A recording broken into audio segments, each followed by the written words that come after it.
Hey, Ohio, everybody. Inferno back with, yeah, I said I was gonna do 9 souls if I wasn't doing Rhythm Heaven, and, I lied.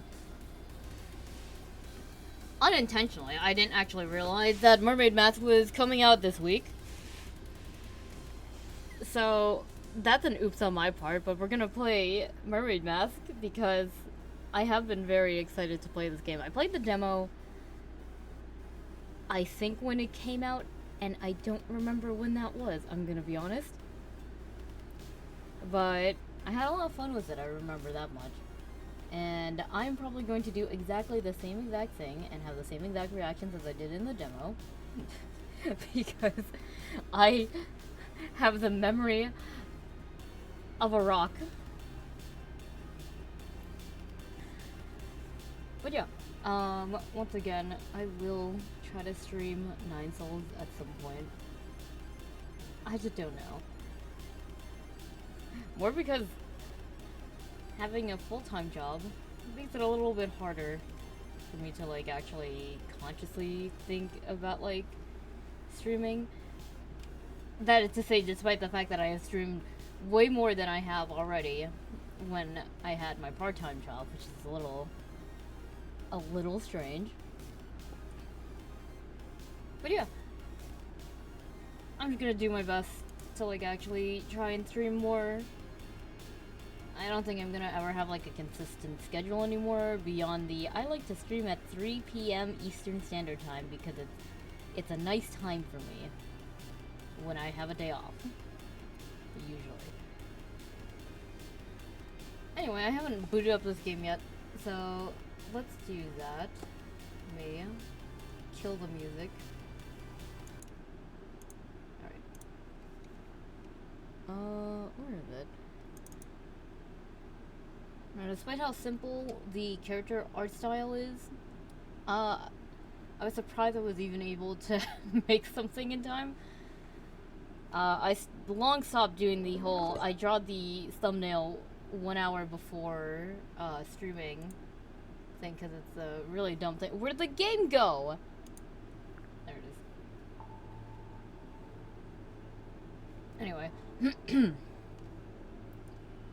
Yeah, I long stopped doing that because it's stupid, and half the time I am, like, extremely blind to every game that I play.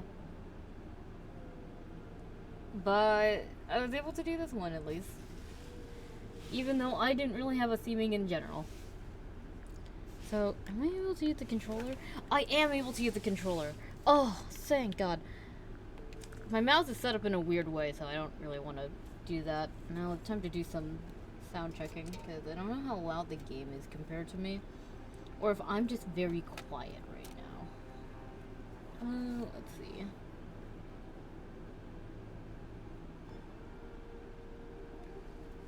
Test, test, test, test. I can hear my fucking fan.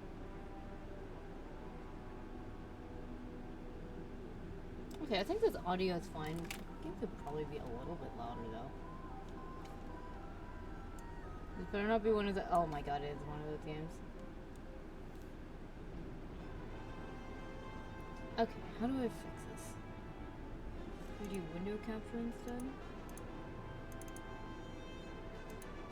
Yes, I do Windows capture. I think. Nope.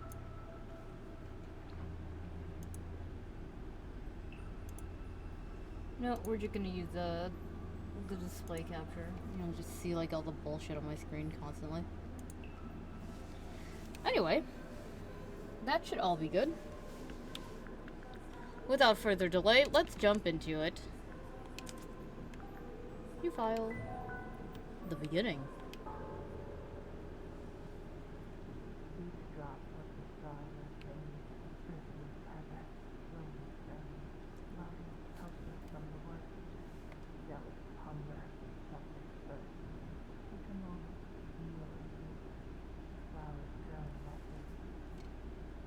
Oh, the game's not showing. Why is the game not showing?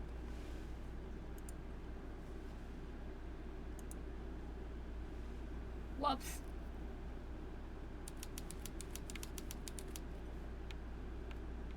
Alright, the Stone Top Inn.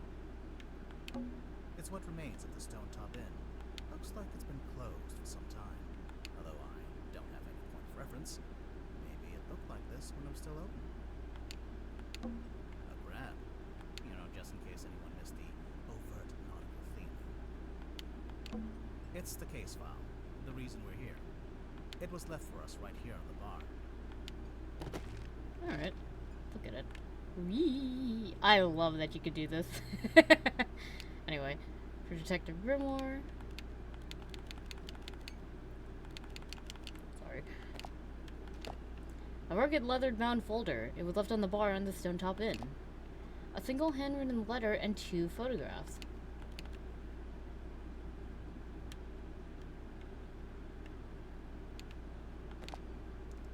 For Detective Grimoire.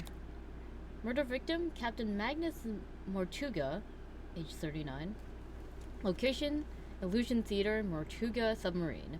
Mortuga had locked himself in the room. It was later forced open and the body was discovered. Mortuga was found alone, laying on his back, with a single cut across his throat. No bladed weapon of any kind was found in the room. The Illusion Theater is mostly empty, save for an ancient stone cauldron with a thick metal lid. The purpose of this cauldron is unknown. However, I am informed it has never been unlocked before. It is now unlocked. It is now open. Signed, Captain Seafoam, Captain of the Mortuga Submarine. Captain Seafoam. As far as I know, that's who hired us. And who left the case file here at the inn. Where are they now? Where's anyone? Sally, what do you think? Great contribution. Magnus Mortuga, ex-captain of the Mortuga Submarine. The heck is this?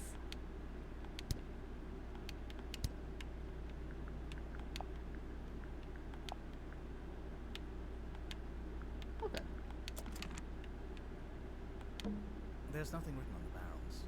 I'm sure they were once filled with some kind of wonderful, unsanctioned local ale.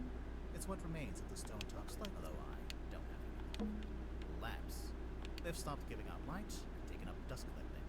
That's also what I plan to do when I retire. Labs. They've stopped. That's also what I. It's what remains of the Stone Top Slug, although I don't. It's a painting of a sea serpent. Wait, is it a serpent in his lungs? What do you think, Sally? Ah, thanks for clearing that up. Bar stools. The wood is rotting, so I've strategically chosen not to sit on them. Nobody's cleaned the floor in a while, or perhaps ever. Fishing trips on board the dearest Selena. I'm guessing that's the name of the ship. Inquire with Felicia Stonetop at the bar, or with Sylvia Seafoam at the harbor. It's what remains of the Stone Slow Eye. A wooden carving of a fish skeleton. And if the windows weren't boarded up, you'd be able to see it from outside. Someone's done a pretty half-hearted job of boarding up the windows. Maybe they left in a hurry. Maybe they left in a hurry. It's some book Sally's been reading. She insisted to be reading with us, although I'm not sure why. Let's see. Hex of the Helmsman, a paper novel belonging to Sally. It looks to be a nautical fantasy adventure. Whee! There's a photograph of a well-dressed man on the inside cover. Okay. Kristen Kale Publishing, J.D. Worman, Hex of the Helmsman. Something terrible awaits you in the depths. Will you face it? He sees it in his dreams. He sees it when he closes his eyes. He cannot escape it. But what is it? Renowned helmsman Marcus Mordum is a man with a singular purpose. He will not rest until he uncovered the truth of what's really hiding beneath the waves. Hailing from a small fishing town named Silkworm-on-Sea, J.D. Worman moved to the big city to write his first novel. And it's that novel that's already carving him out a place in the annals of history. Annals. As Worman's mastery over the typewriter shines through in every beautifully crafted sentence. The only question I have is this. How can he possibly follow this up? Kristen Kale, publisher. Head to the Heldman. For T.W. Ibis, for imparting upon me what it is to love the art of writing. Chapter 1. Lost at Sea. Marcus Mordoon tightened his grip on the wheel and stared out across the bleak horizon. On this morning, the familiar frigid air of the South Sea carried something more than salt spray as it whipped around his weathered face. On this morning, the familiar howling voice of the wind seemed to be in duet with a much grander voice, a voice that spoke in a language that Mordoon could not understand. Not yet. X of the Helmsman by J.D. Worman. Looks like Sally's read through it a couple of times already. I wonder what's so interesting about it.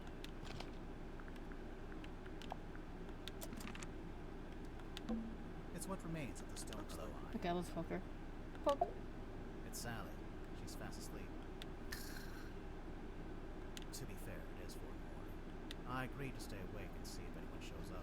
So far, nothing. I thought I heard something outside. No. Hello? Sally, wake up. We have to go.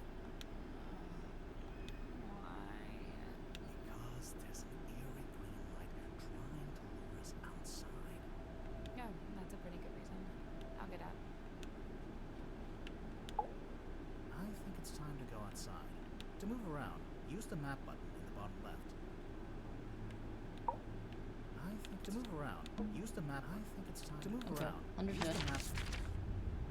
Alright, I love the little guys. Oh, it's so cute. The town of Silkworm on Sea.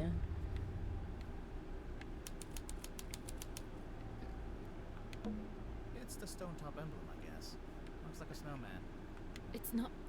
Why would it be a snowman? Alright then, what is it? I think it's 3 stones stacked on top of each other.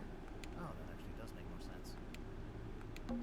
The Stone Top Inn, the best inn in Silkworm on Sea, It's the only inn. and therefore the best.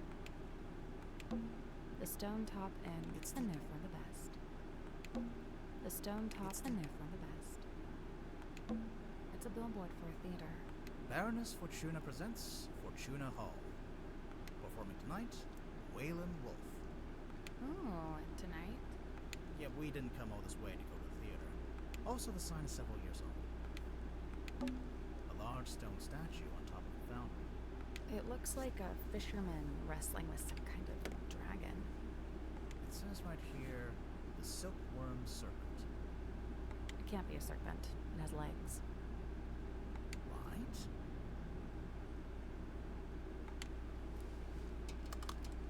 Here, hold on, let me lower. Actually, I'm just gonna read the game a little bit.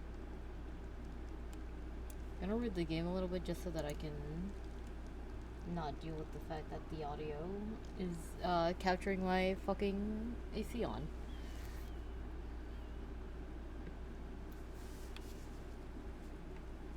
A large stone statue. It looks like a. It says right here. Can't be a serpent. Right? That must be the logo for Mr. Grip's Emporium.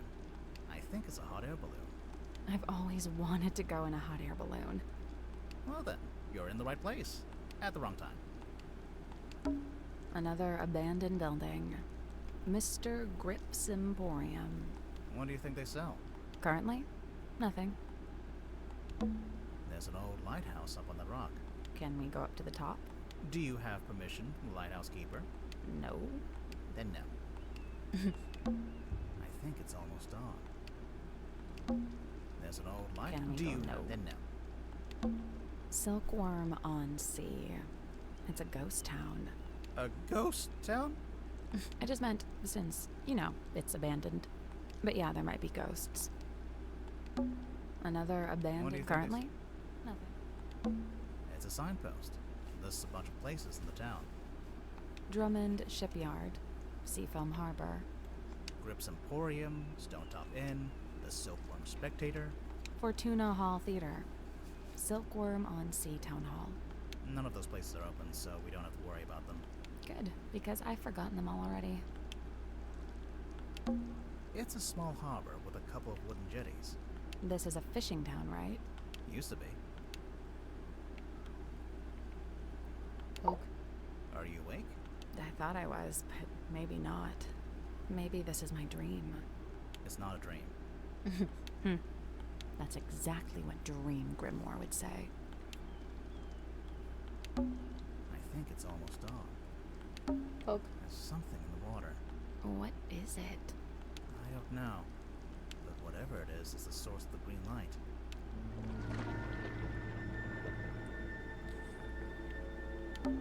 Is that? A submarine.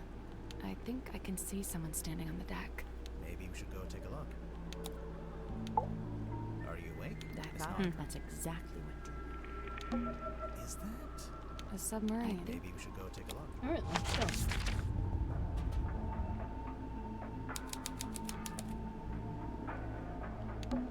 It's the bit that sticks out of the top of the submarine.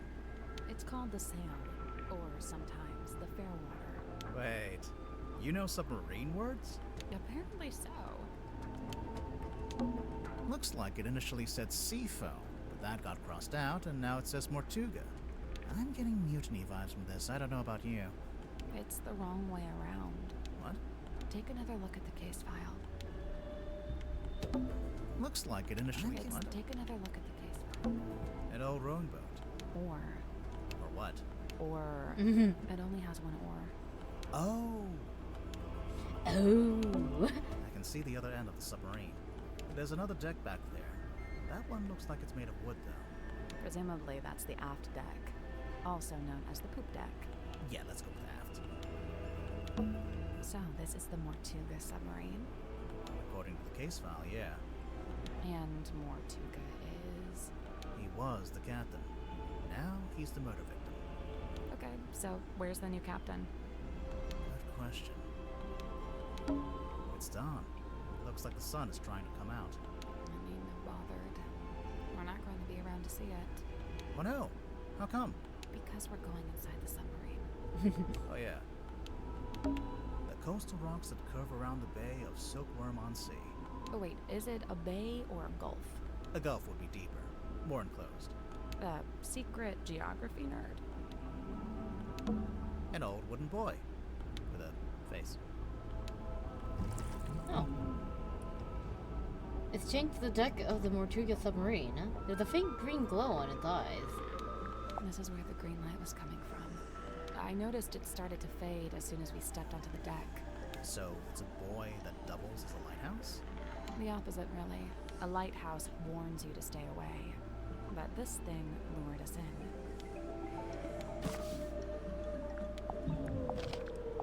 Oh, I could use the buttons. Nice.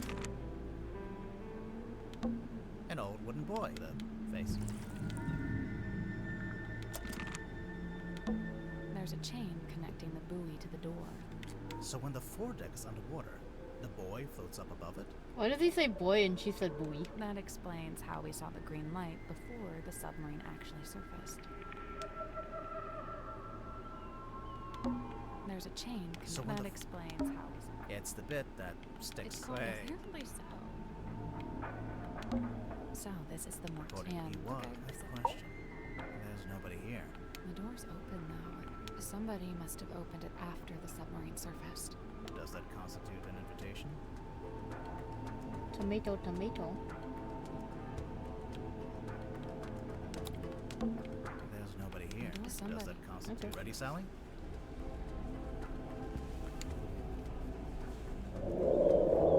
What the fuck? What did you say? Huh? I didn't understand what you said. I didn't say anything. Oh. Weird. Are you okay? Yeah. I don't remember that part. Parlor. What's at the bottom of the ladder? I can't see. It's pitch black. Should we go back up? Oh, wait, I think there's a lever.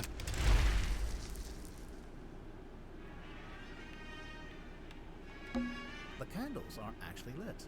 Some of them, anyway. I'm guessing this place hasn't booked its quarterly fire safety inspection.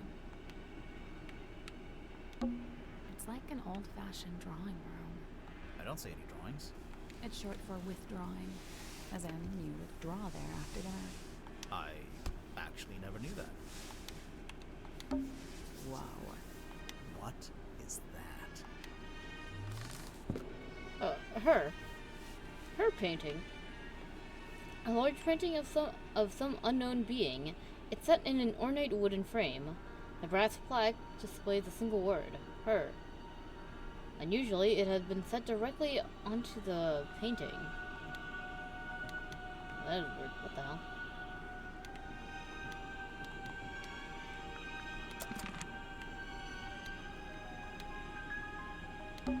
There's an old-fashioned speaker mounted on the wall. It's playing. It's the kind Oops. of music you'd hear at a fancy party for vampires. I hear it. But the vampires are all wearing masks, and there's one guy who's secretly not a vampire, and... Sally, Hmm? this is the lever you pulled? Yeah, so leave it alone. I don't want it to go dark again. It's like an old-fashioned drawing. I don't see It's short- actually. It's like an old... I don't see it's short- actually. I cleaned the couch. What? If we end up having to stay the night. Sally, we are not staying overnight on the murder submarine. But I brought my toothbrush. That I brought my toothbrush. I cleaned the couch. What? If we Sally, But I brought my toothbrush. I guess this is what lights up the room when you pull the switch. I wonder what they burned to make it pink. What kind of books have we got? Mysteries of the deep, wonders of the ocean depths, secrets of the darkest, deepest. Okay, it's safe to say a clear theme is emerging. What's in the frames? They're just ocean landscapes. I think this door leads into the control room. I want to go into the control room. Well, you can't. It's locked. I think this door... I wanna- Well, you can't. It's locked. What's in the frames? They're just ocean landscapes. I guess I this... wonder Oh what god, why did my art beat do that? it's like I an don't old, see it's short for I actually...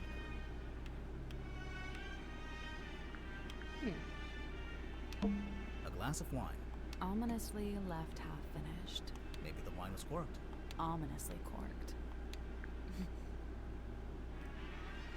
Okay. I I wanna- Well, you can't. It's locked. It's a window into the control room. Is there anyone in there? I can't see. It's a window. there- I can't see. It's taped up on the other side of the door. You don't need to come in here. The crime scene is one floor down at the very back of the submarine. Captain Seafoam. Thanks for the directions, I guess. Do you get the sense that the captain is hiding from us? Why would they do that? It's You don't technical. know. Thanks. Do you get Why this- would they do?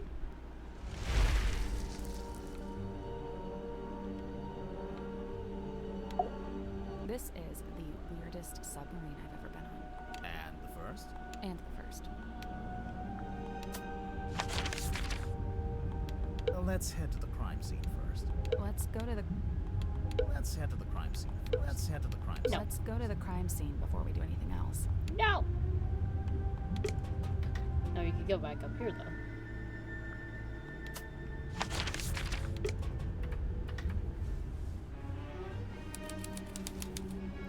Fish!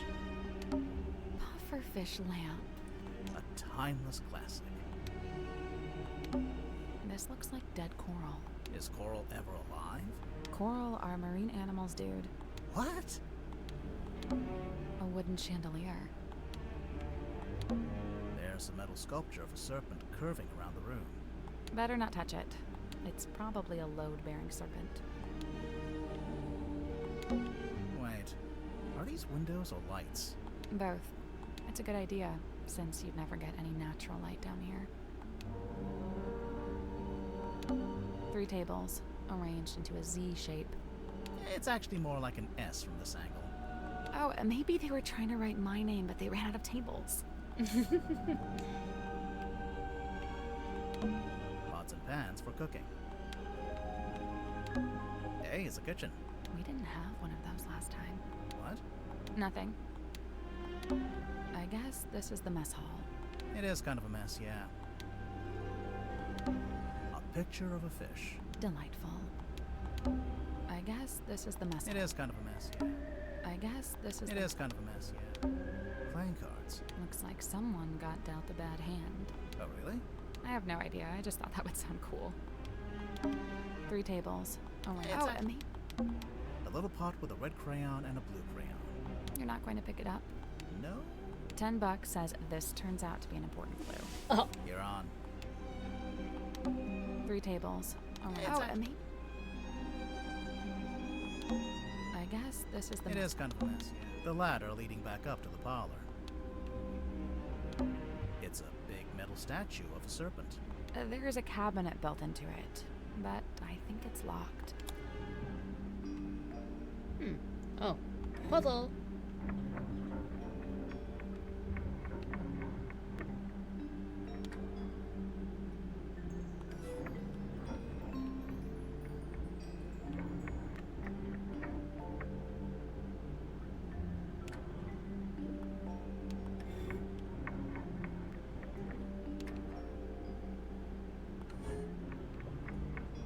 What is this number again?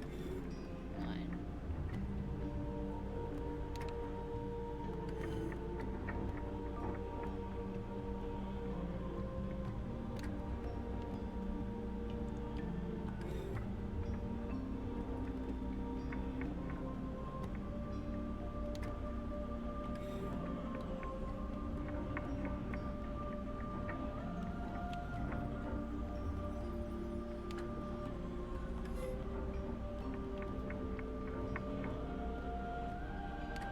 That looks right.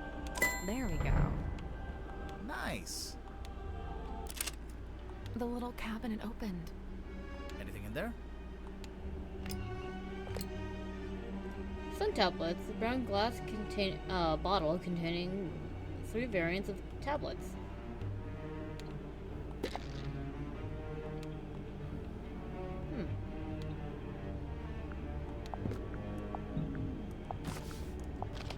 Nothing to say about it. Okay. It's a big metal We statue. opened the cabinet and found this.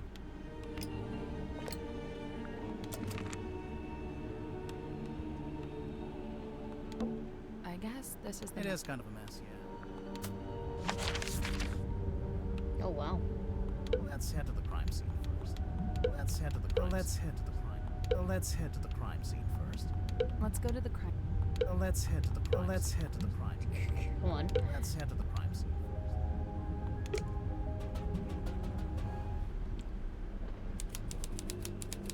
Okay. Someone's hung up a banner with the words Illusion Theater painted on it. What's the illusion, I wonder? You know, I think this room's had some kind of rebranding. Rebranding from what? What was it before? Possibly nothing.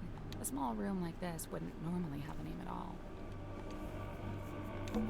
There's a cloth hanging up on the wall. Ragged square of thick sailcloth found hanging on the wall of the Illusion Theater. The stargazing girl.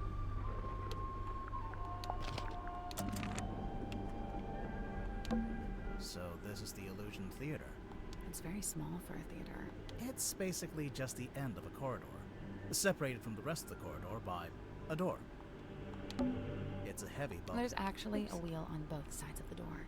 so I could lock it or unlock it from either side. If you were strong enough, maybe. Ouch.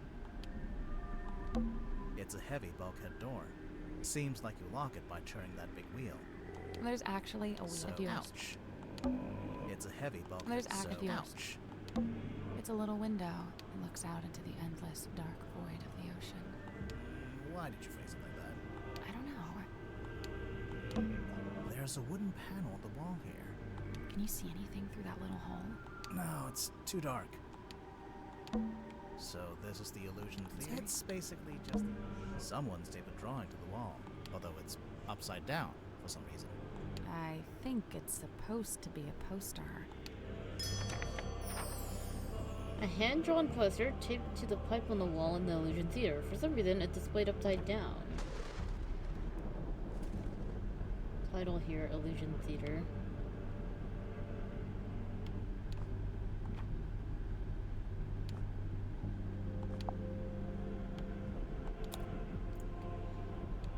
Baroness Fortuna presents Lady of the Looking Glass. Unfathomable. Beyond anything I can imagine. Inconceivable. I don't know what to believe anymore. Book tickets, Fortuna Hall, Silkworm-on-Sea, Monday, Saturday. Starts 8 p.m.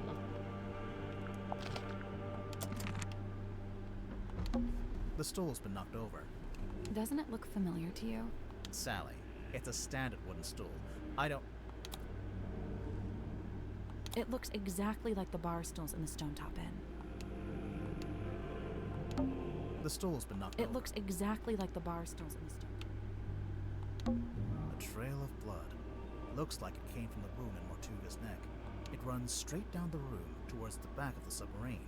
No, it doesn't. Not immediately. It pulls out first, then changes its mind. There's a little broken bottle on the floor. I'm guessing Mortuga dropped this when he died. Wound vial. Small glass bottle found smacked on the floor in the Illusion Theater. It spilled purple liquid. The spilled purple liquid has a subtle botanical scent. A small paper label is marked with a simple picture of a moon.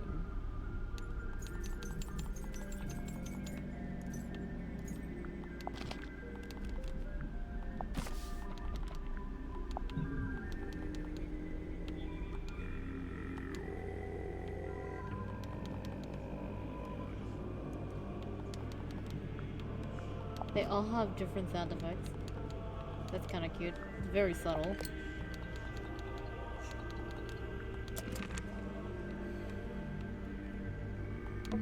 So, this is where Magnus Mortuga died. It's just like the case file said. He landed on his back with the cauldron at his feet. He was killed by getting cut across the neck, right? Yeah, you can see that's where the blood came from. But there's no weapon, no knife or anything. Nothing. There's a drain along the back of the room. It's actually not a drain.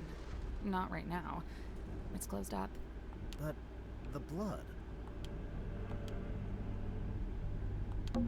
This is the cauldron? Not quite what I was expecting. An ancient-looking stone cauldron. It was found in the Illusion Theater in front of Mortuga's body. The glittering interior of the cauldron had marked with several deep scratches. The exterior is spotted with algae and barnacles.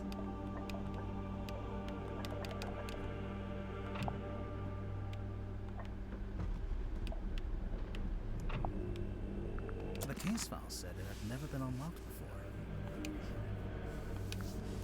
This place gives me the creeps. That cauldron especially. I keep staring into it like I'm going to see something. But it really does seem to be empty. To quote from the case file, Mortuga had locked himself in the room. It was later forced open, and the body was discovered. So Mortuga was alone in a locked room. A very small locked room. There really isn't anywhere for a murderer to hide. I'm not so sure. I think there is a hiding place. Okay.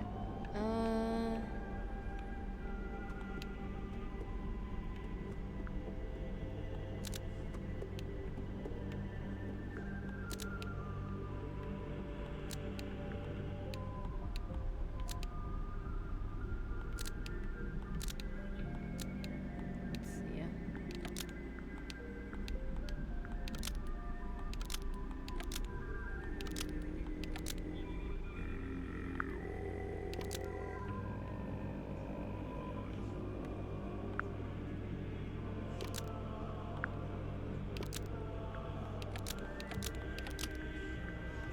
Yeah, that's it. Magnus Mortuga unlocked the cauldron and was killed by what was inside.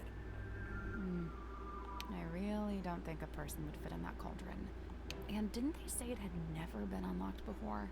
If that's true, there couldn't have been anyone in there. Right, I agree. I don't think it was a person. Then what? I don't know. But you have to wonder why it was kept locked in the first place. I'm guessing there was something pretty bad in there. Look, Mortuga died from a cut across his neck, not from some vague paranormal entity. Unless you're suggesting it was a vague paranormal entity with a knife? With a knife! Look at the inside of the cauldron. There was something I noticed.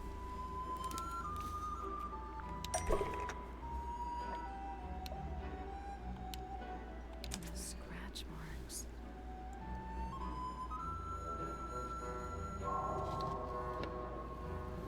Chapter 1, The Curse in the Cauldron. Oh, that's where the demo ended. Okay, so that's pretty much it. Cool, sick. It's Mortuga's stone cauldron.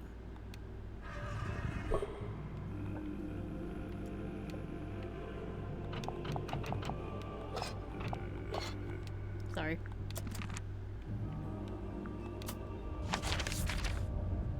Okay, am I allowed to go other places now?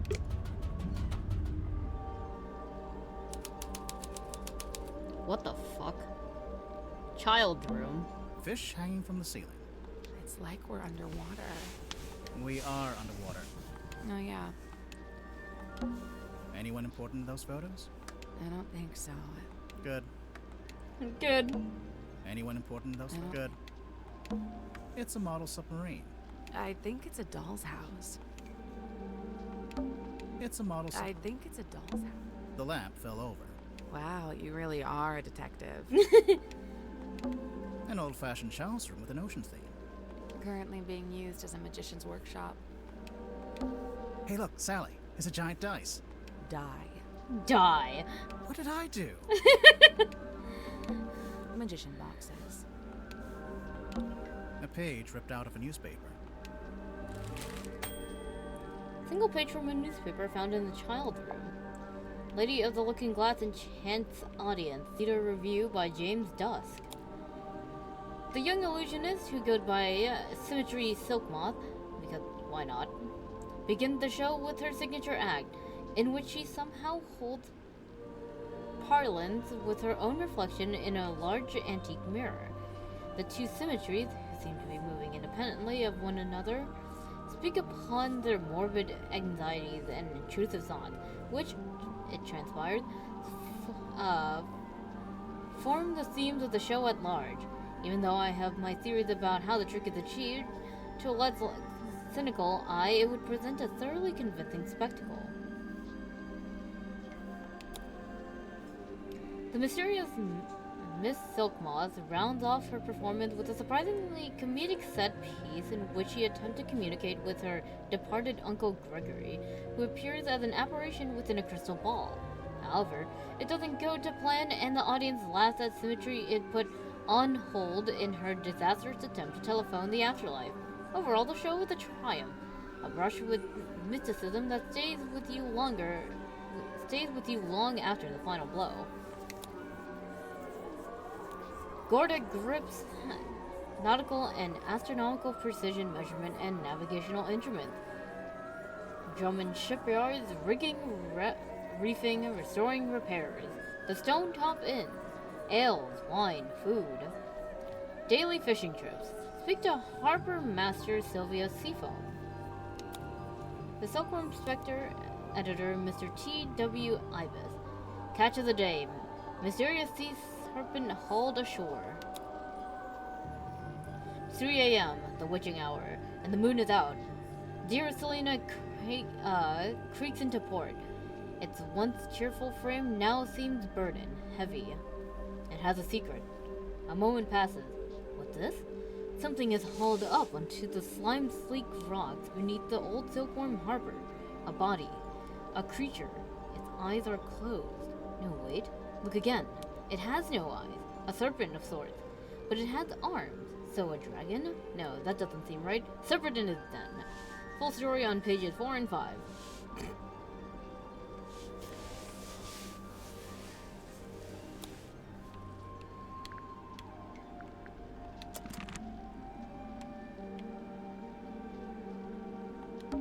A walking stick, standing up by itself. I think it's part of an illusion. What illusion? Invisible man, maybe? I don't see it. Ahahaha. A set of wooden drawers. An old-fashioned child's room with an ocean theme. Currently being used as a magician's workshop. And that thing just blink at me. Now, I heard if you cut a starfish in half, both halves regenerate into a new starfish. Yeah, I can do that too. Also, they have no brain and no blood. Yep, ditto.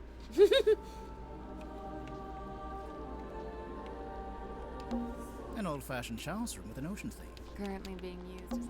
It's a seahorse rocking horse. Oh, can I ride it? I don't know. Are you a small Victorian child? Yes. Yes. It's a wooden chest. What's all this stuff on the top? Oh. Drag the cards and 4 glass lenses into the correct arrangement.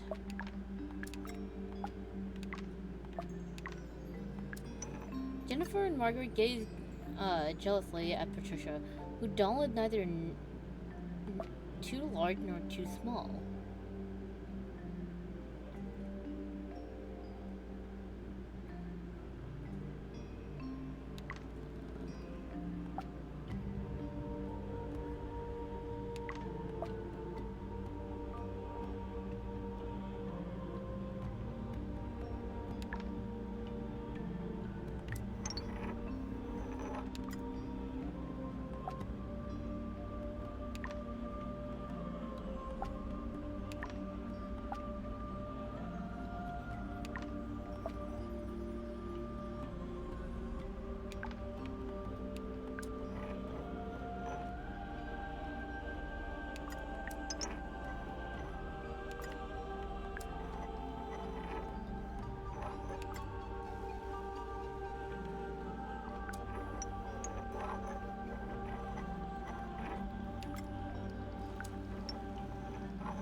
Fuck.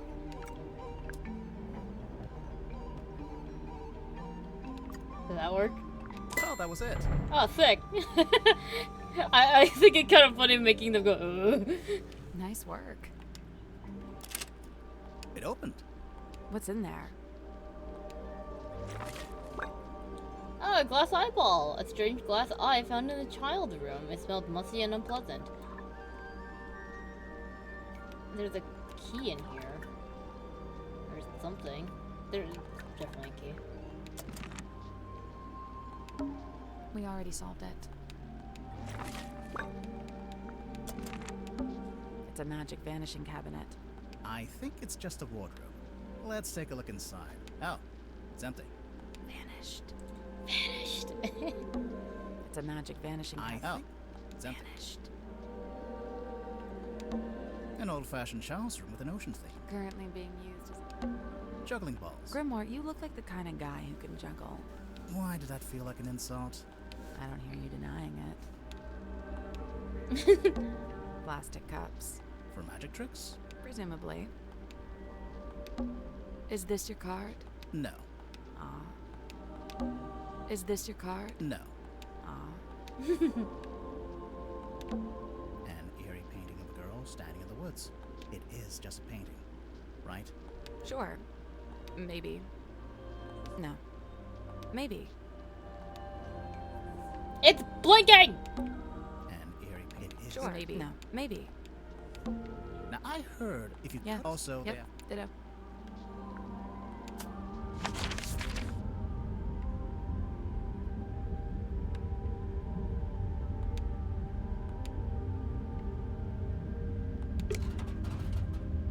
Now what's in here? Oh, people.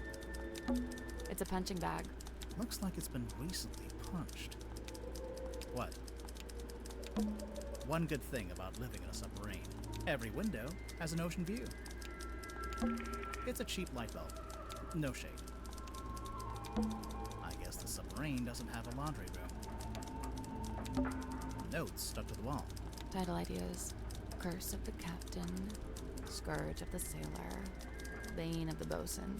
All duds. It's a teacup. I've been on this submarine for ages and nobody's offered me a cup of tea. You don't even like tea. Still. Notes stuck to Title all duds. A bunch of discarded paper. There's something typed on it. Yeah, but I can barely make sense of it. Kinda looks like an attempt at the first chapter of a story. There's food lying around. Do they want rats? That's how you get rats. Sally, it's a submarine. Either there are already rats, or there are no rats. A bed. It's a mess. It's a teacup. I've been on a still. A bunch of discarded paper. There's something typed on it. Yeah, but Kinda looks like an attempt. it's a huge iron dumbbell. Made from... So, you gonna pick it up? Might be a clue.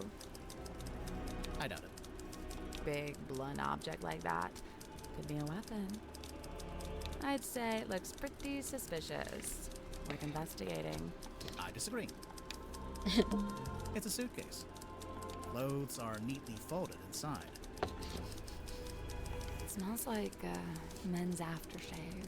I'm getting bergamot, cedarwood, and notes of citrus. You done sniffing the suitcase? It's a bunk room. It's pretty nice, honestly. I'd kill to have a bedroom this big. And what you kill? Oh, I just picked someone for my list. Your list? Is that a tuxedo? You never know when you might have to go to a fancy party. What's this in the front pocket? It's a cell phone. That's locked. What do you mean it's locked? How can a phone be locked? What do you mean? What the hell is this?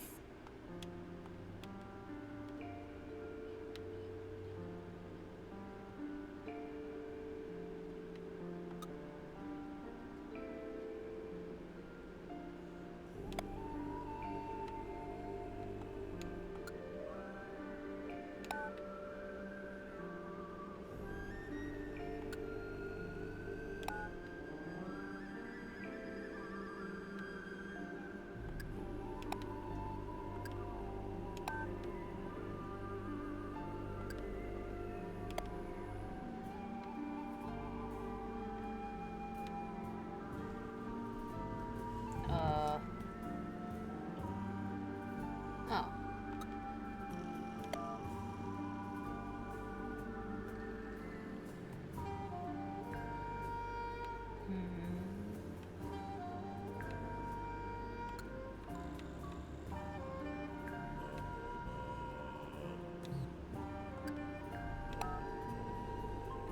Okay, I get it.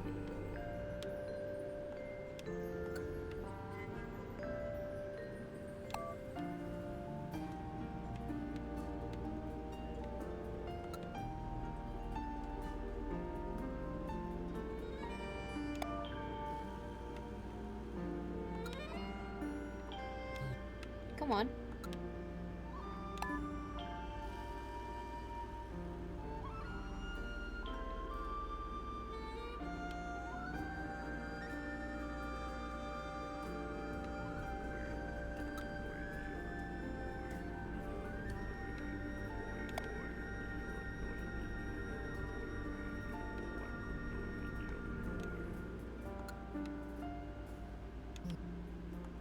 What?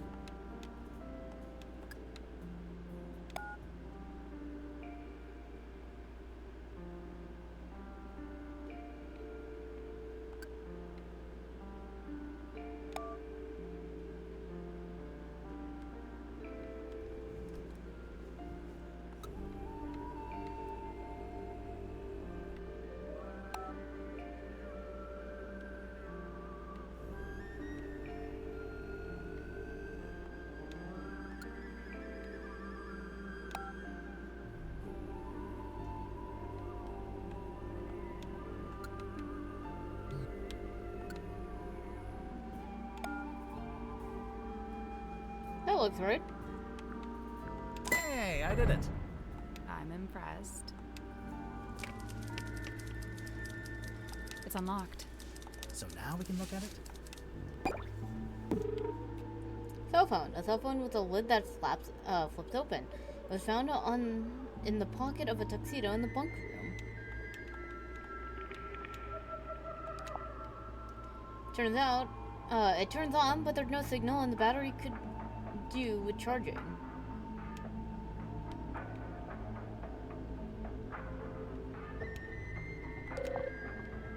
welcome, Dirk.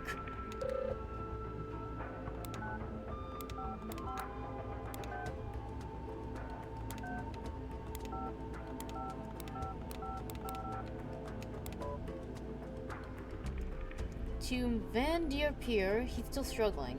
He keeps writing the first chapter over and over. I'll let you know if there's any progress, Dirk.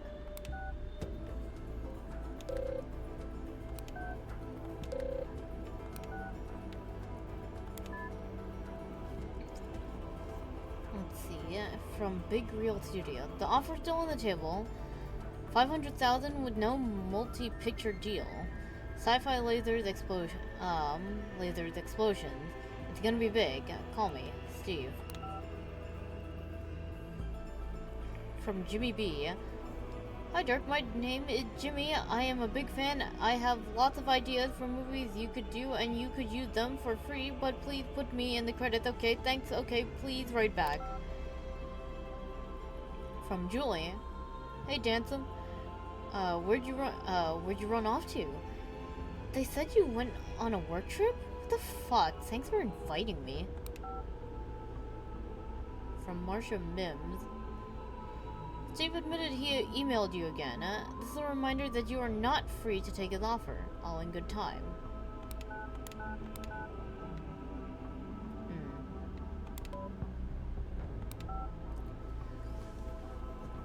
Remember, we need several new characters, lots of action, and tell him to go big with the drama, romance, and sword fights.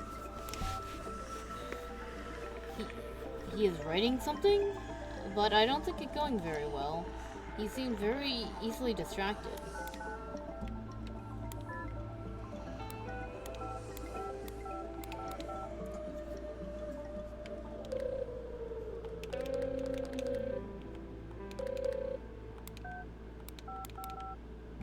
Okay. Look through everything on Dirk's cell phone? Okay. It's some kind of doll. Sally, no. It's a collectible action figure. Same thing. An action figure is still in its original packaging. It was proudly displayed in the bunk room. Hex of the Helmsman, Marcus Mortem. A man cursed by sea. He sees it in his nightmares. He sees it when he shuts his eyes. He cannot escape from it. But what or who is it?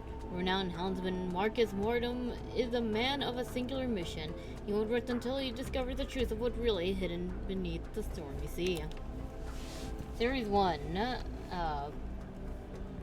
Felicia Bonetop, the enigmatic sea captain. Includes ship compass and treasure map. Marcus Mortem, the tormented helmsman. Include the anchor sword and ship's wheel shield. Devil of the Deep, the mysterious entity from beneath the waves. Includes Reaper Scythe. Series 2 coming out soon. Look out for it. Hex of the Helmsman 2, only in theaters.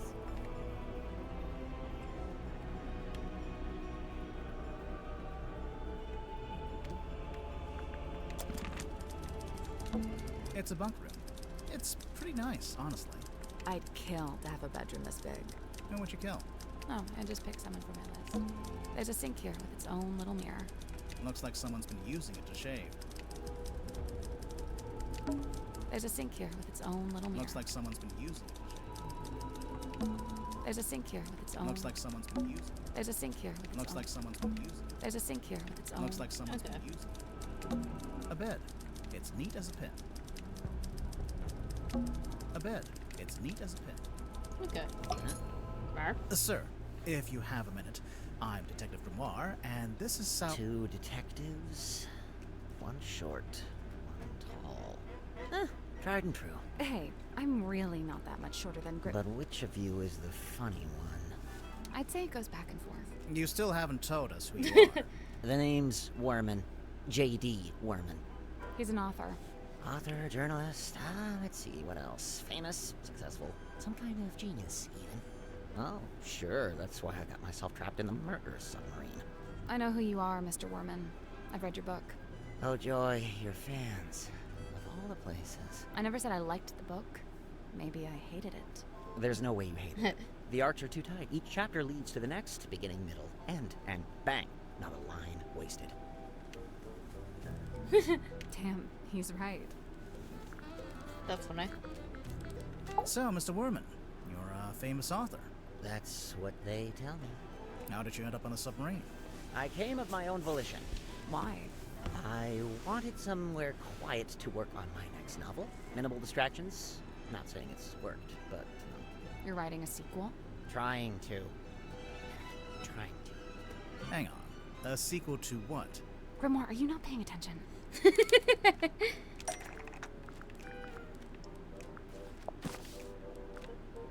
Ah, there she is. Benefactor and burden both. Sally, how did you know to bring the book with you? Because Mr. Worman's local to the area. It says so right here. Hailing from a small fishing town named Silkworm-on-Sea, J.D. Worman moved to the big city to write his first novel. My publisher wrote that. It's quite true, but she made it sound so saccharine. So you're from the town, you moved away, and then you came back. Now, see, you've gone too far in the other direction. That's too utilitarian. I get going back to your hometown for peace and quiet, but then to end up on the submarine? How did you even find out about it? Did you already know Mortuga? Oh, I knew of him. He's a figure of some infamy, submarine included. In fact, it was good to finally put a face to the name after all those years.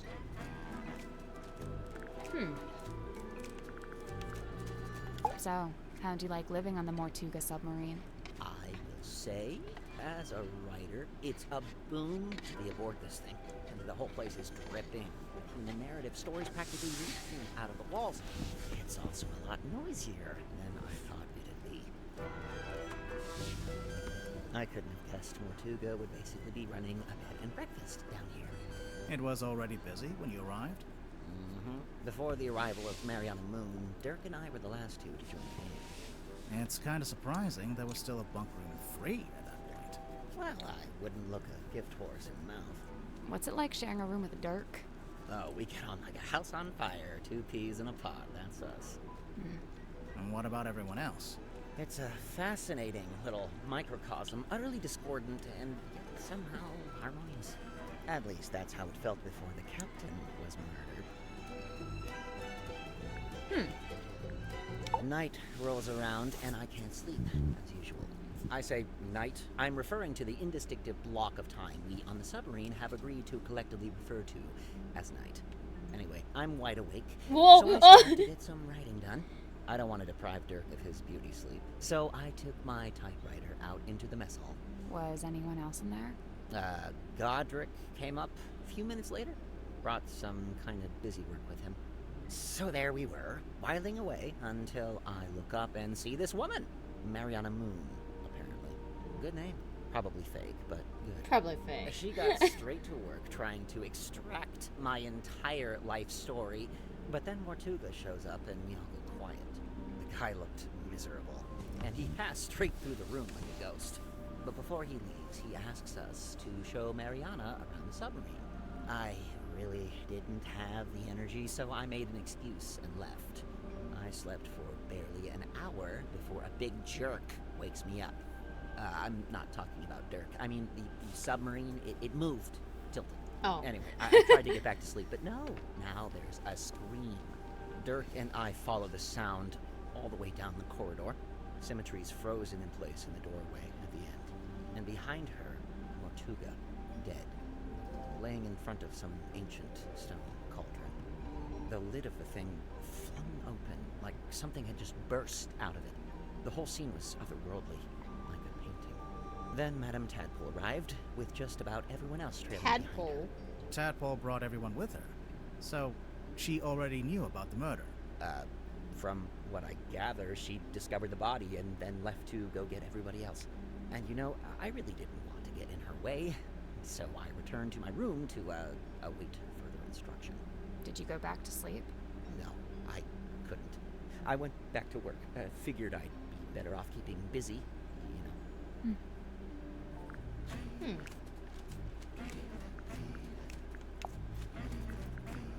So, what made you want to become a writer? That's all I've ever done. I was given a job writing for a newspaper when I was pretty young. Given a job?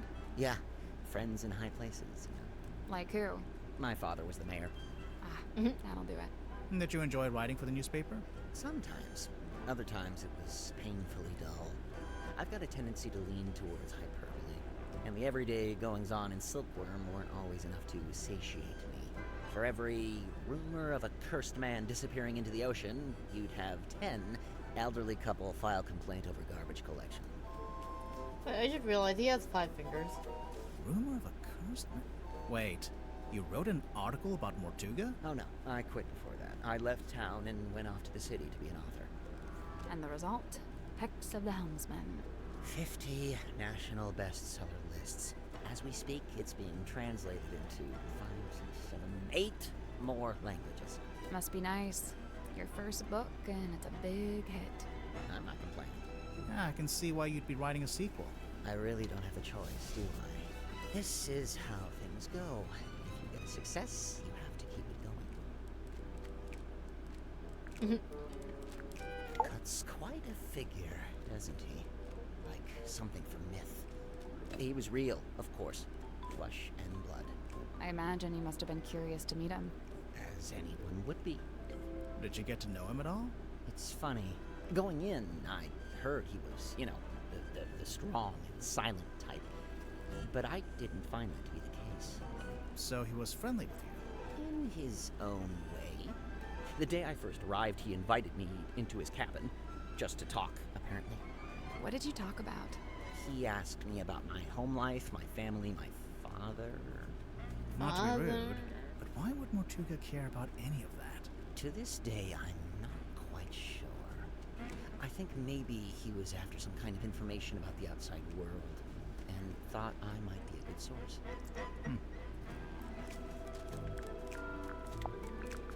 I noticed on the back of the box it says, Series 2 coming soon. Look out for Hex of the Helmsman 2, only in theaters. Kind of presumptuous, isn't it? Considering you haven't even written the book yet. Thank you. That's what I said. I raised a fuss about it at the time. My objections fell on deaf ears, as usual. Why are they so keen to make a second movie, anyway? What else? Money. Money. Oh, I can't stand these things. A procrastinator's worst nightmare. It's why I use the old typewriter. No distractions. Does Dirk spend a lot of time on his cell phone? Not in here. He goes up on deck to do it. Why? Who knows? It's not my business. What's this? The world's smallest piggy bank? What? It's not a piggy bank. Is it? Well, it's got a slot, and there's something in there. I thought maybe it was a penny. Looks like a key to me. Now this is a throwback. I cut my teeth writing local interest stories like this. You wrote this? The review of Sim's old magic show? I did. But it says Theater Review by James Dusk. Oh, wait. And she finally works out what the JD stands for in JD. Uh-huh. Sorry. So mean. Your name is James Dusk, and you changed it? It's a strong image. The ancient cauldron opened for the very first time. It can't be the very first time. Someone must have opened it before. Semantics. So, what do you It's think was magic. inside? Does it matter? I'm pretty sure it does. It might explain how or why Mortuga died. True. The murder weapon, maybe? Like a knife? Sure, why not? It would explain the scratches on the inside, after all. I guess. Picture of a moon. Tried asking Mariana Moon? Wow. Never would have thought of that. Occam's razor, my dear. Who? I don't think we've met him yet. I can't. Great pull quotes. That's some strong marketing for a small-town theater. Did you ever see the show? Yeah, I did, as part of my old newspaper job. Why is it called Lady of the Looking Glass? The central trick was Symmetry talking to herself in a mirror, only sometimes the reflection didn't move with her. How did she do it? My guess is the mirror can switch between being reflective and being see-through glass. You know, looking through to a second symmetry on the other side. An identical twin, maybe? Probably just a very good dummy. Stargazing Girl. Sounds like a good title for something. Like a book? Or a film? A one-woman play, surely. Ugh, how I wish I remembered to bring painkillers. Are any of these painkillers? Unfortunately, no. They're just supplements. And nice, harmless, organic ones, too. They wouldn't even take the edge off a headache. Oh my god. Have you ever seen this painting before? Before the submarine, I mean. Yeah, it used to hang in the Stone Top Inn for a little while, at least. Really? Seems like it would scare away all the customers. Nah, old sailor types love stuff like this. It's a conversation piece, isn't it? I tried asking Mortuga what this was. No luck? He just said it was something he'd picked up on his travels. Picked up where? Floating somewhere in the middle of the ocean? Yeah. I assume so. So, you've read it, Sally, but Grimoire hasn't? Nope. What's it about? I'd really rather not reduce it to a single sentence. It's about a guy named Marcus Mordoom looking for something called the Devil of the Deep. And does he find it? I just think it'd be better if you took the time. Yeah, kind of. It's a little abstract towards the end. So what? It's just Marcus Mordoom on a ship, and that's it? We're talking about several themes carefully laid on top of each other. It's also a love story. Marcus is in love with a woman named Belicia. She's his captain. I don't see her on the cover. Really, all the nuance is lost if we just... No, she's there. Kinda. Like I said, it gets abstract. I'll take your word for it. If you'd like to read it, I have a spare copy you could... Nah, that's okay. No Yeah. time. Trying to get anyone into anything. Let's have a look. Victim locked himself in the room, body discovered, no weapon found, cauldron open for the first time. Yeah, nice. Just enough information to hook you without giving too much away. Cynthia knows what she's doing. She?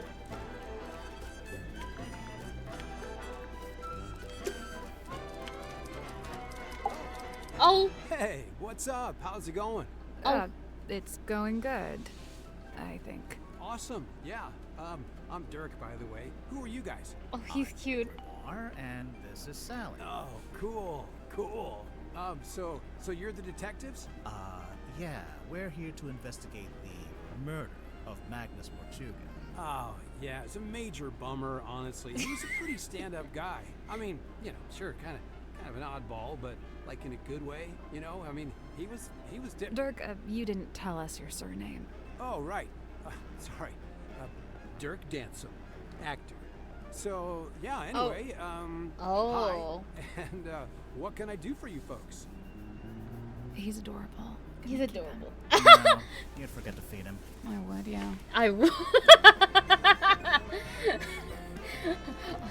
He's adorable. Could we keep him? Oh my god. So, Dirk, you're an actor. What kind? Well, so for ages, I just did commercials. And then about a year ago, I finally got cast in a movie. Nice. Anything I've seen? Well, it's called Hex of the Helmsman. I play the helmsman. Marcus Mordoom? Oh, you've seen it?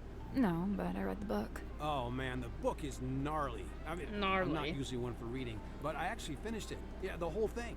Congrats. The author's a stand-up dude, too. J.D. Warman. You know him? Well, yeah, he's sitting right over there. You should go talk to him. Super friendly, loves meeting new people. I bet. Was your movie a success, Dirk? Yeah, man, it's making megabucks. Are you going to make a sequel? Well, they want to move on that ASAP, but, we're not ready to start filming yet. And what? You're taking your vacation on a submarine while you wait? No, I'm just tagging along here with Werman. Yeah, he wanted to take a trip out here, and I figure, the more the merrier. What do you make of the Mortuga submarine? Man, this place is wild. It's like something out of a weird old book. Nobody back home is gonna believe any of it. How do you like living here? Honestly, mixed bag. So I love meeting all the weirdos that end up down here. All kinds of people I'd normally never rub shoulders with, But man, is it dark. I mean, there's no sun, no day, no night. You barely even feel the time passing. Listen, if you're not careful, it'll get you. No, for real. You seem to be holding out. Ha, well, thanks. You know, so far so good. How long has it been? Worman and I arrived a couple of weeks ago. We're the most recent arrivals, aside from Mariana. It's lucky they still had this room free. You ended up with pretty nice living quarters. I guess. I never really thought about it. Dirk, you're basically just a passenger, am I right? You don't have a job here on the submarine? Well, you know, I set myself personal goals. Like what? Like, well, I was trying to find out everyone's birthday. I got Cynthia's, Grip's, Tadpole's. Oh man, that one took some doing. Yeah, she does not like to share personal info, let me tell you. Mortuga, though, brick wall. He would not give me the goods. He's so fucking cute. I love him. I got woken up when the submarine did a weird kind of movement, like a sudden tilt. It woke Worman up too. So yeah, we were both sitting there, awake, not sure what's going on. At some point, I got curious what time it was, so I looked at my watch. But you know, as I was looking at it, it freaked out. Well, the hands moving all over, and like they were trying to point in all directions at once. If that makes any sense. Magnet? Anyway, I didn't have any more time to think about it since then we heard this scream. Yeah, Worman and I left our room, went through the mess hall and towards the storeroom at the end. It was unlocked. Sim was standing in the doorway. Mortuga was on the floor, totally dead. I tried to help Sim, pull her away. Worman, though, he just stood there, staring. Like, didn't look away once. It was like he was trying to commit it to memory or something. Although, I don't think he noticed the person outside. Sorry, what? Outside the submarine. Yeah, I saw someone swim down past the window. I couldn't tell who it was, though. Okay. What did you do next? I wasn't sure what to do, to be honest. Luckily, Tadpole showed up a short while later, and she kind of took charge. Grip and Cynthia showed up next, then Mariana, then Zephyr. Tadpole wanted to know what had happened, but nobody had any answers for it. It was bad vibes all around. Sim and Cynthia left first, then Worman, then me and Mariana. We left around the same time. So, yeah, I went back to my room. Worman was there already. He'd gone straight back to work. And, that's all I got. Can I stop talking now? Well, that checks out for most of it, but it doesn't... Dirk Dansom, 6'2", blonde, Damn. athletic, passionate, adaptable, amenable. Okay, you're hired. And how long have you been an actor? Oh man, I've been trying to break into it for like forever, but I was getting nowhere until Mr. Vanderpeer said he wanted to hire an unknown for his new project. He's Hex so of the cute. Helmsman. It's kind of a fantasy horror adventure. I play mysterious anti-hero Marcus Mordoon. He's pretty much the main guy. So you went from getting no work to getting the lead in a big movie. Crazy, right? So you're rich and famous now? Well, I mean, yeah, right? I mean, hello. Hello. Hey, Hello. what's up? Hey, what's up? Worman's my good buddy. Yeah, he's like the cranky older brother I never had.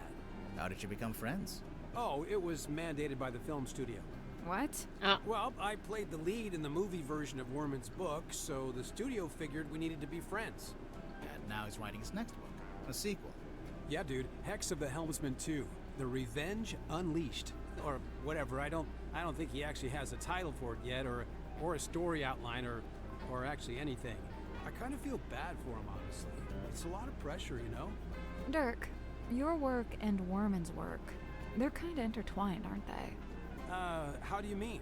You can't make your next movie until Worman's written his next book. Oh, sure. I mean, that's true, I guess. Interesting. Listen, I heard the dude died because of a curse. Is that true? No, there's no evidence of a curse. Oh, still. Did you get to know Mortuga before he died? Man, I tried. Dude was not much for conversation. I tried explaining how I'm an actor playing a character that's kind of similar to him. Figured he'd be stoked. Let me guess. He was not, in fact, stoked. Actually, I tell a lie. There was one thing Mortuga wanted to talk to me about. Oh, yeah? He was super curious about contracts. Like the legal documents. Yeah, he wanted to know how they work. Like, how they can be used to make people do stuff or not do stuff. Weird. I am officially living the dream. How many people can say they're an action figure? I'll admit it. I'm jealous. You carry this thing around everywhere you go, Dirk. Of course, but I'm super duper careful to keep it in mint condition. Mint condition? I really wouldn't say. Yeah, they told me if I leave it in the box, it'll be worth way more in the future. Do you have the whole set? Looks like there are 2 other figures in the series. Oh no, they only gave me this one. My co-star Julie has the other 2. This is yours, Dirk? We literally found it in the pocket of your tuxedo. How'd you know for sure it's my tuxedo? Dirk, show me one other living soul on the submarine that could even conceivably own a tuxedo. Someone lose an eye? It's not real. Oh. It's got a weird smell. So? So maybe try asking Mariana about it. She's got a wicked sense of smell, like a dog. I'm serious. Hey, the guy who wrote this review has the same name as As who? I'm not sure if I'm allowed to say. It's right there. Tortuga really was an odd duck, wasn't he? I mean, who owns something like this? What's it even for? It used to be locked, so I think he kept something inside it. Oh, what? And it got stolen? The thing? Whatever it was? The thing? Yeah. Whoa. I wonder where it is now. Hard to say, since we don't know what we're looking for. But somewhere on the submarine, I guess. Not necessarily. Someone could have thrown it into the ocean. Oh, great. Someone dropped their perfume? Bummer, that stuff can get expensive. Huh. Who's that little Grim Reaper guy in the drawing? I'm not sure. You recognize it? It does seem kind of familiar for some reason. What's the deal with those holes along the sides? They're from when it was a sail. Why would a submarine need a sail? Oh, you found my tablets. What are they? Vitamin D, all 3 types. That's the one you What? get from sunlight. Yeah, I gotta take it while I'm down here, since I'm not getting natural light, no? How come you left them in the mess hall? I figured the others might benefit from them. Not sure I had any takers, though. Why was it in a locked compartment? Her. Huh. Deliberately vague title. Love it. I've seen this chained up on the foredeck.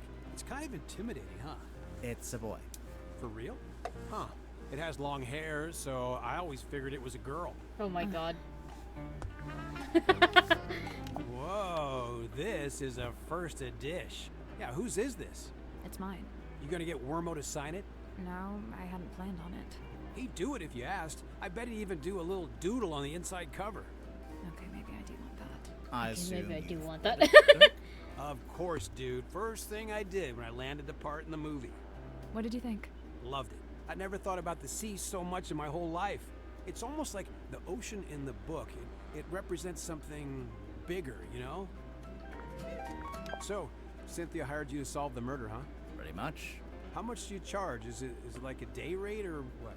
Oh, it depends. Just ballpark. How much did you make from the last case you solved? Good question. One more. How much did we make from the Tangle Tower case?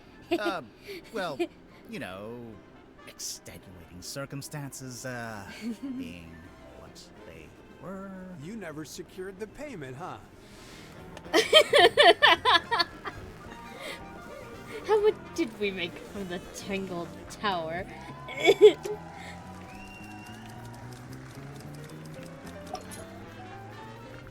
The hell was that? I see you met Dirk. How do you know him? He's the actor they found who played the lead in the adaptation of my book. Did you not get a say in that? Oh no, that's several notches above my pay grade. It's all decided by the executives over at Whitman Whimsy. Sure, they keep me around as consultant, but I found that to be a pretty hollow title.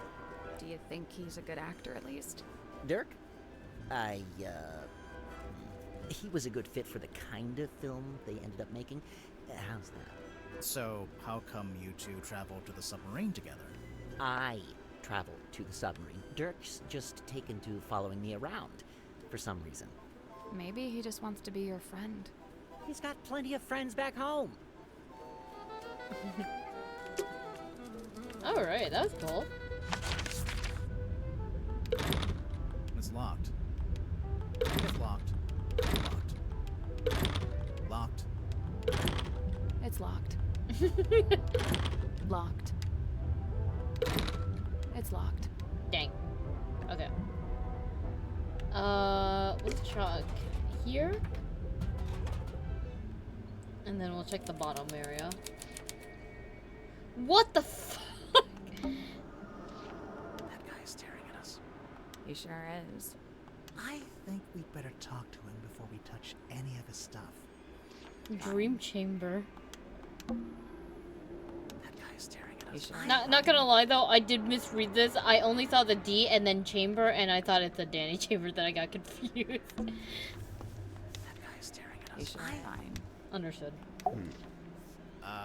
Hello, sir? Two strangers, emissaries from the world above. Whoa. Yeah, hi. I'm Detective Grimoire, and this is Sally. State your business, and speak only the truth. Well, Metal we're hand? here on the request of the captain. Impossible. The captain is dead. Unless you received a missive from beyond the veil. I should have foreseen this. But now that I'm faced with it, it seems inevitable. No, sorry, she meant the new captain. Captain Seafoam. Cynthia. She's asked us to investigate the murder of Magnus Mortuga. We have to talk to all the suspects. Speaking of, can I ask your name? Zacharias Zephyr, the Dream Doctor. Oh. Dream Doctor? I don't think I've met one of those before. That is correct. You have not. I alone hold the title. Because you made it up? That is correct. Hello? Sorry. So, Dr. Zephyr, what does a dream doctor do exactly? He studies the parapsychological qualities of dreams. Parapsychological? Now, that's like psychics and telepathy and stuff, isn't it? How does that relate to dreams? Dreams are transmissions comprised of spirit energy from another dimension. Oh, sure. I mean, that's common knowledge. What kind of other dimension? Spirit energy originates in the spirit realm, of course. Like the afterlife? That is but one of many names. So, have you made any kind of discoveries or breakthroughs? Nothing I can meaningfully explain to you in your current state. What about all this stuff in here? What does it all do? Specialist instruments, most of them too complex or too subtle for you to comprehend. I don't know. It mostly looks like a bunch of old junk. It is an unrivaled collection of rare artifacts. Alright, what's the rarest thing you've got? My rarest items are not for the viewing public. Okay, now I have to see what they are. The pull of the unknown. I realized I should have lied and showed you something of middling rarity to throw you off the scent. Lesson learned, huh?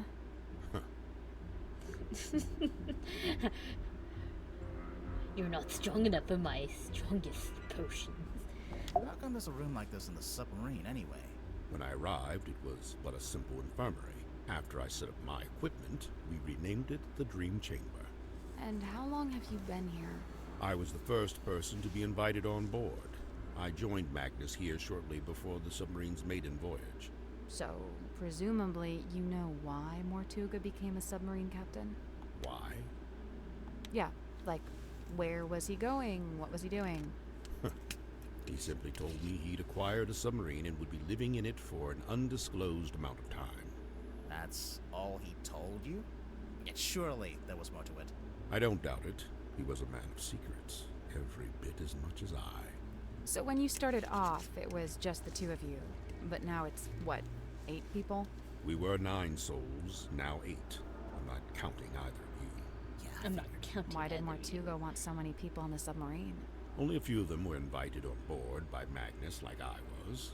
The others crossed paths with him merely by the winds of fortune.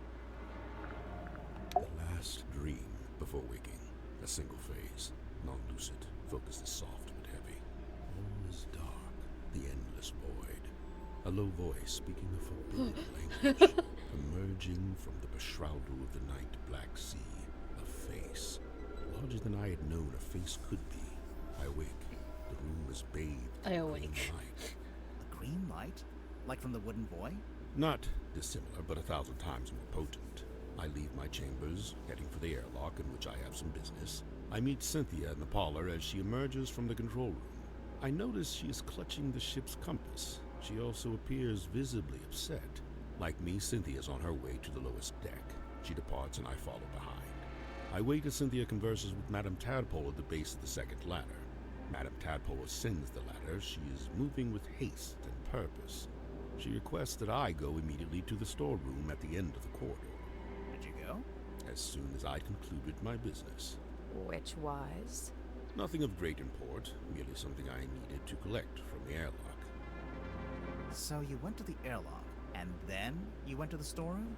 I did, right after I stopped off in my chambers. You understand I first needed to return certain items to their designated storage locations, after which I truly did do as Madame Tadpole had requested. I did ultimately regret my dallying.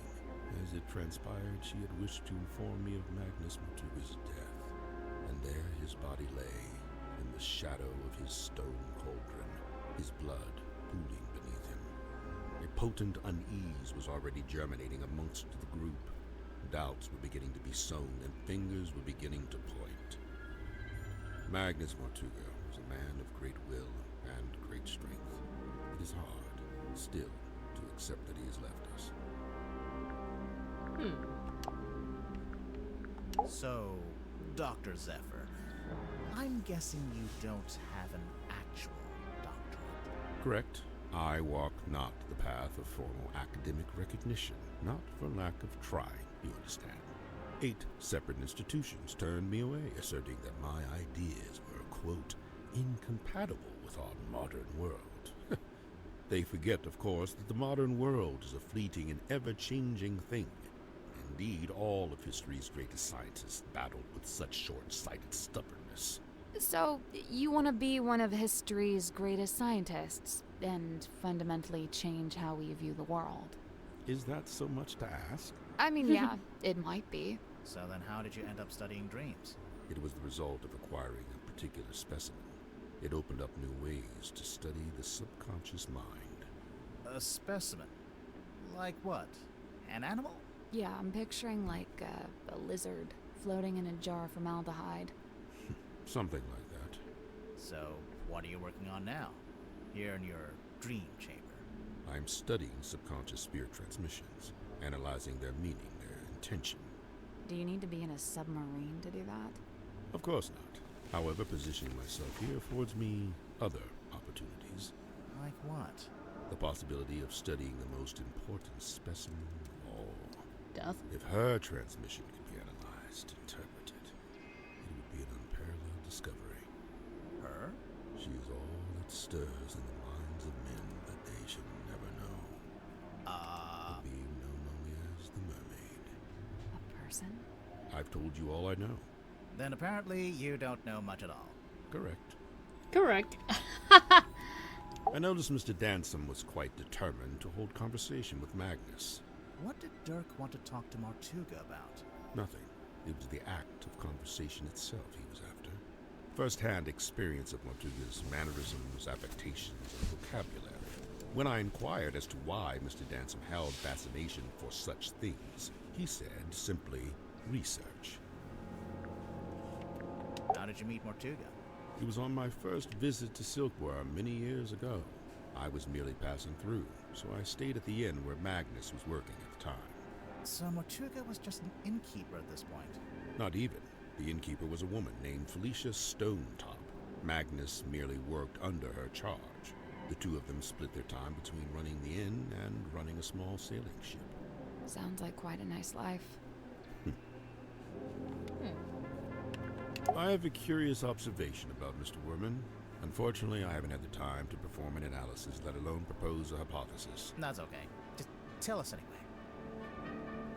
I observed that he did not seem at all saddened or sorrowed by the death of Magnus Mortuga. You can't know that. Some people don't always show emotion on the surface. Of course, quite true. However, Mr. Worman did display an emotion. Relief. Relief? Gazing upon the crime scene, much of the tension coiled up in Mr. Worman's body visibly dissipated, and thereafter he seemed energized, galvanized. Huh. Why is it still encased in polypropylene? Makes it more valuable to a collector. Surely you get it. You're a kind of collector, aren't you? I collect only one-of-a-kind items, and only those with significant provenance. Technically, this does have significant provenance, since it's owned by Dirk, and he's the actor who plays the character. Oh, yeah. I have no interest in such a device. It is merely the debris of an exoteric society. It holds no energy. Sure it does. It says right there. Battery, 23%. Sure it does. That belonged to Magnus Mortuga, but I suppose it should pass along to Cynthia. Cynthia doesn't get all of Mortuga's stuff just because she took over as captain, surely. Of course not. However, I imagine at some point Cynthia may wish to unlock the captain's cabin. She'd need a glass eyeball to do that? Naturally. While it holds the pretense of being an eyeball, in truth, it is a key. Ah, I was right. This is where I first learned about Miss Silkmoth and her residence at the Fortuna Hall Theater. This was after you'd started living in the submarine. Correct. So Mortuga had the newspaper on board with him. Only this solitary page. Before we left port on the submarine's maiden voyage, Magnus asked a favor of me. He wished for me to venture into the Stonetop Inn, collect this cauldron, and bring it on board. Why couldn't he do it himself? He'd have been strong enough, surely. I'm not sure exactly. I was already preparing to bring a large amount of heavy equipment on board. I suppose Magnus considered it logical to fold the cauldron into that set. Was it shut and locked? Shut, locked, and covered with the sailcloth. Magnus never told me what he kept inside it, if that's what you're asking. Dr. Zephyr, is this yours? I don't immediately recognize it. You sure? It really looks like something that'd belong to you. Of course, I do concede that I have many similar bottles here in my dream chamber, so it's wholly possible that it originated in my collection. Nice answer. Totally non-committal. As good as they were, it was not Miss Silkmoth's politricks that interested me. Rather, I was interested in the base mindset they were a symptom of. In particular, her ruminations upon the great unknowns of life and death. There are clues to it, right here. Look at the choice of words. Unfathomable. Inconceivable. And on the reverse, you need only look at the chosen subject matter for her newest work. It's a Grim Reaper. It's the cloth that Magnus used to cover the cauldron. Why would he need to keep it covered? Either to keep it away from prying eyes, or perhaps he concealed it for his own benefit. It seems our collective fate hangs on the outcome of your investigation. I guess. This is a good thing. It is high time for a shifting of the tides. What do you mean? There are too many souls aboard this ship, many of them seeking things they shall not find. The fuck? A bit of light reading, It's a book about a hex. So I see. A charming pulp adventure by the looks of it. How long has this been chained to the foredeck? Do you know? Since the conception of the submarine, as far as I know. The conception of its current incarnation, I should say. The wider history of the vessel reaches back a good deal further, of course. I believe this to be a depiction of a being known as the Mermaid.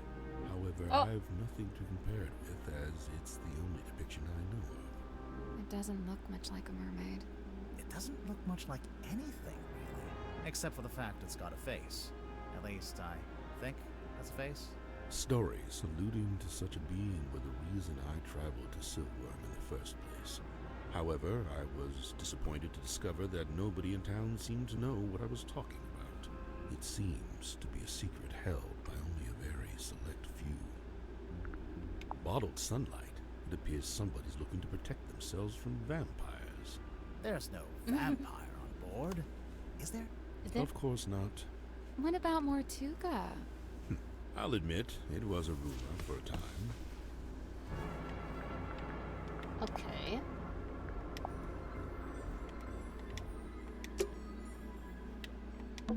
It's a weird glass bottle.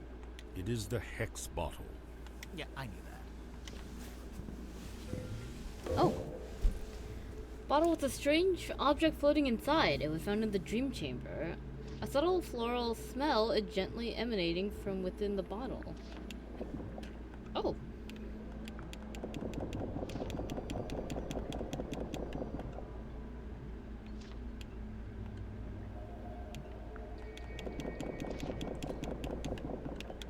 Why am I able to shake it? A dream chamber? Looks more like an apothecary. The what? An old-timey potion shop. Thank you. The cabinet's full of scrolls, but, Can't think of an excuse not to read them. they're too fragile, maybe? Hell, just say they're blank. No one will know. The cabinet's full of scrolls, but Can't think they're of hell, just say they're blank. I can't see anything important on these shelves. good, because I couldn't reach the stuff at the top if I wanted to. I can't. Good. Good. What's on those wall charts? Sacred geometry. Is that a heavy metal band? I mean, probably. A dream chamber? What? An old Thank time. you. What's on those wall charts? Sacred geometry. Is that I mean, probably. I can't. Good. It's a big dome. All the light coming from the top gets filtered through the pink glass. It gives the whole room a really weird vibe. A dream chamber? What? An old Thank time. you. What's on those wall charts? Sacred Is that geometry. I mean, probably. It's a weird crystal. It is the fog ball. If you say so. Let's see, fog ball. A strange glass ball found in the dream chamber. Something is swirling inside of it.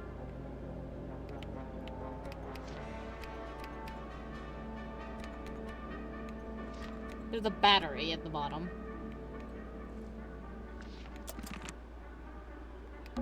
It's a little bedside cabinet. You know, the kind of place you'd keep a glass of water and a book. And a magical glowing orb. Tired? I worry if I slept in that thing, I'd get transformed into a monster or something. I worry that sleeping at a 45-degree angle would be bad for my back. You are old. It's a weird metal helmet. It is the dream helmet. Of course it is. Let's see, a peculiar piece of equipment found in Dr. Zephyr's dream chamber. A large rat's funnel is attached to the top of a pair of leather goggles. Curiously, the goggles are fully opaque. You can't see anything while you're wearing them.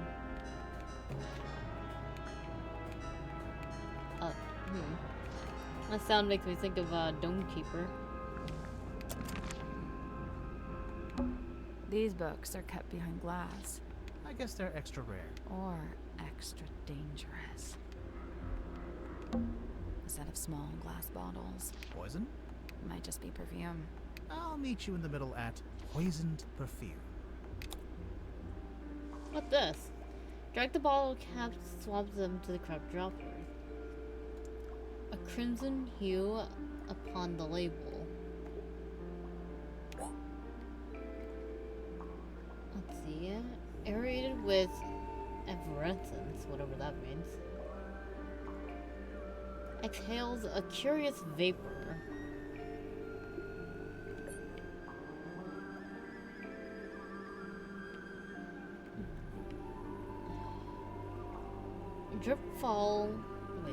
Drips fall within a hurried cadence.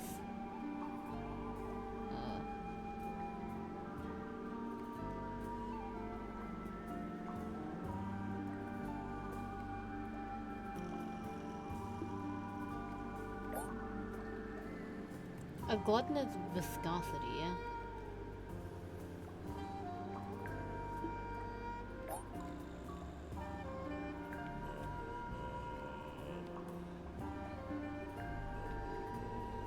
Conspicuous X upon the label.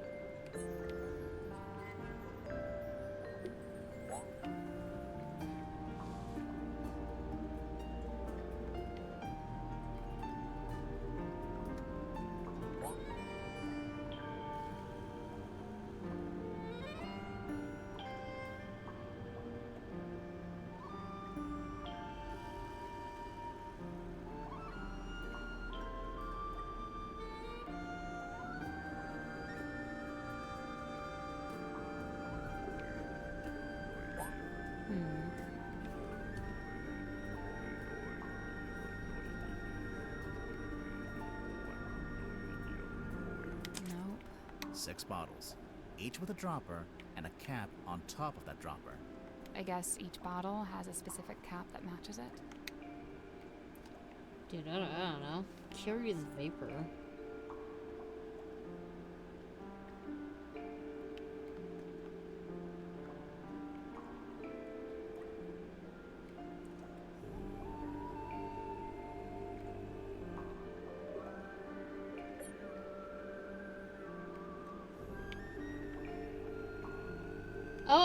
Oh! I didn't realize I can lift the fucking... Okay.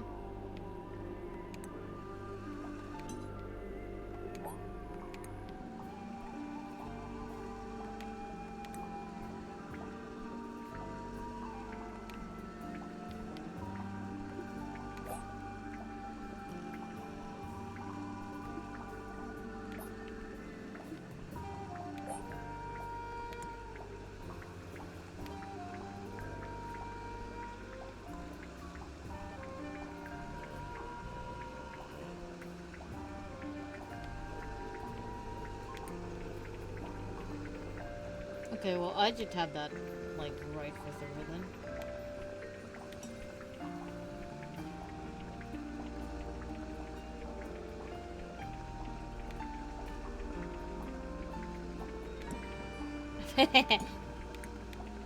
Okay. Got it. Nice work. Is anything going to happen? Oh, The glass moved. Let's take a closer look at that bookshelf. The Magician of the Soul by Annabelle August. A Ghost Rises Before Me by Joseph Jenkins. A Dusty Old Cloth. Prophecy from Parapsychology by Halcyon Hardwick. The Seven Secrets of Onirology?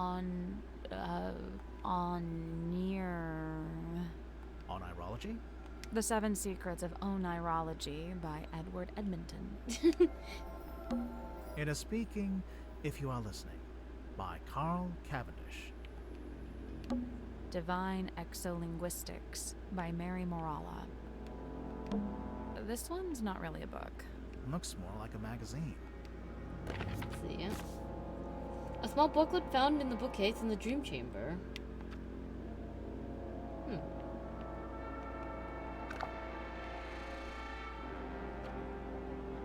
Mermaid's tongue. His golden palm, isn't that what he's like wearing? Caretaker Collective, quarterly journal listing and inquiries. Lillian's locket. Lillian was a witch of some infamy before her untimely end at the hands of a curse. Some say the locket protects from prison, others suggest it absorbs them. Imbibing whatever, their power. 9 OZ. 9 ounces? Silver Snake Skull, the disembodied skull of a mysterious silkworm serpent. Of the mysterious silkworm serpent.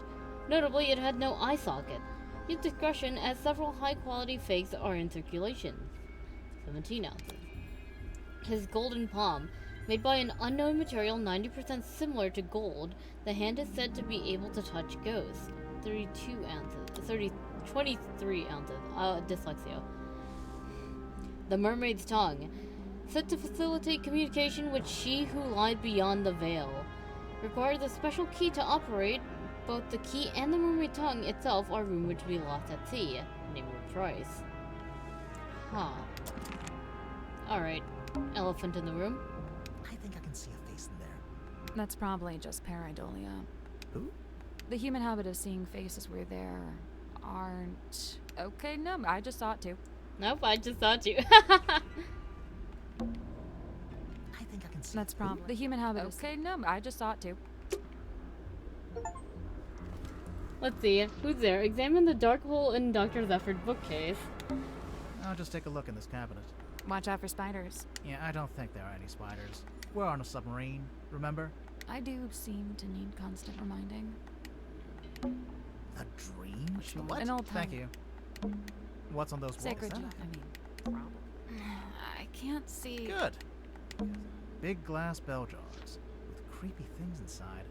If I had a penny for every time we go somewhere and there's big glass bell jars with creepy things inside, I wonder how it gets electricity. Yeah, I would recommend that you don't wonder about that. It's a big dome. All the light. It gives the whole room. What is this, anyway? It is what it says it is, a quarterly journal of listings and inquiries. I noticed the prices are listed as ounces, and that's gold, I'm pretty sure. These numbers are merely a way to ascribe a universal value. Most transactions take the form of a trade, exchanging items of equivalent worth. Oh, wait, so are these things that people have and they want to sell? Or is it stuff people want to buy? Both. What about that last one? The mermaid's tongue. Likely the most contentious item ever to be listed in the journal. Desperately coveted by those who believe, and disdained by those who don't. Those who believe what? That such a thing could even exist. How come the goggles are blacked out? It is a weighted sleeping mask. To induce REM sleep? Correct. What's REM sleep? That's the kind of sleep where you dream. Aha.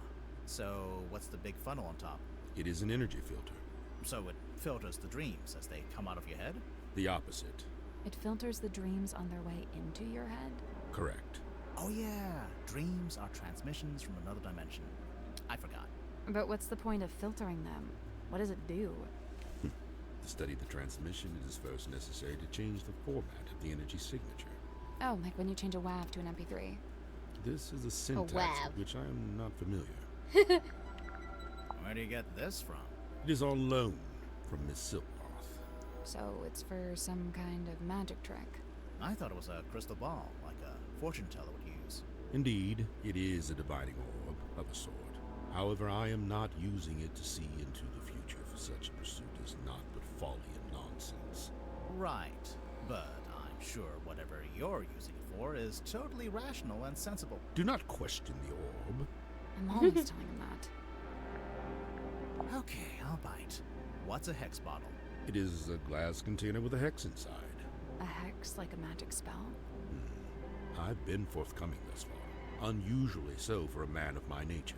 However, certain things I shall be keeping to myself, especially if it has no bearing on your investigation.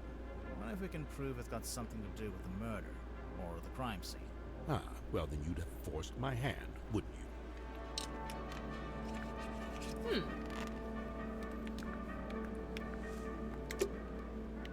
Alright. Blow my head! Locked. Oh. The.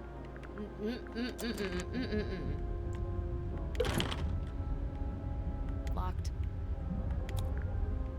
The captain's cabin. Oh. It's locked. Okay. Well, we won't do that yet. Let's first, inspect everyone else.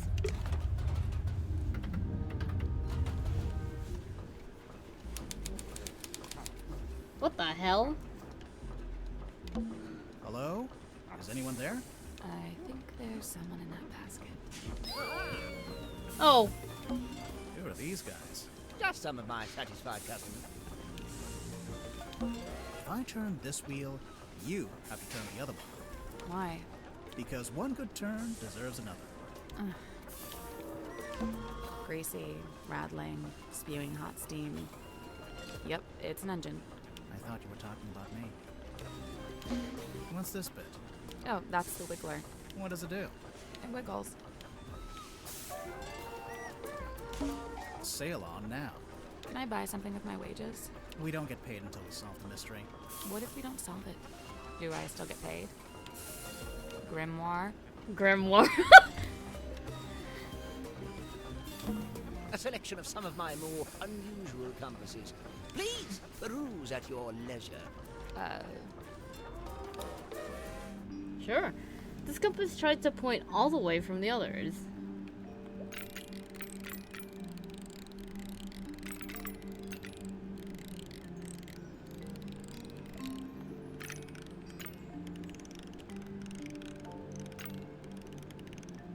This compass doesn't want to solve this puzzle right now. That's hilarious. This compass actually is a clock in disguise. This compass tries to point at all the others.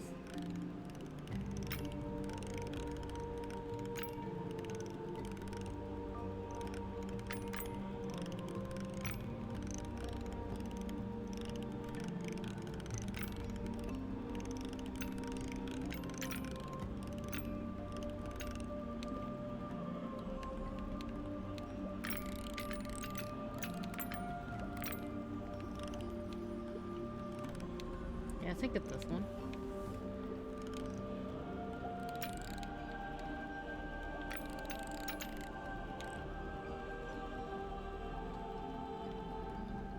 What time is it currently? 4?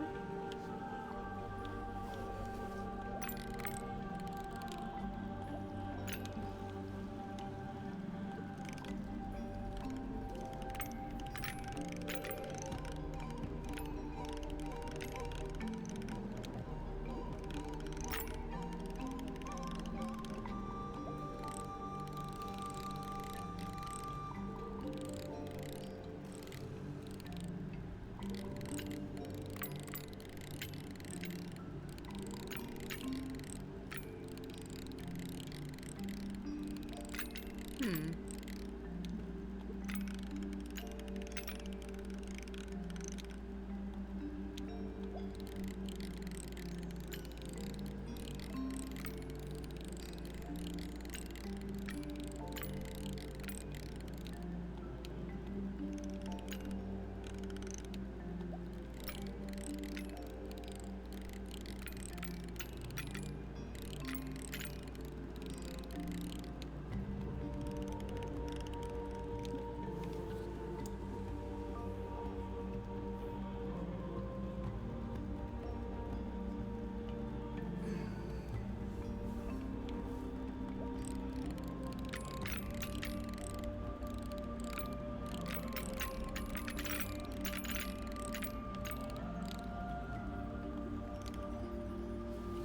Hmm.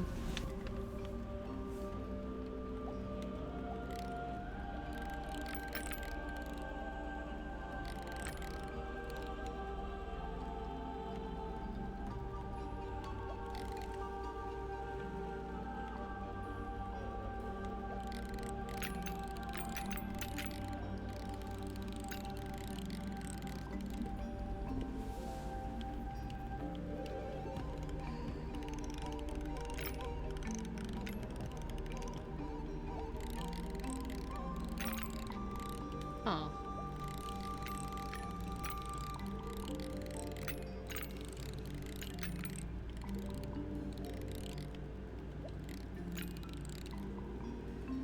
Tried to point at all the others.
Hmm.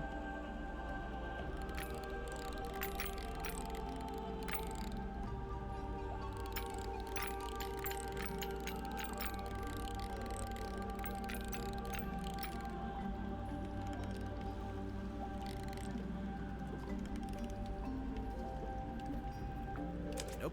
So there's 4 slots, and each one needs a compass to go in it. The labels are all describing a particular compass, I guess.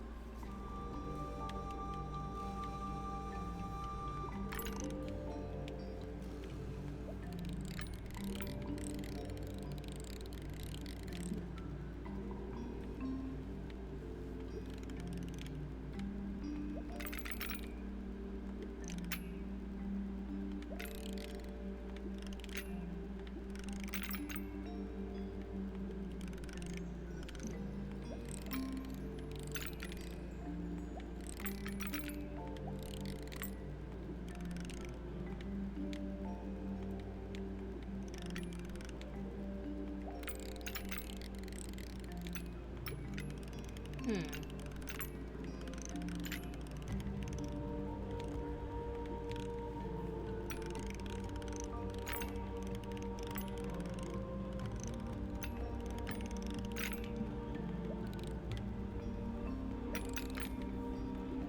two are definitely it, but how do I find the clock?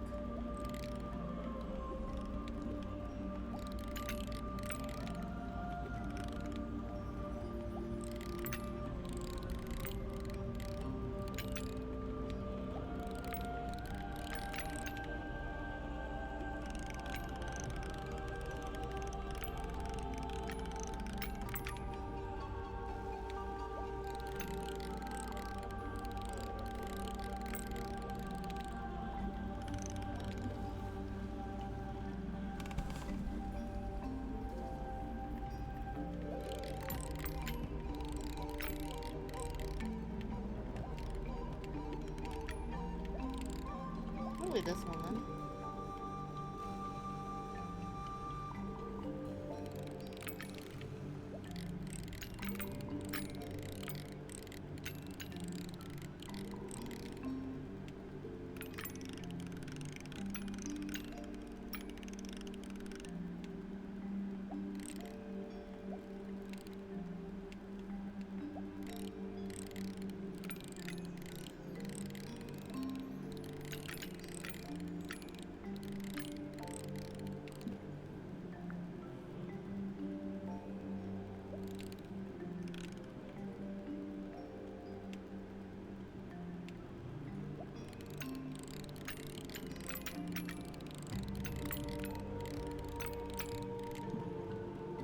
There we go. Nice. Okay. Did something unlock? Nope. Yeah, it did. I heard it. Sounded like a box opening. Hey, Justin, welcome. Pure conjecture. I feel like I We took already solved it. a little too long on that puzzle. A giant cog. Maybe I should touch it.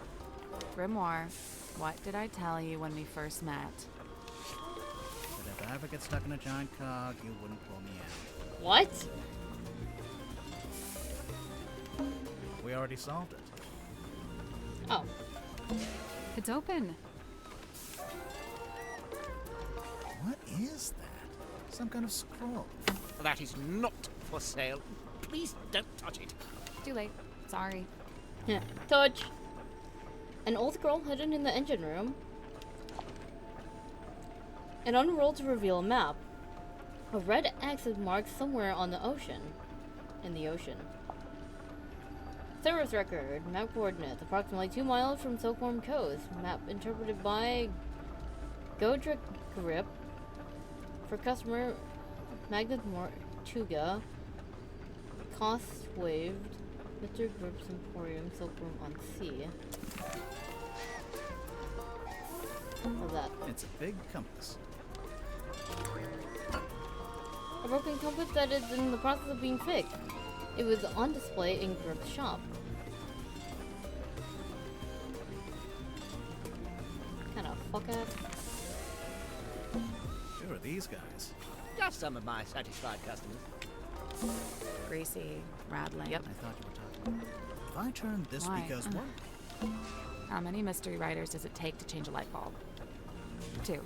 One to hold the bulb, and the other to give it an unexpected twist. Ahaha. Nice. How many mystery writers? 2. One to hold the other. Nice. Noisy, dangerous, confusing. Yep, it's an engine room. I thought you were talking about me.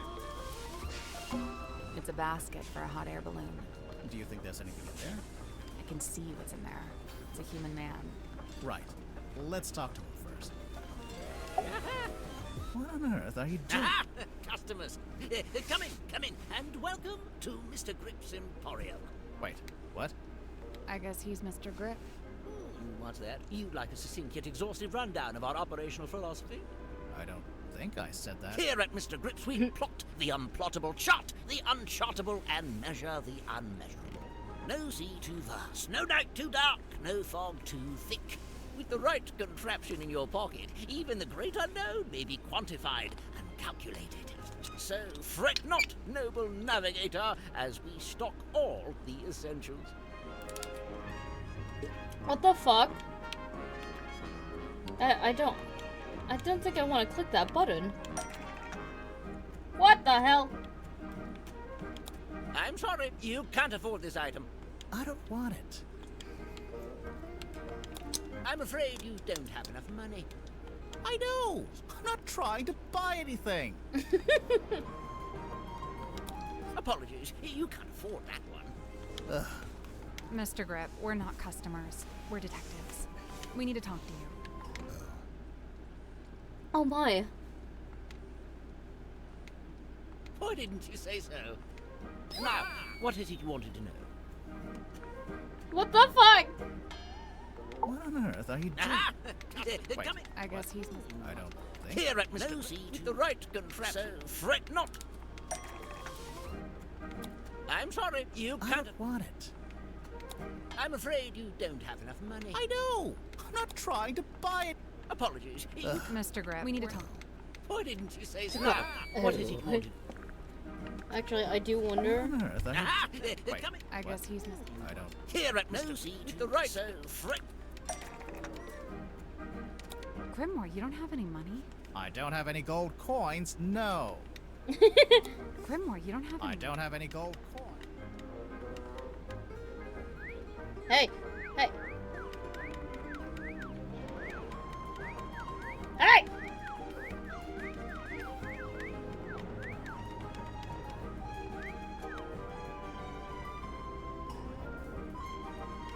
I'm sorry, you I can't. don't want it. I'm afraid you don't. I know! I'm not trying to buy it. Apologies. Mr. Grip, we need to talk. Why didn't you say so? What is it you wanted to know? Can I get your full name? Godric Grip of Mr. Grip's Emporium. And that's this little shop you run down here in the engine room, for some reason. Yeah, no, the personality of this game is really funny. This is merely the newest branch. The flagship site is back in Circuit-on-Sea. Yeah, we saw it. It's all boarded up. As well, I can't make a living selling compasses to the ghosts in a ghost town, can I? So that's what you do? Sell compasses? Seems kind of niche. We buy, sell, and service all manner of nautical navigation equipment. What's that? Ah, yes, we also provide cartographic consultation. We'll analyze and decipher any map, all for a low, low fee. Some maps may be invalid. Fee to be decided on a case-by-case basis. Sorry, did you just talk to your stick? You mean Cornelius Kane? And he's given it a name. Great. Don't ask any follow-up questions. Maybe he'll let us move on.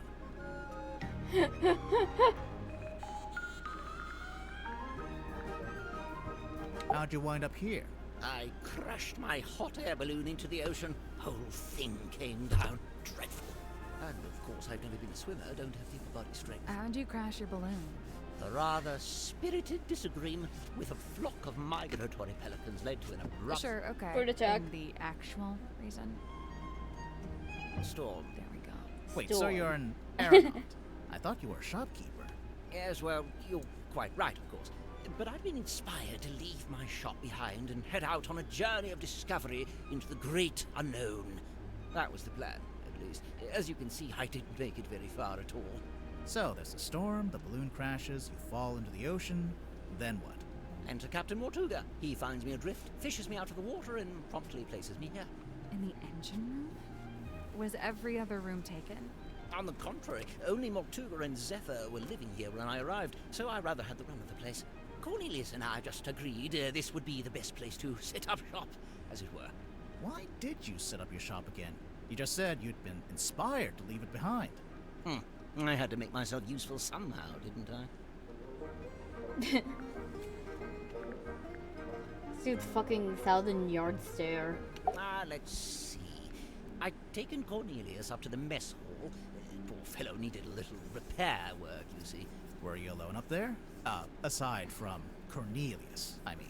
No, Werman was there, working away on his typewriter. Then, all of a sudden, somebody new came down the ladder. A woman by the name of Mariana Moon. Werman and I conversed with her for a few minutes before Mortuga himself entered the room. He passed through towards the child's room and the storeroom, but before he left, he asked us to provide Mariana with a tour of the submarine. Werman feigned a sudden fatigue and slithered off back to his room, leaving me as the solitary tour guide. You do kinda look like a tour guide, to be honest. Yes, well, I won't bore you with blow by blow. I'm sure Mariana will cover that in her statement. Suffice it to say, we ended up in the bilge at the very back of the submarine. And there we were, standing in the dark, when all of a sudden, a voice echoed down from above. Mortuga's voice? No, a young woman's, possibly two different women. The voices were followed by the sound of a blade, and finally a dull thud, like something hitting the ground. Sounds like a murder to me. What did Mariana make of all this? Well, apparently satisfied by our impromptu What the fuck? eavesdropping Giant-ass pipe? session, she made her farewells and left. You didn't go with her? No, I stayed a little longer. Did you hear any other weird noises? I did. First, the sound of the storeroom door wrenching open and then closing again. Secondly, some kind of short, heavy scrape, mechanical. And finally, a dull thud, like something hitting the ground. Sorry, again? How many murders were there? I didn't really know what to do with myself after that, but an unexpected lurch of the submarine caused me to very nearly topple over into the bilge water. So I decided to take my leave and return to the safety of my engine room. You didn't want to go upstairs and see what was going on? I certainly thought about it. Ultimately, I think it came down to cowardice on my part. You didn't want to run to the murderer. So, let's see. I was sat there, feeling rather pathetic, when Cynthia appeared in my doorway. What did she want? Well, she had a compass she wanted me to fix. I agreed to take a look at it for her. But that wasn't the end of it. She then told me she'd been asked to bring me upstairs, along with everyone else. And so, after fetching Mariana from next door, the three of us went up to the storeroom. I saw Mortuga's body laying on the floor, saw the cut across his neck. The cowardice I'd felt before, compounded. Tadpole spoke to the room. She wanted a confession, or even just an explanation. It goes without saying that nobody was willing to offer one. Really, that's the end of it. After that, several things happened very quickly. Cynthia became captain, decided to bring in a detective. You two arrived, and here we are. I noticed Dirk seems to be trying to tell Werman what to write in his book. Is he just trying to make sure Werman gets it done? Or is he trying to get him to write it in a certain way? A little of both, I'd wager. Maybe he's in league with Werman's publisher. Dirk? That can't be right. If I recall correctly, he told me he worked for something called, oh yes, thank you, Cornelius. Wit and Whimsy, that was it. But I'm not sure what It's a movie production company. It's owned by Vincent Van de Peer. He's a director and producer. Well, someone's well informed. Vincent once went location scouting in the swamp where I worked as a gift shop sales clerk. Ah, of course. What'd you make of old Dr. Zephyr? Not a fan? There's been some speculation that his experiments may be dangerous or even harmful. Although it's hard to be sure, since he seems so reluctant to admit what they actually are. You don't even know? I would have thought, since you've both been here for a while. Well, yes, Zacharias was one of the only two souls aboard the submarine when I arrived, but he never made me feel especially welcome. And he certainly wasn't keen on me poking around his dream chamber. In fact, he always seemed somewhat wary of me, like my arrival was going to scupper his plans in some way. I guess Zephyr and Mortuga weren't expecting anyone else to show up. I know there were like 9 people on this goddamn submarine. He lived and worked in the inn opposite my emporium.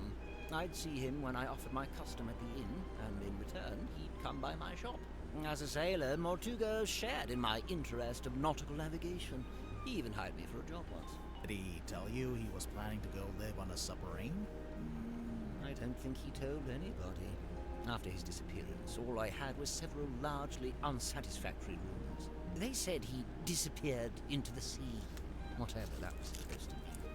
The first time I laid eyes on his eponymous submarine was when it rescued me from my fallen balloon. I can't tell you how surprised I was to see Magnus Mortuga step out onto the foredeck. Although, he wasn't quite the same man I'd known before. How do you mean? The light in his eyes was dulled, like he wasn't really there. What had happened to him? Well, I'd never found out. But you know, perhaps the rumors were true after all. Perhaps he had disappeared into the sea. Oh. I never got the details out of either of them, so I can't confirm this. But I believe Werman was invited onto the submarine by Mortuga himself. Really? Why? It's very strange. I can't for the life of me imagine why Mortuga would bring a journalist on board. Werman's an author, not a journalist. Well, he used to be a journalist. He wrote for the local newspaper. And I will say he doesn't seem to have lost the instinct to always be on the lookout for a story. Before this thrilling little jaunt on the Mortuga submarine, I'd lived in Silkworm all my life. I worked for my father and eventually inherited his business. Gorman Grip's nautical and aeronautical precision measurement and navigation instruments. Snappy title. I eventually trimmed the name down to just Mr. Grip's Emporium. That was around the same time I hired young Cornelius here as a much-needed second pair of hands. He's a stick. He does not have hands. Yes, running that business was my whole life for many years. Yes. Slow, sometimes tedious work, but I was extremely good at it. I especially relished in the task of deciphering and restoring old maps. The more decrepit they were, the more I enjoyed it. And now you live in the engine room of a submarine. Must be a big change. Yes and no. Yes. Alright, time for everyone's favorite. I'm gonna have to do how many items are in this fucking 17 items right now. What's with all the needles and cogs and stuff? It looks like Grip's halfway through fixing it. That's what I figured anyway. Ah, thank heavens! That's what I was hoping for. Sorry, what? Perhaps I should explain. You see, Miss Seafoam came to me with a compass she needed fixing. I went to put the needle back on, but Cynthia stopped me. No, she said. The whole thing is broken. You'll have to take a look at the insides. You'll have to replace the needle. For some reason, she seemed to need it to be true. She needed the compass to be broken. I told her I had various spare needles I could try out as replacements, and here we are. And you left it out so Cynthia would see it? So she'd think you were actually fixing it? Oh, that's the idea, yes. So if you kindly put it back where you found it. No. How much for this one? It's not for sale. Oh, too rare? Too valuable? It's from my personal collection. I really hadn't intended for you to see it. Well, we did see it. What's it a map to, anyway? What's at the red eggs? Now that's the question, isn't it? You don't know? Unfortunately, not. Good heavens. Something catch your eye? Rumored to be lost at sea requires a special key. Is that right? The Mermaid's tongue? Do you know anything about it? No, can't say I do. Bitch. Based on this, I wonder if it may not even be real. After all, there isn't even a photograph. That's just a drawing. Huh. Do you know if Zephyr made this himself? He must have done. He didn't have it when I first got here. In fact, I'm pretty sure he measured Mortuga's head to get the shape right. Huh. A crystal ball. Oh, how quaint. What's that? What's it for? Oh, you know, the usual. Whispering questions into the great unseen beyond, hoping without hope to get a response. There's some kind of pattern. It almost looks pictorial. Does it mean something? It might do. I imagine poor old Zephyr has been trying his best to figure it out. That's Good the captain, jellyfish. is it? And her accessories are a compass and a map. So? So they made her the navigator and the captain. Typical navigator erasure. I don't really deal in anything post-industrial revolution. Try Cynthia. Oh? Teenage girl, cell phone. Just seems like a natural fit, wouldn't you say? Oh. Yes. Can't really miss it, can you? It's creeping me out, but I really want to know what it is. I wouldn't lose sleep over it if I were you. Sir? Is that a sun? Probably. Although it could be a wheel. Ah, yes, wheel tablets. Wheel tablets. This is from a ship's sail. I think so? Did you sell sails in your shop? No, ship parts like that fell within the remit of the Drummond shipyard, a few doors down. Cornelius tells me he spotted Miss Silk Moth drawing this while she was in the mist. What's it a drawing of exactly? Let's have a look, shall we? Ah, that symmetry, I see. And she's sitting on the cauldron, facing a window. We think Mortuga might have dropped this when he was killed. You can think that all you like. Personally, I think it came from somewhere else. If it wasn't dropped by Mortuga, perhaps it was dropped by the culprit? Might have been neither. You're suggesting this bottle made its own way into the crime scene? Maybe. Huh. So what's the deal with this cauldron? I've no idea. Really? I figured you've been here a while. Surely Mortuga would have mentioned it? He never did. Seems like he was keeping secret From who? from everyone. Why would it need to be a secret? Maybe he just wanted it all for himself. Yeah, whatever was in there, I mean. It wasn't really Mortuga's modus operandi to be selfish like that. Quite honestly, it's more likely to be the exact opposite. What, so keeping it secret was him being selfless, somehow? Like if it was dangerous. He kept it hidden as a way of keeping you all safe.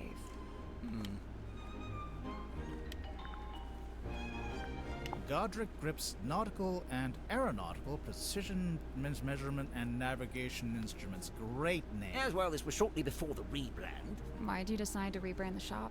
Ah, you see, the news about the silkworm serpent put the town in a particular sort of mood. Interest in all things nautical adventure was on the rise, you know. They put up that statue, we get tourists even. So you capitalized on the zeitgeist. Look at you, using the vocabulary. Where on earth did you find this? It was just lying around. Do you know what it is? What I do know is that it belonged to Mortuga. But you don't know what it was actually for. I couldn't say with any academic certainty. Wonderful, isn't it? Cornelius thinks it might be his great-grandmother. For all I know, he may be right. It What? belonged to Mortuga, I assume? Yes, and to me it sits right alongside that iron bell in his office and that stone cauldron in the storeroom. Together, Iron they bell? form Mortuga's collection of inexplicably cursed-looking nautical artifacts. Maybe they do form a set. Let's see here. Nope, doesn't say it anywhere. No based on, no inspired by. Inspired by what? True events. But then again, I suppose it is largely imaginary, mostly guesswork. I'd imagine that gets into the hook. No bladed weapon of any kind was found in the room. Yes, I noticed that too. The missing murder weapon. Classic. Any idea where it might be, or what? Not yet. All right. So that's that. What's this? Oh, it's telling me to go there. No.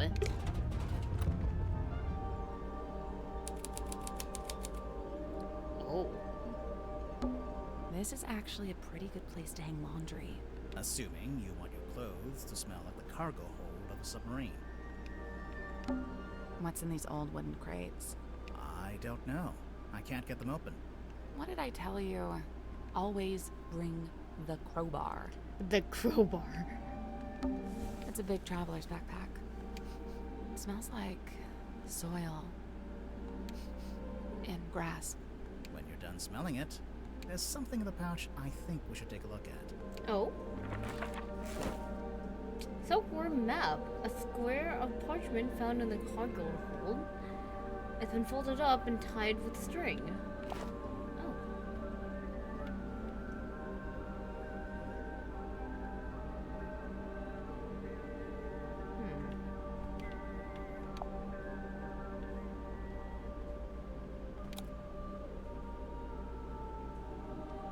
Question mark.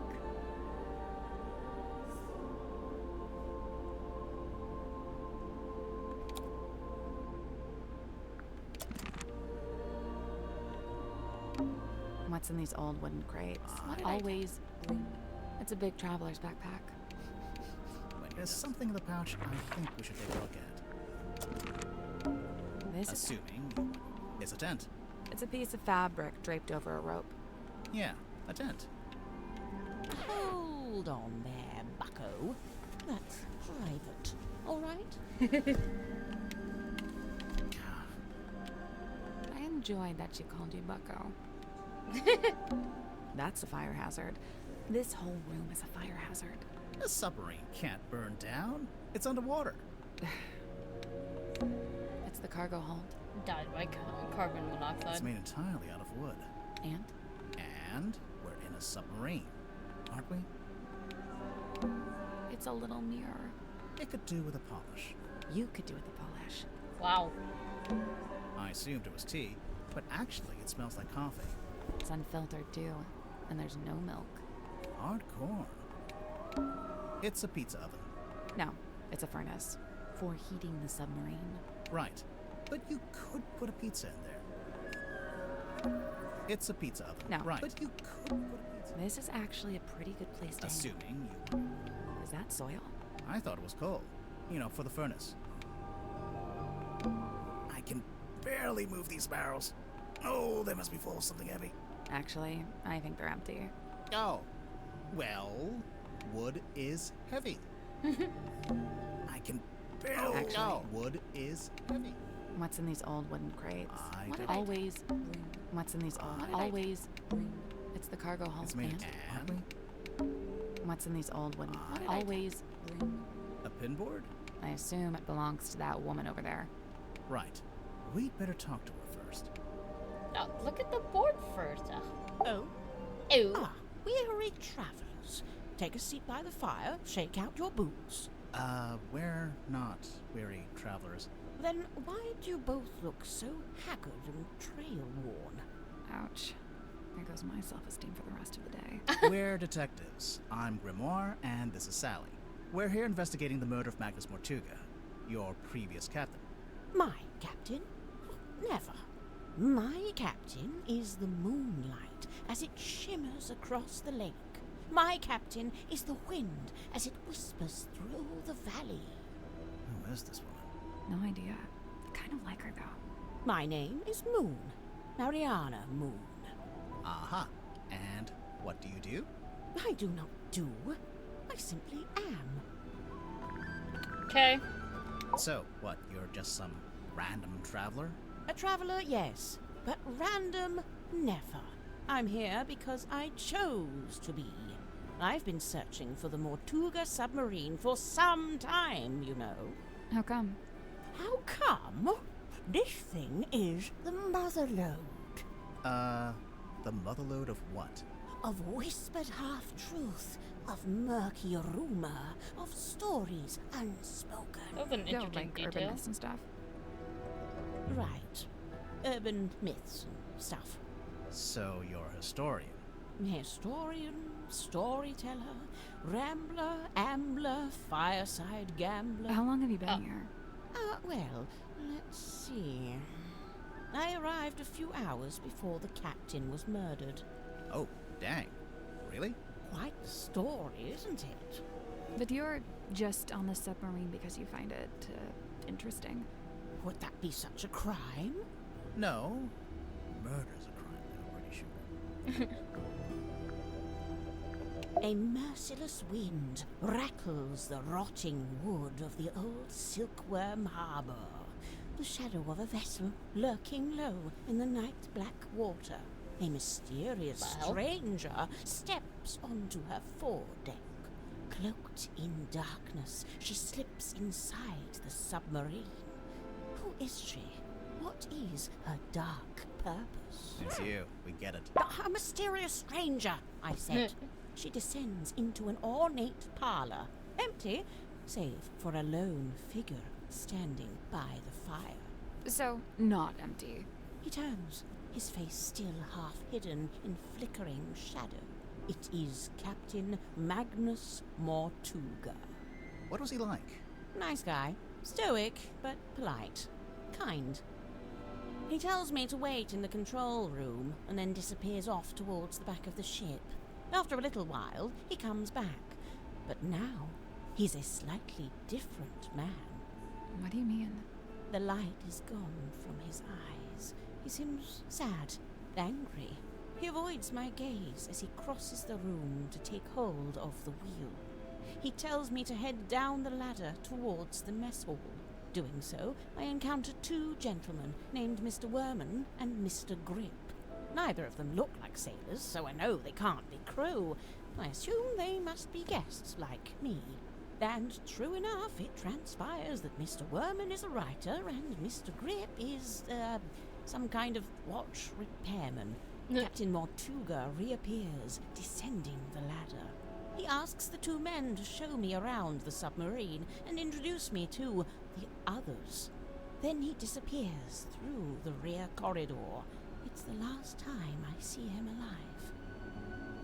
Mr. Werman apologizes, explains he's too tired, and leaves through the opposite corridor. Mr. Grip, unable to come up with such an excuse, agrees to show me around. Now, I wrote this down in my diary, so I may as well let you read it. Oh?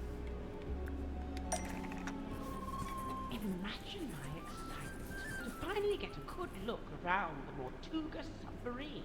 I was even given a tour by one of Mortuga's subordinates, a Mr. Godric Grip. We began early disappointment. The captain's cabin was locked. We began by visiting a bizarre laboratory known as the Dream Chamber. It smelled of dried herbs and dusty glass. It was devoid of its dream custodian. Then early disappointment. The captain's cabin was locked. Mr. Grip explained how Captain Mortuga mostly keeps this room locked when it's not in use. We climbed down into the living quarters, where a pair of bunk rooms sat at the end of a corridor. The first smelled of crane dust and unwatered fount. A young woman was laying in her bed, poring over an old document. She hastily hid the document away and introduced herself as Miss Cynthia Seafood, a name to remember, dear reader, as she will shortly become quite important. The second bunk room smelled of aftershave and desperation. The two men within, Mr. James Werman and Mr. Dirk Dansom, both appeared to be asleep, so we decided not to intrude. Next on the tour, a room inhabited, by the looks of things, by a young child who is also a stage magician. Sadly, this mythical child magician is nowhere to be seen. The room at the very end of the hallway was sealed with a heavy bulkhead door. Mr. Grip dismissed it as a storeroom that only Captain Mortuga makes use of. Perhaps you'll agree with me, dear reader, when I suggest the peculiarity of a simple storeroom being sealed off with such a significant door. Mr. Grip took me down to the cargo hold. It smells of damp wood and tarred rope. Yes, I describe it in the present tense, for it is here I sit as I write this very diary. Next door, the engine room, burnished bronze and tea-stained parchment. I learned that it's something of a nest for Mr. Grip himself, and thus was currently unoccupied. Outside, I encountered a Dr. Zacharias Zephyr, the aforementioned keeper of the Dream Chamber. Surprised to see us, he nearly dropped the empty glass bottle he was carrying.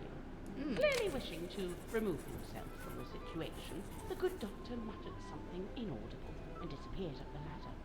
We continued on into the next room, which I was amused to discover was some kind of shimmering mermaid grotto.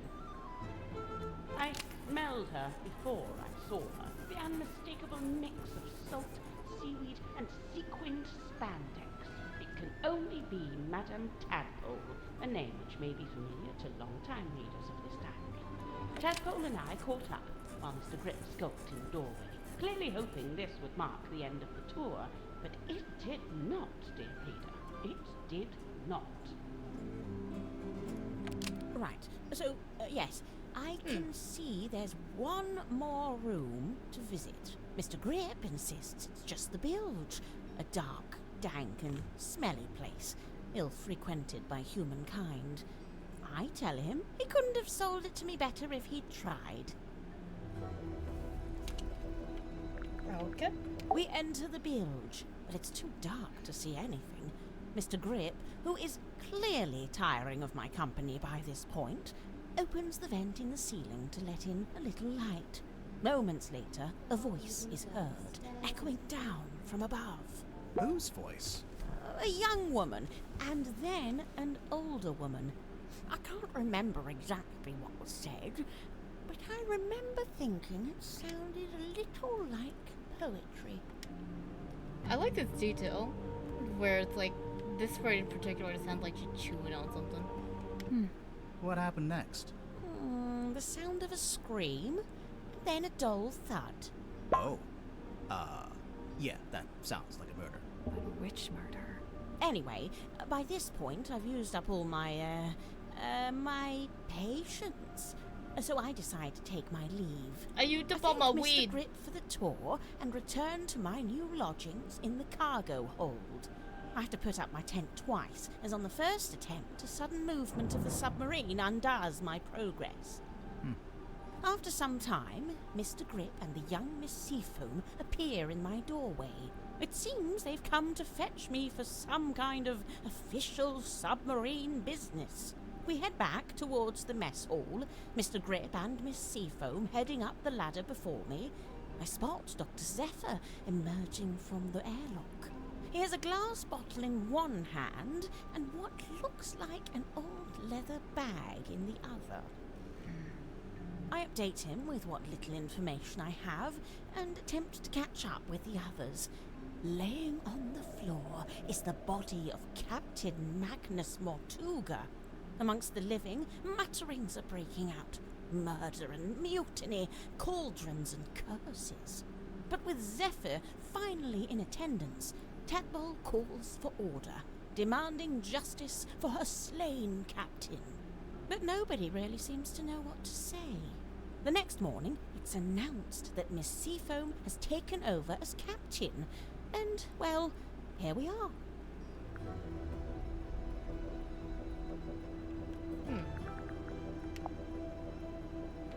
I saw Dirk wandering the halls this morning, like he was looking for something. I asked him what it was he'd lost, but he said he couldn't really describe it, but it looked a bit like a gun. What? So, something that looks like a gun, but isn't actually a gun. I can't imagine what he was talking about.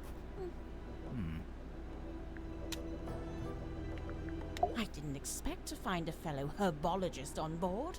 Dr. Zephyr really knows his rosehip from his rosemary. He's a chemist, too. Impressive, don't you think? I don't know. I get the sense his work is more alchemy than chemistry. He does seem rather secretive about it. I tried asking him about his experiments, but he seemed awfully reluctant to divulge any details. Sounds familiar. So, Mariana, what do you make of him? Godric, I mean. I will say, for someone with such a novel outfit, he's ever so quiet. Quiet? You disagree? I thought his whole thing was to be deliberately obnoxious. He wasn't like that with you? Not at all. Whilst showing me around the submarine, he was mostly subdued. Didn't say an awful lot. Maybe you make him nervous. Maybe you make him nervous. Broad shoulders, long arms, good for reaching across a wheel. He had a hard face, but soft eyes. I'd wager he was once a very handsome man. Do you know anything about his life before the submarine? Once a handsome Like, man? if he had a family? I'd never heard mention of his parentage, no. But he lived in Silkworm. Do you know where exactly? The only record I found lists him as living at the Stonetop Inn and working on board the Stonetop family sailing ship. As the captain? As a deckhand, and eventually as the helmsman. So how'd he end up as the captain of a submarine? All I could dig up was a rumor that he bought the submarine from the shipyard. He bought it? Or maybe he commissioned to have it built. Accounts vary on that. Either way, how could Mortuga afford to buy a submarine? My guess is that he didn't pay with money, but made some other kind of trade. Worman, I know he once worked as a newspaper journalist. Oh, that's before he changed his name, of course. Have you read his book, Hex of the Helmsman? I leafed through it. I must say he's got some good research skills. I'd love to know what his sources were. What do you mean? The book is very clearly a loose retelling of the real-life story of one Magnus Mortuga.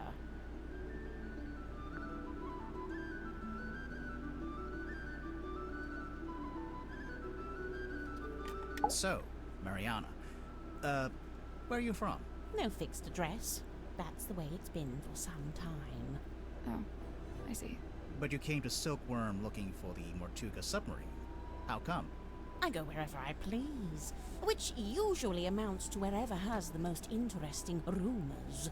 I don't want to be rude, but do you ever have to do work to get money? From time to time. I've taken up work as a tour guide, a historian, a performing storyteller. But how did you wind up getting onto the submarine? Isn't it a secret?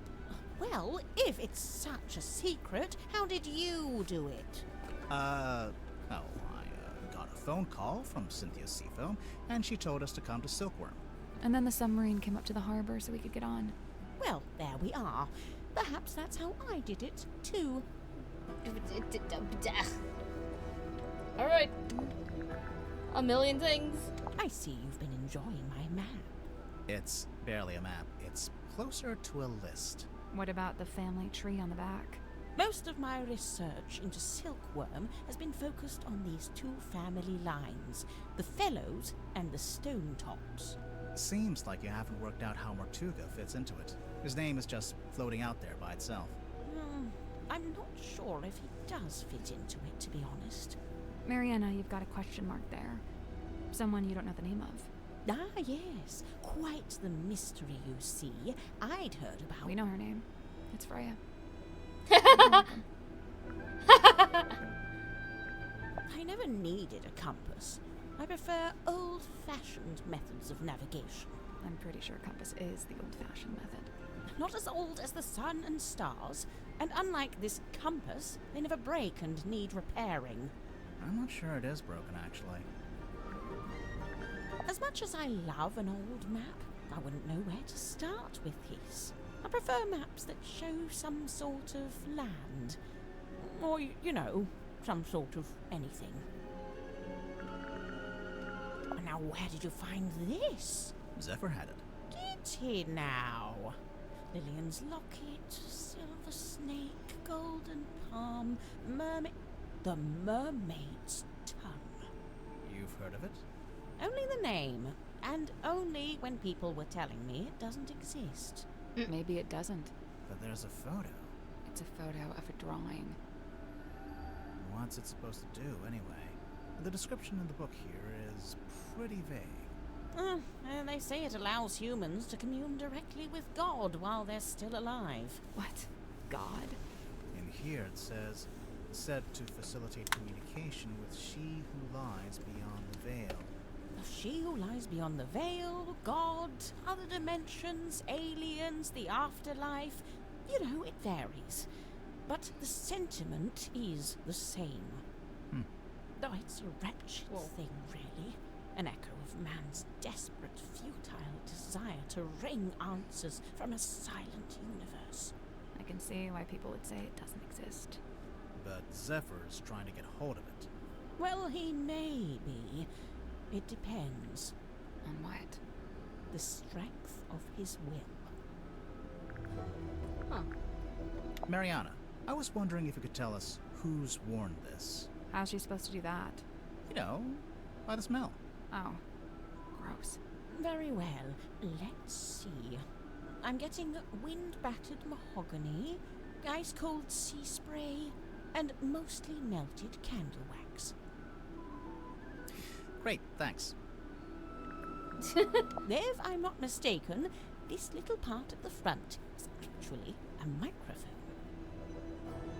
Oh. I can't speak to what that is squirming around in the bottle there, but the liquid is salt water with a mix of herbs. I suppose Zephyr must have a pestle mortar. I might ask to borrow it. Which herbs? Valerian skullcap and chamomile. Who would pronounce chamomile? Sorry, Belisha Bonetop. Yeah, that's what she's called in the book, too. Marcus Mordoom's captain/love interest. Flying a little close to the sun with that name, aren't they? Mariana, can you tell us what these tablets are? It's rather more difficult when it's something synthetic like this. Some kind of vitamin supplement, I believe. All 3 of them? Yes, the 3 tablets seem largely to be the same thing. I wonder why they're It's a different. piece of an old sail, roughly cut into a square. Mariana, you visited Silkworm before, didn't you? Was Sim's magic show in the theater back then? No, when I passed through, the theatre wasn't showing anything. This very poster was up on the walls, but they'd covered it with a banner that said cancelled. So that must have been after Sim left. But before the theater had booked a new act. Do you recognize this, Mariana? Should I? Well, we just figured since there's a moon drawn on the label. So because my name is Moon, all moon-related things must belong to me? Yes. Even if it's not yours, do you have any idea what it is? It's a herbal compound of some kind. Valerian, skullcap, chamomile, and seawater. So, not poison. Maybe it's medicine. Would those herbs do anything in particular? I suppose it could be a sleep aid, like a mild sedative. Interesting. Yeah, wait, wasn't it... Hold on. Mariana, I was wondering if you could tell How's she us, supposed to do that? you know, Oh. Very well. I'm getting wind-battered, ice cold sea and mostly melted. Not this one. What was it? great, thanks.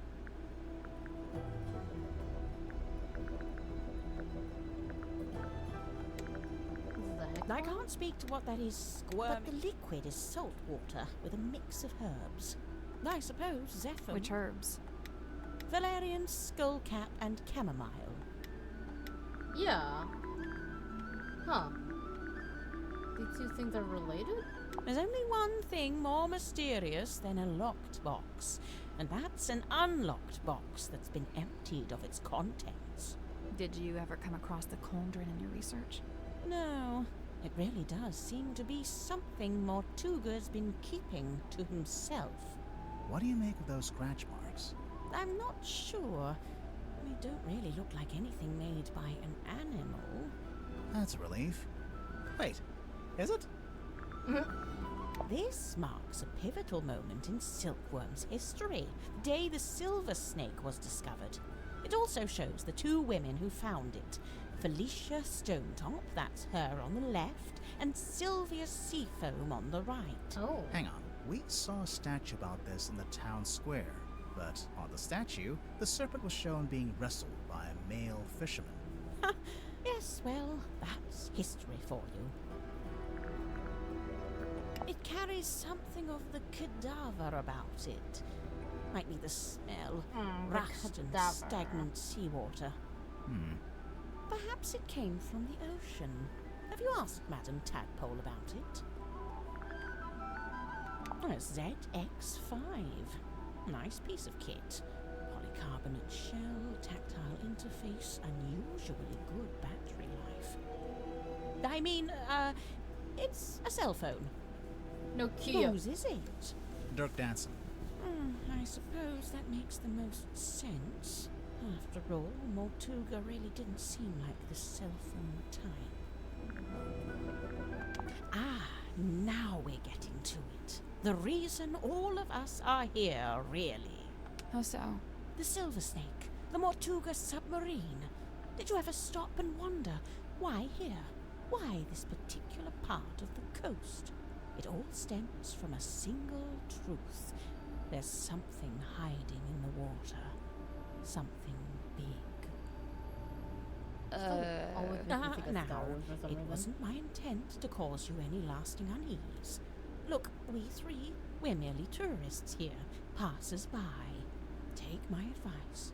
Keep your distance from all this, so you can still walk away at the end. I believe Mortuga used its light to alert others to the location of the submarine. On the rare occasions when he wished to do such a thing, of course. That's how it happened with us. Although I guess it was Cynthia, not Tortuga. You know, for some time now, I've heard stories of sailors seeing a green light in the ocean at night.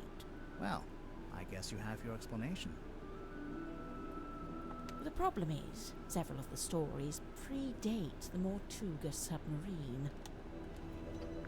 Gotta stop hitting the trigger that keeps stopping the autoplay. Pause it here, I'll show you something amusing. See this photograph on the inside cover? It's a picture of Worman, isn't it? If it is, it's a very flattering one. It's not Worman at all. It is rather more handsome father, Mayor Damien Dusk. Get out. Really? No word of a lie. Huh. Why do you know that? I see Cynthia's proudly wielding the Seafoam S in her signature there. Why shouldn't she? Of course, she's well within her rights to do so, but I do think perhaps it sends a certain message. What message would that be? I claim this submarine in the name of the Seafoam family. Something like that, don't you think? Would make sense if it originally belonged to the Seafoam family. It's a pizza, No. right? But you could put a pizza. Is that soil? I thought it was coal. It's the cargo hull, It's me, man. aren't we? Okay. We have that, and we have 2 more areas before funny little thing.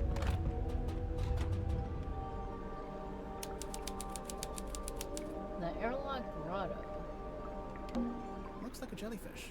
It's 2 glass bowls and some seashells. Right. But what does it look like? Jellyfish. Jellyfish. Looks like a jellyfish, It's right? jellyfish. She sells seashells by the seashore. Terrible place to sell seashells. Anyone can get them for free. They're just lying around. That's a big mirror. It's the kind of mirror you'd walk through to get to Mirror World. You've been to Mirror World? What's it like?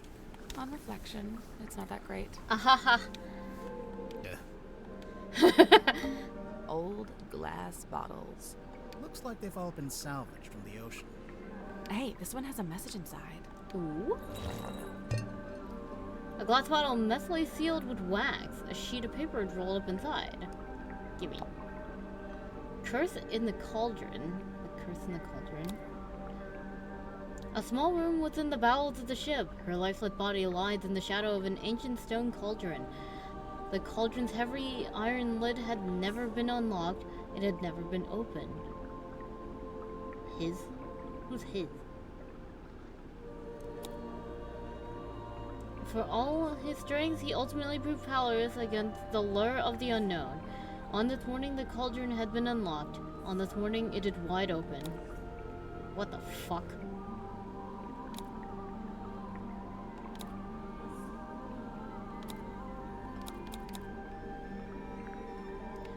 Oh, it's a picture of the crime scene.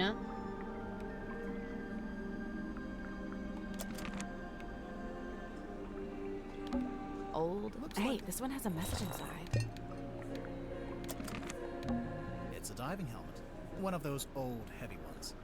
You think it's a safe? Nah, looks pretty dangerous. A safe. Oh, Puzzle? Drag the diving helmet to rotate it. Tap the dials to rotate them. Oh, okay. We only got that direction. So...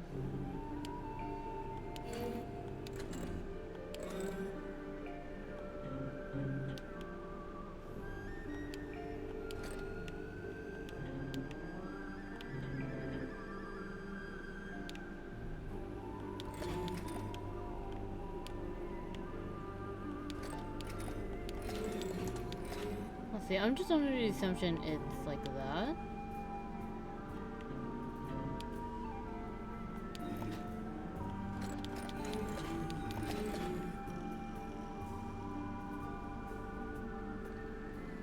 Maybe?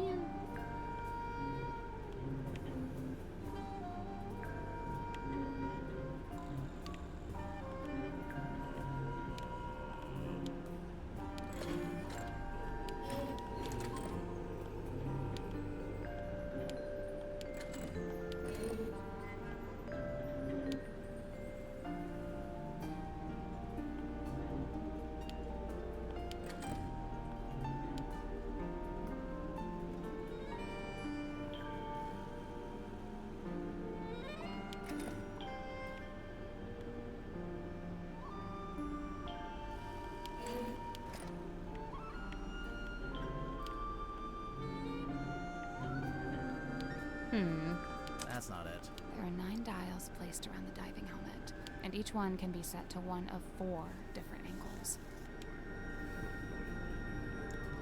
Yeah, but what do they mean?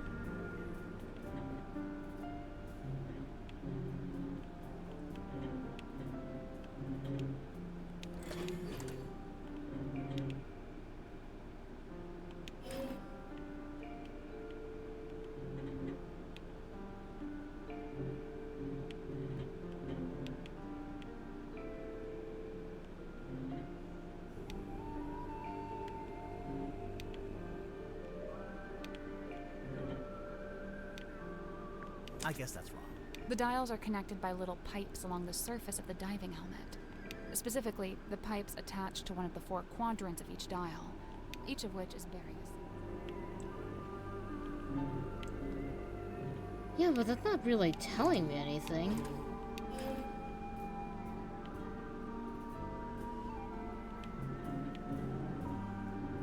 Oh, maybe like this, actually?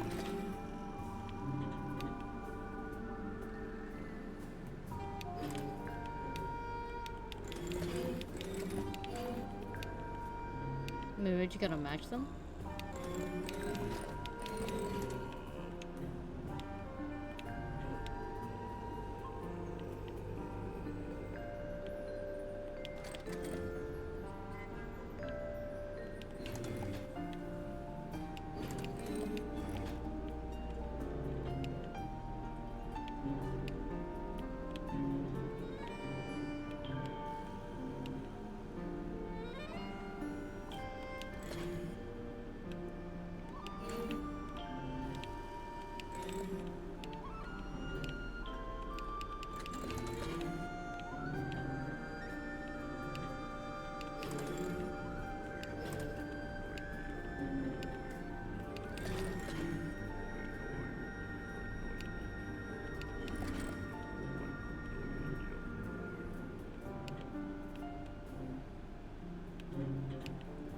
Like that? There we go. Nice. What's inside? Oh. A pocketbook. A rugged, blood-stained pocketbook. It was hidden in the airlock.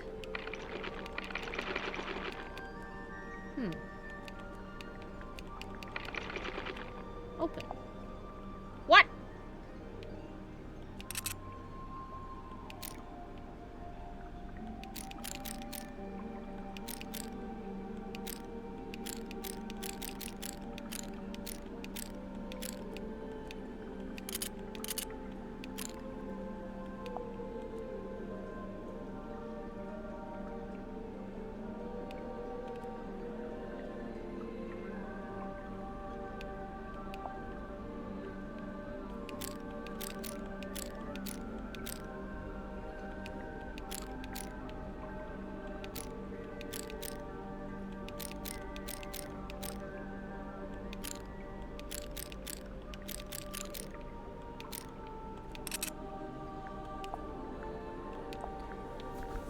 Did we get like a thing of numbers anywhere?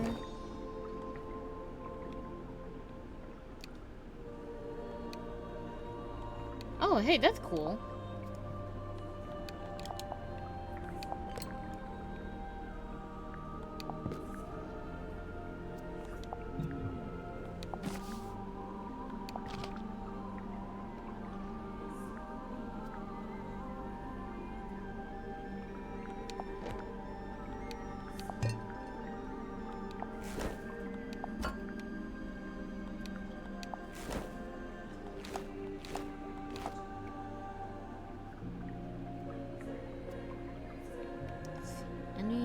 Any numbers? Hey.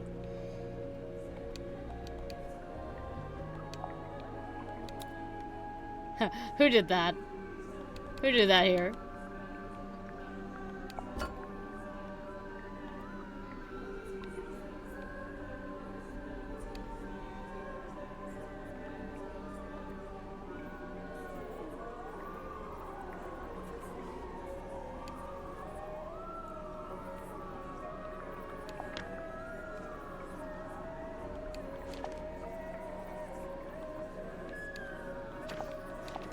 Oh, they got different stuff even on the...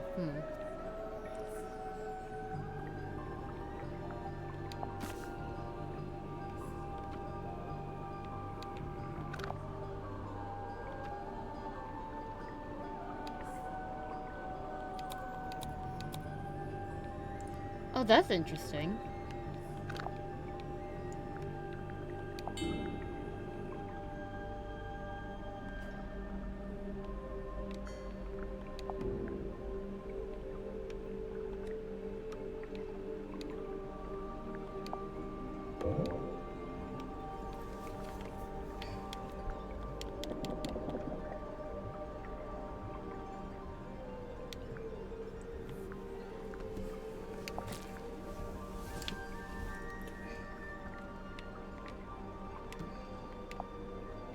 Very interesting.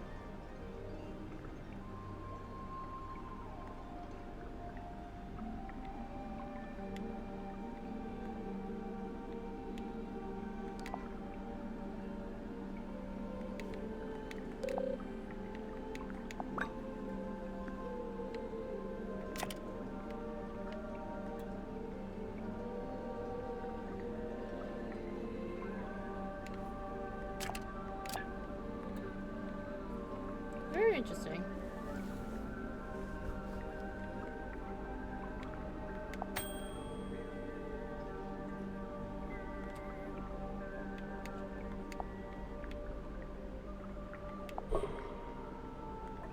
Trying to see if there's any numbers.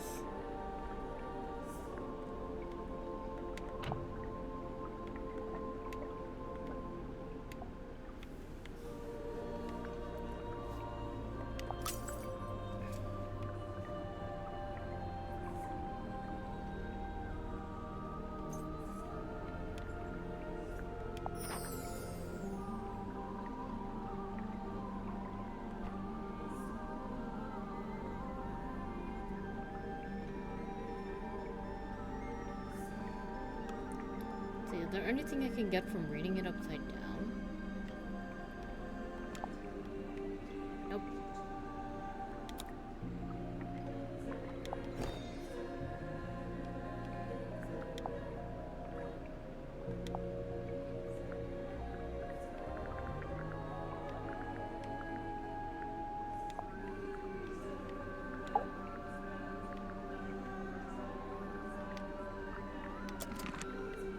Okay, let's keep going then. These shelves are grown from real coral. I thought coral only grew in the ocean. Well, there's a lot of salt and water in the air. Oh yeah, I can taste it. Lamb, lamb, lamb. No. Please stop. Oh, that reminds me. I need to buy new towels for my bathroom. Sally, we're solving a murder here. Focus. Oh, whoa, whoa, whoa, whoa, whoa, whoa. It's a curved piece of wood. Looks like it's from the hull of a ship. It's a little family of seashells. A family. Yeah. I think it's the lid that fits over the airlock. It's been taken off the hinge. So there's no lid? What if it floods? Then we drown. As long as we're aligned on that. It's a collection of small mirrors. You know, it might be fun to start a mirror collection. I could really see myself doing that. Ahaha. It's a collection of You know, small... She sells seashells. Terrible. Anyone can get them for free. It's a ladder. It doesn't go anywhere, though. I imagine it's for lowering into the hole so you can climb down. Oh. Or, you know, you could use it to display your collection of rusty jewelry. So many colors. I count at least 6. Just saw another one. 7. Sally, how do you feel about swimming? Does that help? Nope, not happening. Peek. Treasure chest. It's a treasure chest. We can't reach it while it's underwater. What a tease. Hey, it's me, Madam Tadpole. Yep, that's my name. First question. Go. Are you a mermaid, or what's the deal? Great question. Half mermaid. The top half, obviously. From the waist up, all mermaid. And as you can see, I have the legs of an ordinary human woman. An ordinary human woman? who happens to be an Olympic-level swimmer. Goddamn. Second question. Go. Like, for real? So, Madam Tadpole, you're a professional swimmer? Or a professional mermaid? I'm not a professional anything, not anymore. I'm done with all that. Do you have gills? Nope, it's a tattoo. Sorry It's to a tattoo. disappoint. It's cool. Why'd you get it? I've always been real good at holding my breath underwater, like scary good. The other kids used to call me Fish Girl. Ah, kids can be mean. I'd say they had it right. How come you're here on the submarine? Okay, so I like to go diving. In the sea, deep. Oh, like with an oxygen tank and a mask? No. I don't use any of that stuff. Anyway, so one time I went too deep. I wasn't going to come back up. I was pretty much done for. Somehow Magnus found me, pulled me into a submarine. He brought me back. I owe him my life. How? Wait, so are you from Silkworm? Were you living in the town? Nope, I'm from far away. Then how come you were diving into this bit of ocean? Oh, well, yeah, I was visiting the town. For work. What kind of work? Performance art. Kinda. Like I said, I'm done with all that. So, Mortuga saved you from drowning, and you just decided to stay? It's where I belong. The ocean. I had my fill of living on land. I've got no interest in going back. Huh. Justin! Hi, Tadpole. Looks like you've made yourself pretty comfortable down here. Magnus offered me one of the bunk rooms, but I turned him down. And yeah, over time I turned the airlock into a nice little home for myself. Where did you get all this stuff? The mirrors, the bottles. Shipwrecks, shipping containers, you name it. If it falls into the ocean, I consider it fair game. You go swimming out in the actual ocean? Of course. Isn't it cold? And what about the water pressure? What about him? That's for other people to worry about. So, how do you get out into the sea? Or do you just go from up on deck? See that hole in the middle of the room? Leads down into a big old water tank with a door that leads outside. I go out into the ocean every single day. Jeez, I'm impressed. Dang. Like I said, this is where I belong. How long have you been living here? I stopped worrying about times and dates. It doesn't mean much down here. But I know I arrived after Sim and before Dirk. Do you get on with the other suspects? Oh, sure. It's a nice group. I was closest with Magnus, though. He was one of a kind. I kind of forget how supernatural this world can be. I kind of just forget, like, how the rules work. I remember the sub did a weird kind of tilt. Don't know what it was, but anyway, it woke me up. So yeah, I'm trying to go back to sleep, but I can't because now there's all these footsteps outside my room. I get up and check outside. Nothing. So I check the bilge. Was anyone in there? No, but something's dripping into the water. I get a closer look, and it's blood coming through the drain that connects to the room above. So I head up there to check. The door's locked. I open it up. You unlocked it? How? By turning the wheel. So, okay, I guess it's not really locked. More like shut. Could anyone turn that wheel? Probably not. It takes some upper body strength. I go inside, and that's when I find him. Dead. Killed, looks like. I get angry.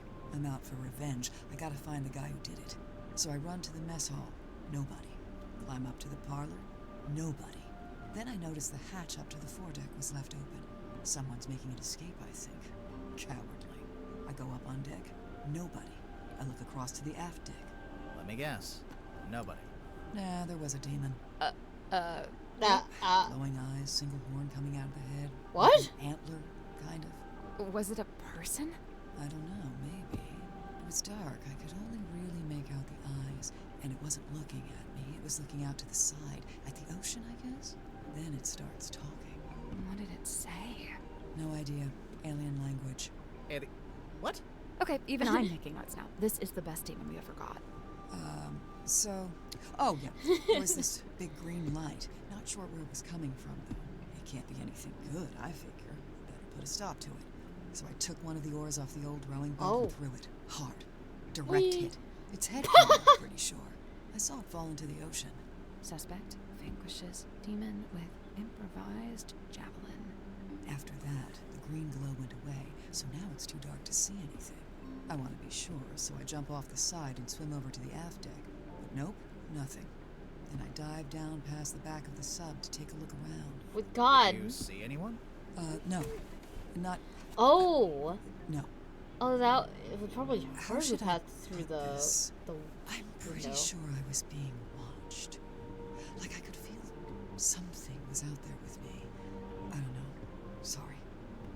Oh. Did you okay. ever find the head of the demon or whatever it was? You said it fell into the ocean. Oh yeah, I did actually. It was right there, floating in the water. Turns out it was this leather mask kind of thing. A mask? Oh, Like a the full head mask, you know, mermaid? kind of like a balaclava. Do you still have it? follow what? Nope. I took it back inside the submarine, left it right here in the airlock, and Oh, and it's he gone. took it. I think it got stolen. That's, disappointing. Tadpole, you didn't finish your statement. Right. I left the airlock, told Cynthia to gather up the others and come up to the storeroom. Zephyr was in the mess hall. I told him to come too. So I go to the storeroom. Dirk's there with Werman and Sim. Everyone else shows up shortly after. So, you all gathered at the crime scene. What happened? Nobody wanted to admit to murder, so it was a bit of a stalemate. Most of the others made excuses and scurried off. Zephyr, Grip, and I stayed behind. I guess we were the ones who knew Magnus best. That's it. Story's over. Get out of here. Get out of here. Okay, well that's interesting. Miss Tadpole, you said you were an Olympic-level swimmer. Oh, sure. They never let me compete, though. I got banned way back when I used to swim in the regionals. Why? What did you do? Nothing. They just decided I had certain physical abnormalities that made it unfair to the other swimmers. That kind of sucks. It's whatever. I never really cared about competing anyway. So what did you do after you got banned? Oh, you know, left home, traveled, got a job, quit that job, traveled some more. And, have you always been green? Green? Oh, you finally built up the courage to ask, huh? No, it was a reaction to some chemicals we used in a little water tank I used to swim in. The doctor said it's reversible, but I couldn't afford the treatment, so yeah, I'm green. I'm green. What the fuck? Now, when Werman got here, that's when things got interesting. Why? Because he's a famous author? Oh no, I don't care about that. I don't read pulp literature. Oh, right. Then what's so interesting? Okay, so, Werman's from Silkworm, just like Mortuga. And after he arrived on the submarine, Mortuga spent a lot of time talking with him. Wait, you think they knew each other from before? From when they both lived in the town?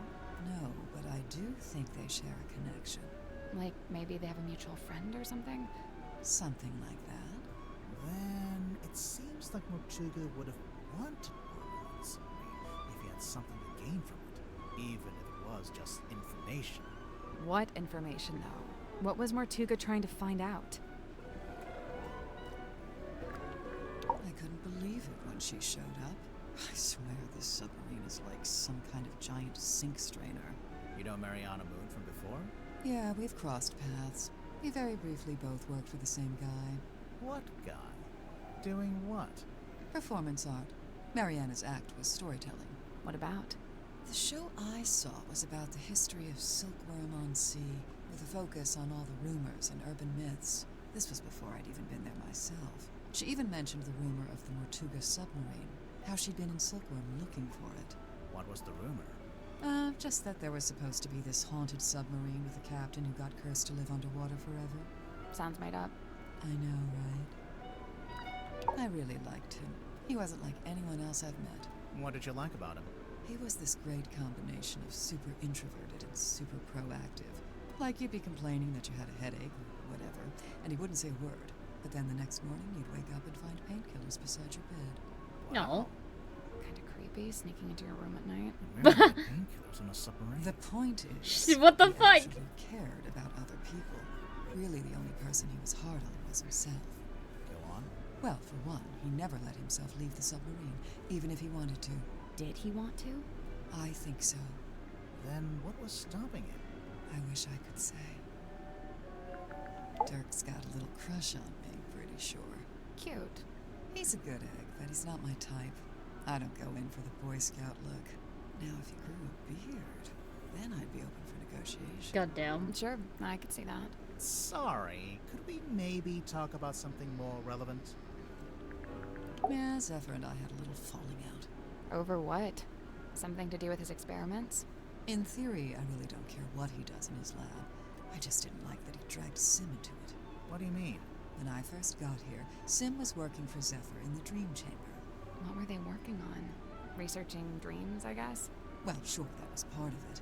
They even had Mortuga as a test subject at one point.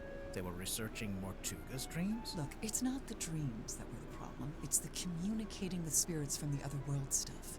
Oh, like talking with the afterlife. Zephyr's a grown man. If he wants to research that stuff, he's free to do so. But Sim's still young. I didn't want her getting misled, so I put a stop to it. How? I made Zephyr tell Sim he didn't need her anymore. Ouch. It's for the best. Hmm. I know he used to run a shop selling compasses or whatever, but from what I gather, he knew it wasn't really his life's calling. Although he seems to have fallen back into it, so I don't know what's going on there. Creature of habit, I guess. If Grip didn't actually want to work in a shop, what did he want to do? He wanted to be the navigator for the submarine. He'd probably be pretty good at that. Problem was, Magnus didn't need a navigator. Didn't want one. What? It's just, now that Mortuga's dead and there's a new captain. You're thinking Grip might finally get to be navigator? Under Cynthia? Maybe. I don't know. I don't think Grip wants to be Cynthia's navigator. I think he wanted to be Mortuga's navigator. Wow, look at all this stuff that I'm gonna present. Hands off. It's mine. What's this symbol on the front? Looks like someone scratched it in with a claw or something. None of your business. How do you get it open? You don't. You don't know the code? Oh, I know it. But you don't. Is it your phone number? Your birthday? Your birthday? Name of your childhood pet. Sally, it's a number. Oh, yeah. Where did you get this bottle from? I found it in the ocean, like everything else in here. When? Recently? Yeah, this morning. Was it near the submarine? Of course, I never go too far out. Are you gonna open it up? No way, it's a message in a bottle. If I opened it, it'd just be a message and a bottle. Not nearly as interesting. Okay. But why does it have a... Why? This is the thing that had the picture of the crime scene, right? Silkworm on sea. Let's see. Magnus, Grip, Worman, Cynthia. Oh, and Sim. Those 5 are from the town.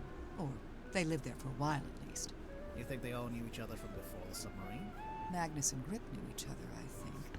They lived opposite, see? Oh, yeah. Cynthia mentioned the ship's compass broke. Looks like Grip's in the middle of fixing it. Did Cynthia say exactly how it broke? Or what was wrong with it? She just said it was acting erratically. That drawing of the coral, it looks familiar. No, it's just a generic piece of red coral, isn't it? It reminds me of a piece I found in the ocean recently. Can I see it? Do you still have it? No, Great. Do you recognize any of these objects? the Mermaid's tongue, rumored to be lost at sea. You've heard of it? Tadpole? Oh, no, not by name. Maybe Zephyr was trying to get hold of it. Maybe it looked like the fucking mask! Maybe he was. This pattern looks a bit like a dream catcher. What's a dream catcher? It's something you hang in your bedroom window when you're a teenage girl. Bingo. I see. That belongs to Sim, I'm pretty sure. It's something to do with her old magic act. You might be right, but we found it in Zephyr's dream chamber. Still, I told him to give all her stuff back. I'll have to have a word with him. I saw posters just like this up on the walls in Fortuna Hall. You went to see Symmetry's show?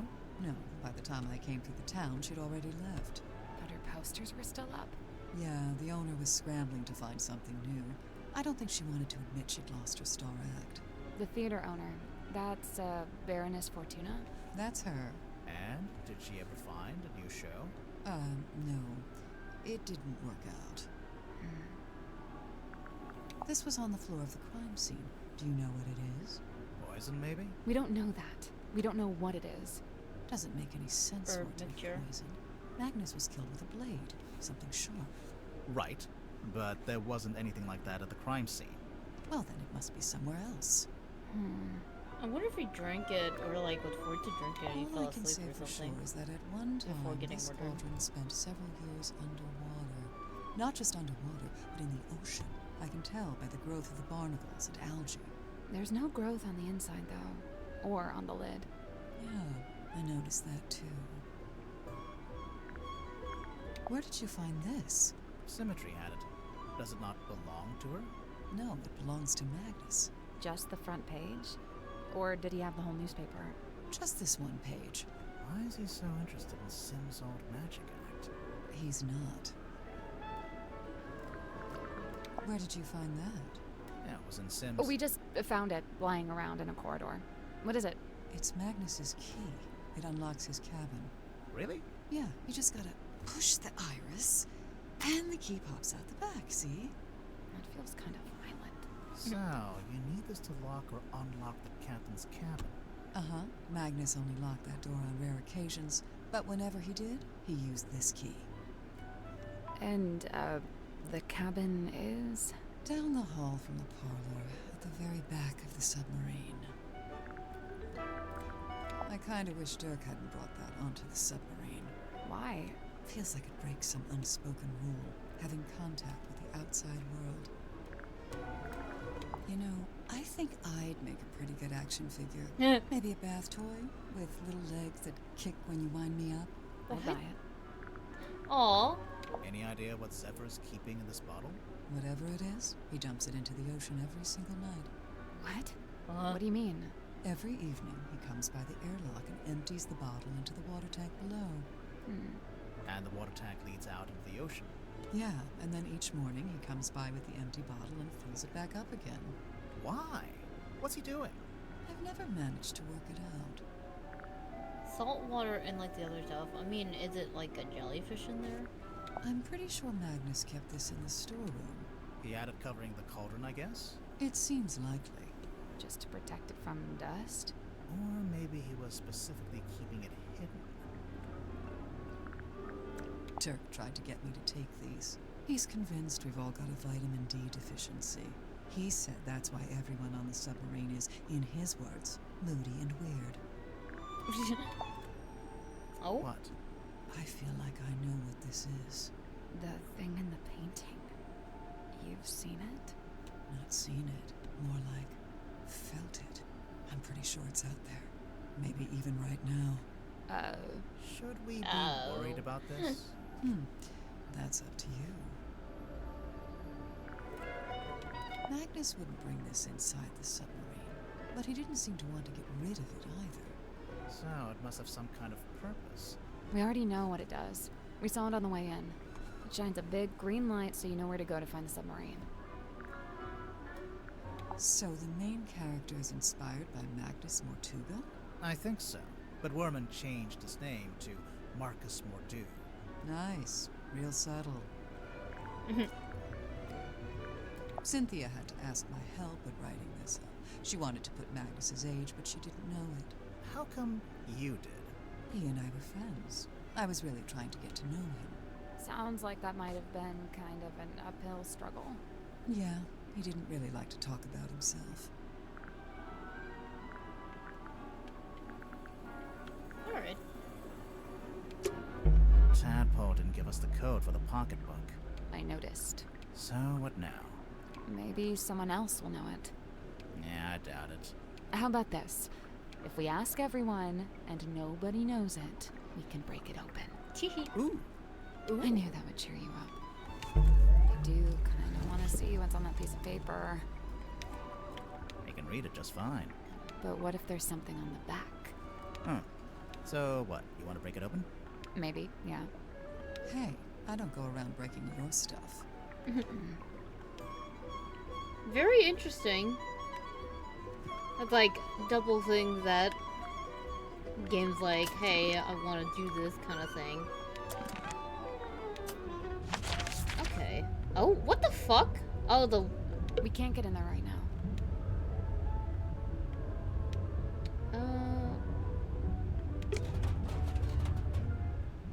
Alright. What's in the bilge? It's dark as shit!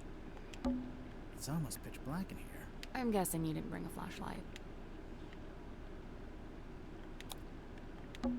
It's almost pitch black. I'm guessing. A cell phone?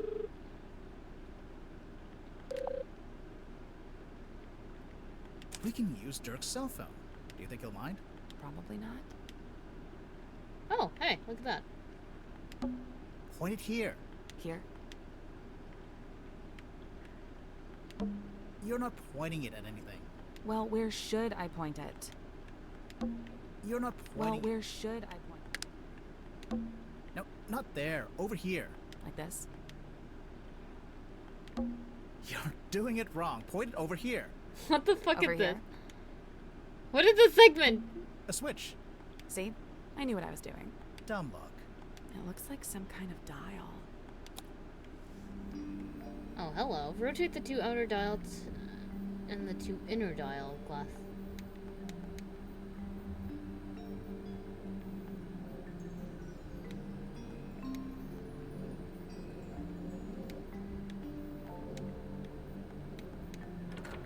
Oh, I see.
Like There that? we go.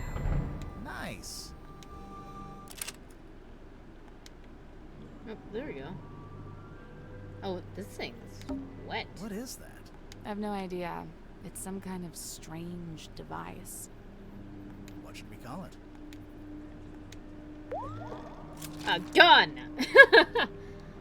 Thank you, Justin. Smart cookie inferno was for you.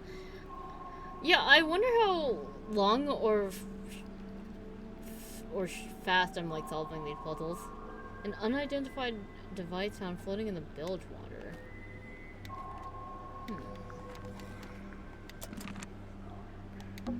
A glass bottle. It's just trash. And don't be so quick to dismiss it. One man's trash is another man's... Oh, yeah, no, it's just trash. What's this? Oh? A license cord that's been cut in half and taped back together. It's found in the bilge. Oh, hey!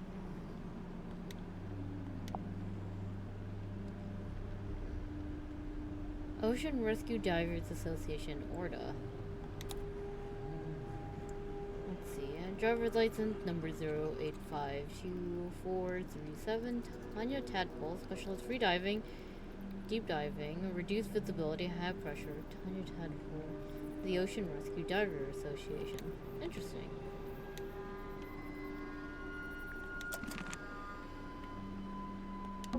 It's a thigh-high pool of dirty water. Don't say thigh high. Say knee high. Or waist high. But it was in between the two. Yeah, this room smells like rust and dirty seawater. I kind of like it. I knew you were gonna say that. You always like the worst smells. Yeah, this room smells. You always like the worst. Yeah, this room smells. You always like the worst. Yeah, this room. You always like the. Yeah, this room. You always like the worst. The switch is over here, somewhere. We already used it to open the drain in the ceiling. The light is coming through an open drain in the ceiling. A drain in the floor of the room above, you mean? Literally the same thing. The light is coming through literally the same. It's a thigh high, Don't say but it no. was in between. Wasn't there supposed to be blood? I guess she saw like a pool of blood. Locked. Okay, really quickly.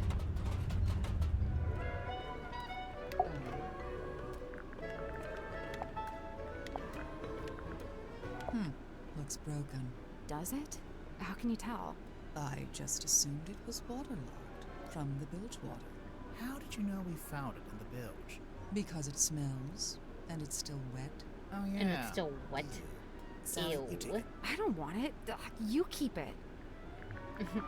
Hey, where did you, Does this belong to you? We found it in the bilge. You dropped it, maybe? Hi, my name actually is Tadpole. Ocean Rescue Divers Association. Is this an organization you used to work for? maybe?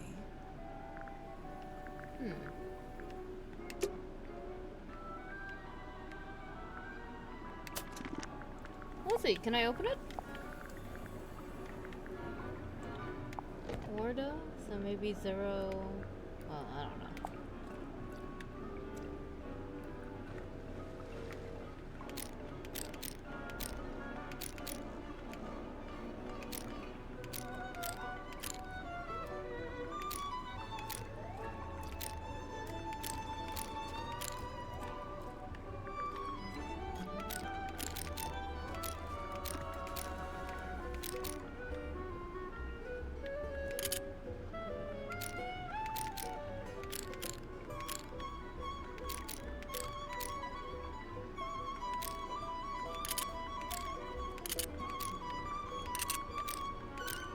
I'm not doing that. Okay. Before we take a break, let's present everything to everyone. Aha! Remarkable! There we are! Cornelius, look! I told you all our hard work would put us on the map someday. How come your logo is a hot air balloon? I thought you sold stuff for boats. Officially, we deal in the nautical and aeronautical. But in truth, the blue motif was mostly just for fun. I'm not sure there were ever any aeronauts in Silkworm. What do you make of this? A message in a bottle? There's a little drawing, too. Some kind of symbol? To me, it looks like a diagram. Where did this bottle come from? I'm pretty sure Tadpole fished it out of the ocean. That's how she got all the stuff in her room, I think. Well, that's a delightful little habit, isn't it? Who does this belong to? Wilfred Winterbottom? Who's that? I just made him up. Oh, then no. Then no. Do you know what this does? Doesn't appear to do anything, does it? Perhaps it's broken. Could you fix it? I only deal with the mechanical, the clockwork, and, at a push, the hydraulic. Tonya Tabdell. Ah, there you go. Sorry. Oh, I don't know. She probably did it to reduce drag, you know, like an aerodynamics thing. Hydrodynamics, I guess, if that's a thing. He'll just have an entire conversation by himself, huh? I'm convinced Tadpole is just branding. Nobody names their child Tadpole. Come on. Why would she need branding? You're serious? She's all branding. The name, the look, the identity as a half mermaid, it's all theatrics. I just don't get why she'd need to have a fake identity like that. No, she doesn't. Not anymore. It's vestigial, I think, left over from some previous endeavor. Weird, isn't it? Bringing your old branding with you onto the submarine. What would be the point? You know, there was something I noticed while giving Mariana a tour of the submarine. Soon after we entered the bilge, she whipped out her tobacco pipe with a strange kind of urgency. Did she smoke it? Well, she put it in her mouth, but she didn't light it. What's that, Cornelius? You've never seen her light it? Well, now you mention it. Yeah, probably not a good idea to smoke inside a submarine anyway. Yes, and Mariana seems like such a stickler for health and safety regulations. Huh. I'm gonna pin her I down wonder for. if Mariana would let us take a closer look at that pipe of hers. Oh, It can't hurt to ask. later. I want to first look at the license again because I don't think I actually realized it's that Tad Dole.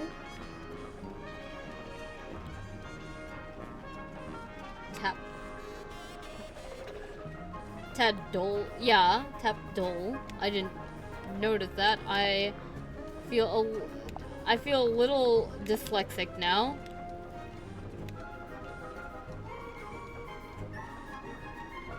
Actually, no, I feel hella dyslexic. What the fuck? What are the numbers again?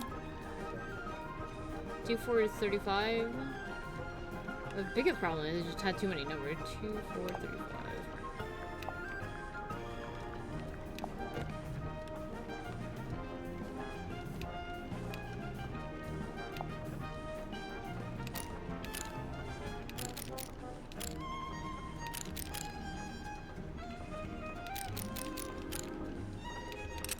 Nope.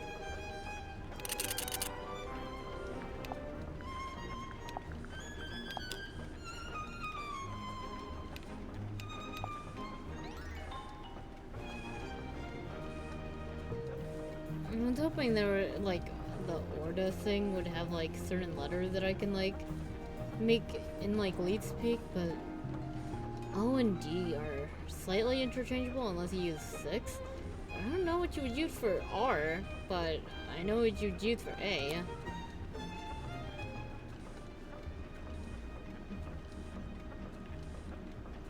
Two 437. I tried 2437, right? Unless I put the wrong number.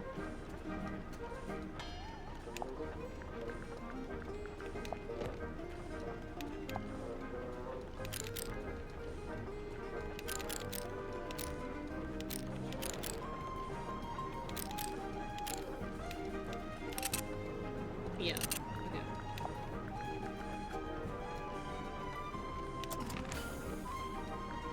Anyway.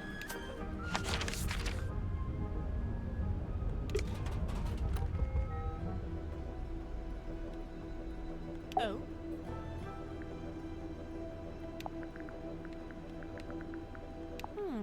That algae is still young. Meaning? Meaning the bottle's been in the ocean, but not for all that long. Oh, that's quite some book. Did you take it from a werewolf, perhaps? Ah, that explains it. No, it doesn't. Sniffing it and saying that explains it does not, in fact, explain it. I don't know what that is. Me neither. Tanya Tapdole. Ah, I see what you did there. I didn't do anything. She's not talking to you.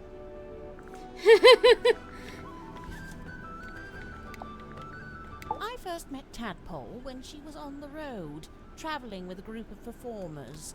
She had longer hair back then, of course. Did you see her perform? I got to see a rehearsal, but that was it. After that, I joined their camp for the night. Tadpole and I shared some stories, you know. I told her how I'd just been on a research trip to a town on the coast called Silkworm-on-Sea. She told me how their group went around performing in local theatres and town halls and whatnot. I mentioned that Silkworm actually had a little theatre that might be a good fit. How come you didn't stay with them longer? Their leader was a real bad apple. I was rather keen to be shot of him. You want to look at my pipe? If you don't mind. By all means. Pipe. Wooden pipe, but it has a microphone in it. Sally, despite what you may have read in popular detective fiction, this is no time to smoke a pipe. I'm not gonna smoke it. I want to listen to it. You... what? It's a birthday prayer. Dude, why is the audio so hard to hear right now?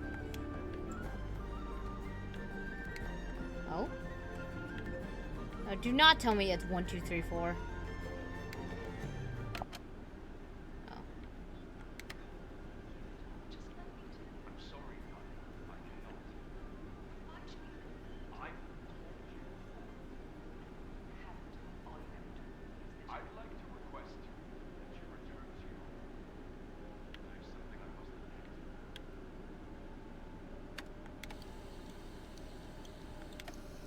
Oh. Oh.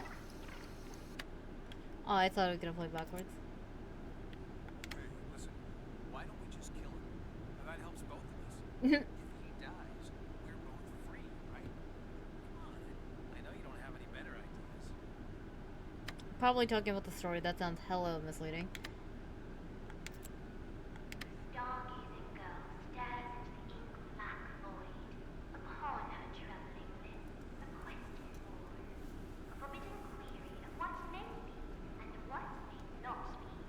The void unyielding to the girl's sight stares back. It speaks. Close your eyes, my love, and be still, for this is the end and the beginning. That was from the opening. Static.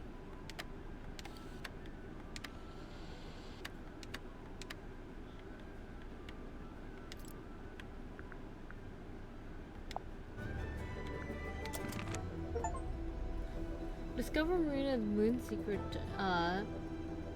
didactophone. Huh, interesting.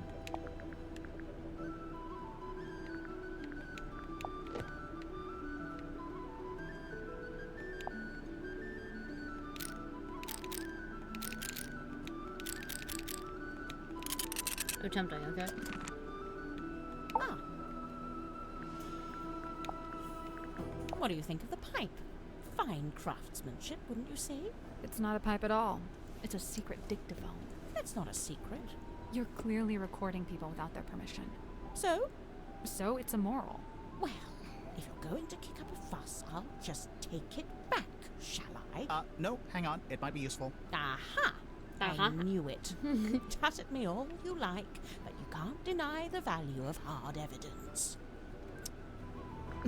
But it is cool.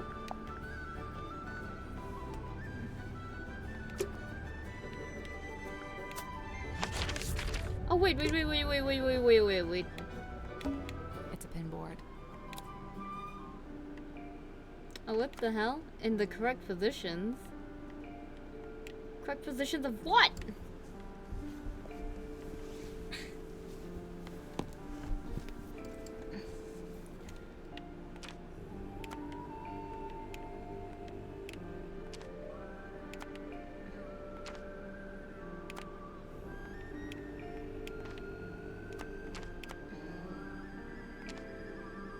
This is the captain, and then Mortuko is...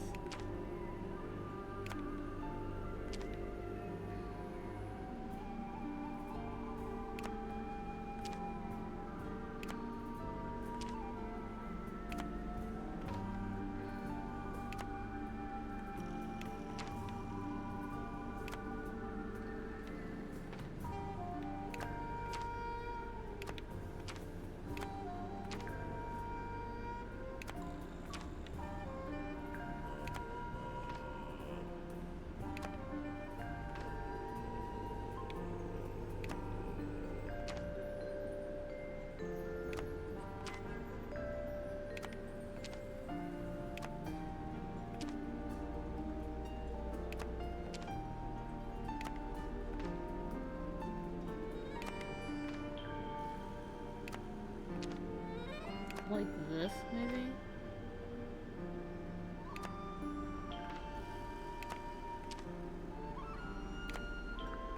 Nope. So, there's a drawing of each of the suspects, one of Mortuga, and one of us too. Each one needs to be moved to the right place on the board.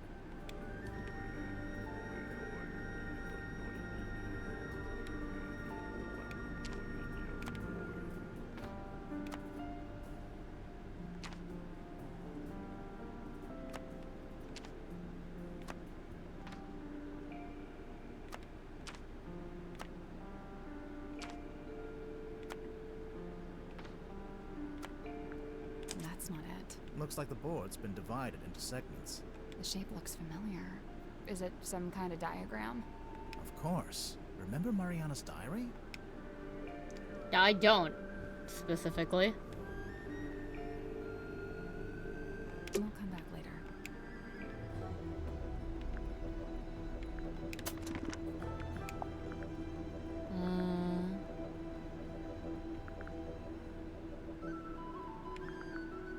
Where's the diary?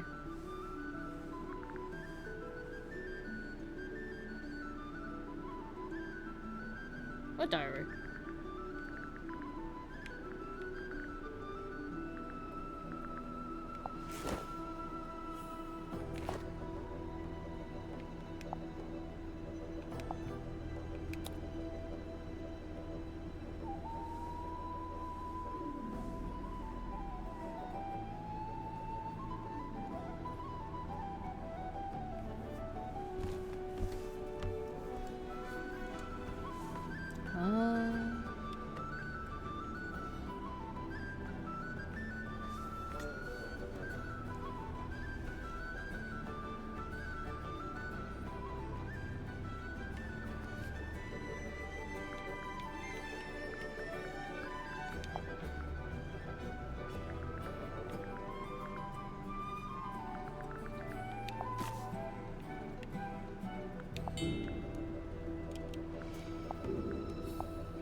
It's a pinboard.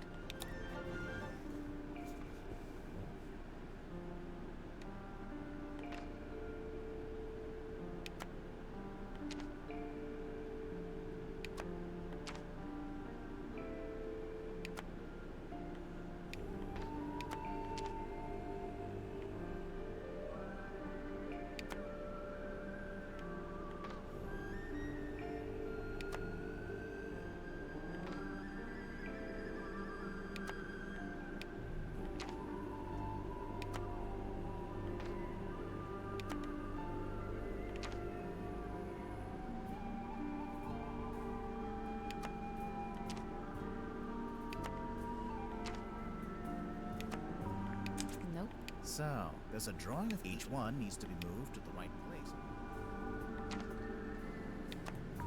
That's not it. Looks like the board's been divided. The shape looks familiar. Is it some kind of diagram? Of course. Remember Mariana's diary? I'm not sure who diary they're referring to.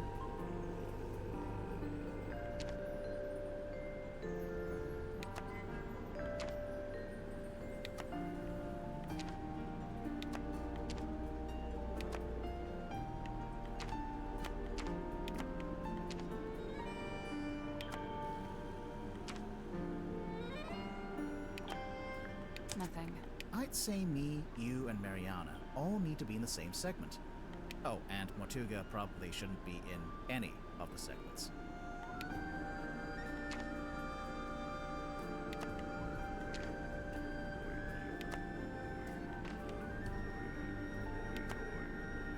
Nothing. I'd say me, you, and Mariana all need to be in the same segment. Oh, and Mortuga probably shouldn't be in any of the segments. Super lost.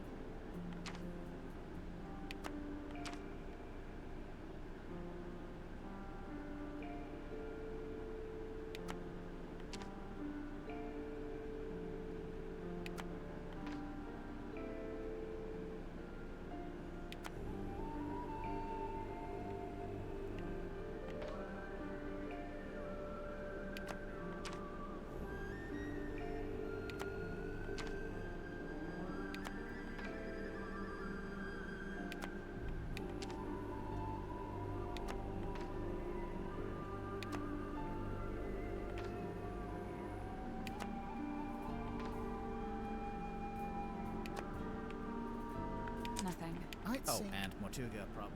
We'll come back later. I don't know why this one's stumping me.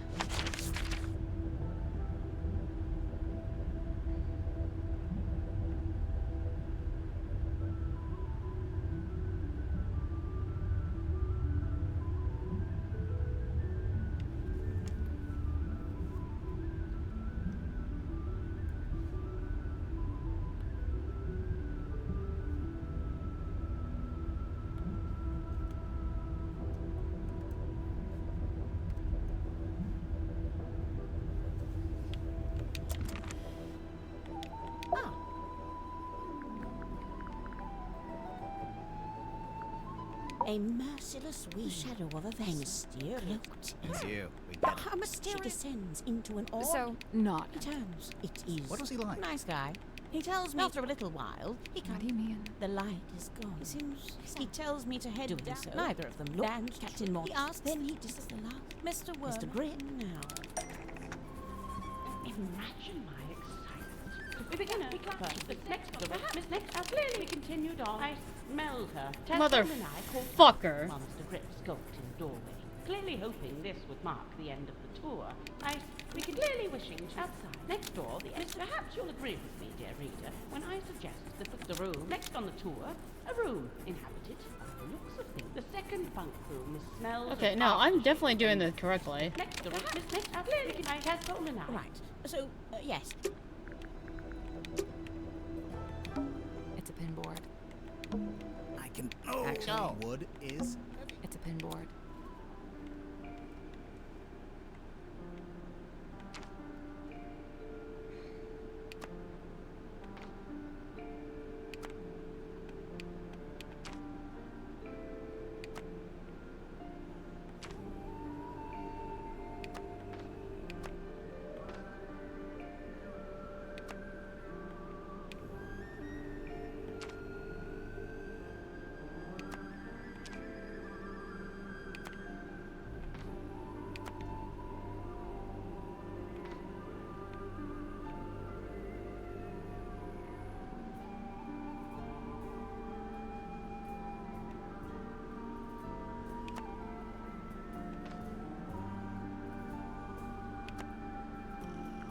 Nope.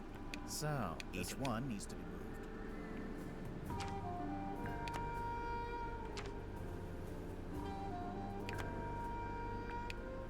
That's not it. Looks like the The board. shape looks familiar. Of course. Remember Nothing. I'd say me, you, and Mariana. Oh, and Mortuga probably shouldn't be in any of the segments.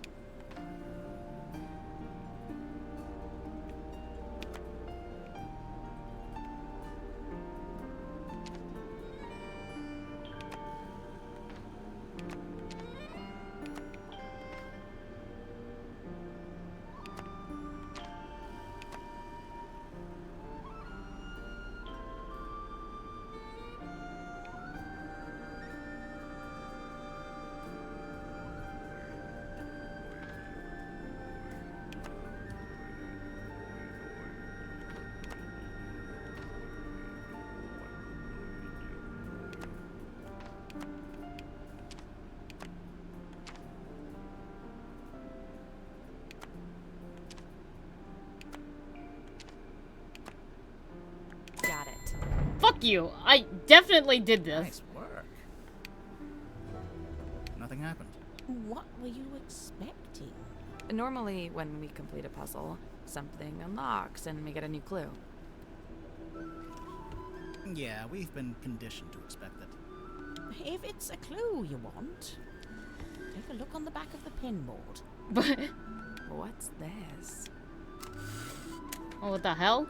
What the hell is that? An instant photo depicting a muscular man who was found in the cargo hold. Waylon Wolf.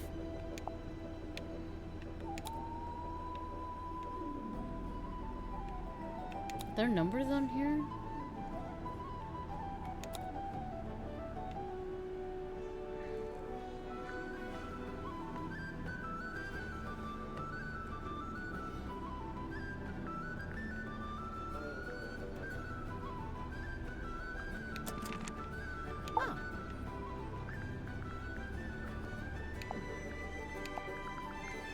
When did you take this photo? It says it right there. On the night of a full moon. How come that guy has glowing red eyes? Perhaps it's because of his demonic essence. Or you used a flash? Perhaps it's because I used a flash. Who's the woman in the ball? Well, that's no woman. That's a mermaid, slumbering in an ethereal bubble. You're not gonna tell us, huh?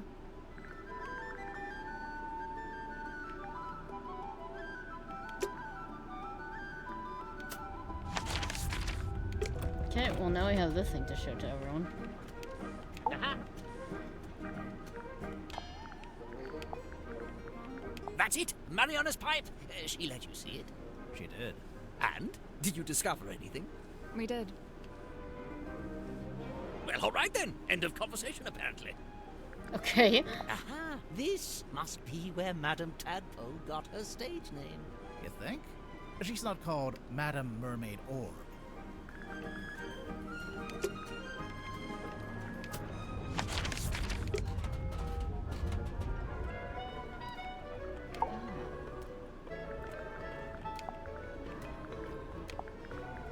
Mariana's like a little mole digging around for worms, except the worms are other people's secrets. Oh, I can't imagine what she'd get on me. I don't have any secrets. What about your first name? What about your second name? Let's change the subject. What about your first? What about your second name? Crazy. Is that you in the photo, Miss Tadpole? No, I'm not that buff, and my beard isn't that thick. The woman in the glass ball. She looks just like you. Except she has long hair. And a mermaid tail. It's a fake tail. I don't wear it anymore. It actually slowed me down. Not that I could really swim in that little ball anyway. So who's the guy? Just some guy. Not important.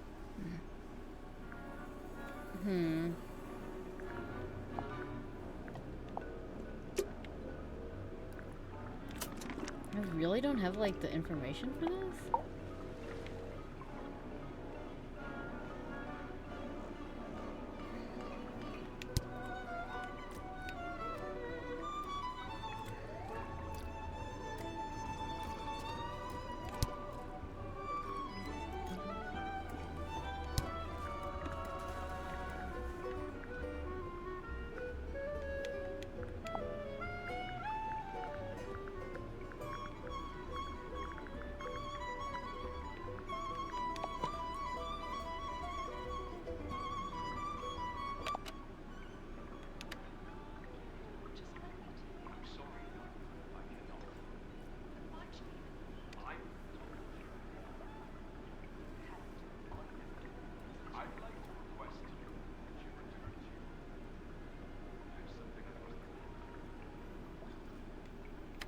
That's not really helpful.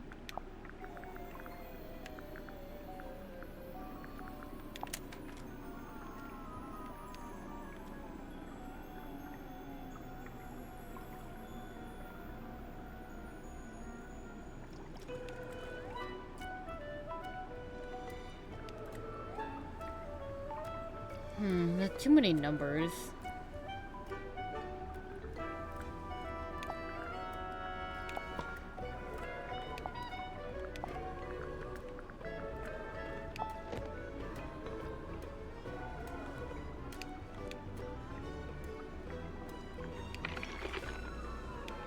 I need to figure out whatever that night of the full moon is.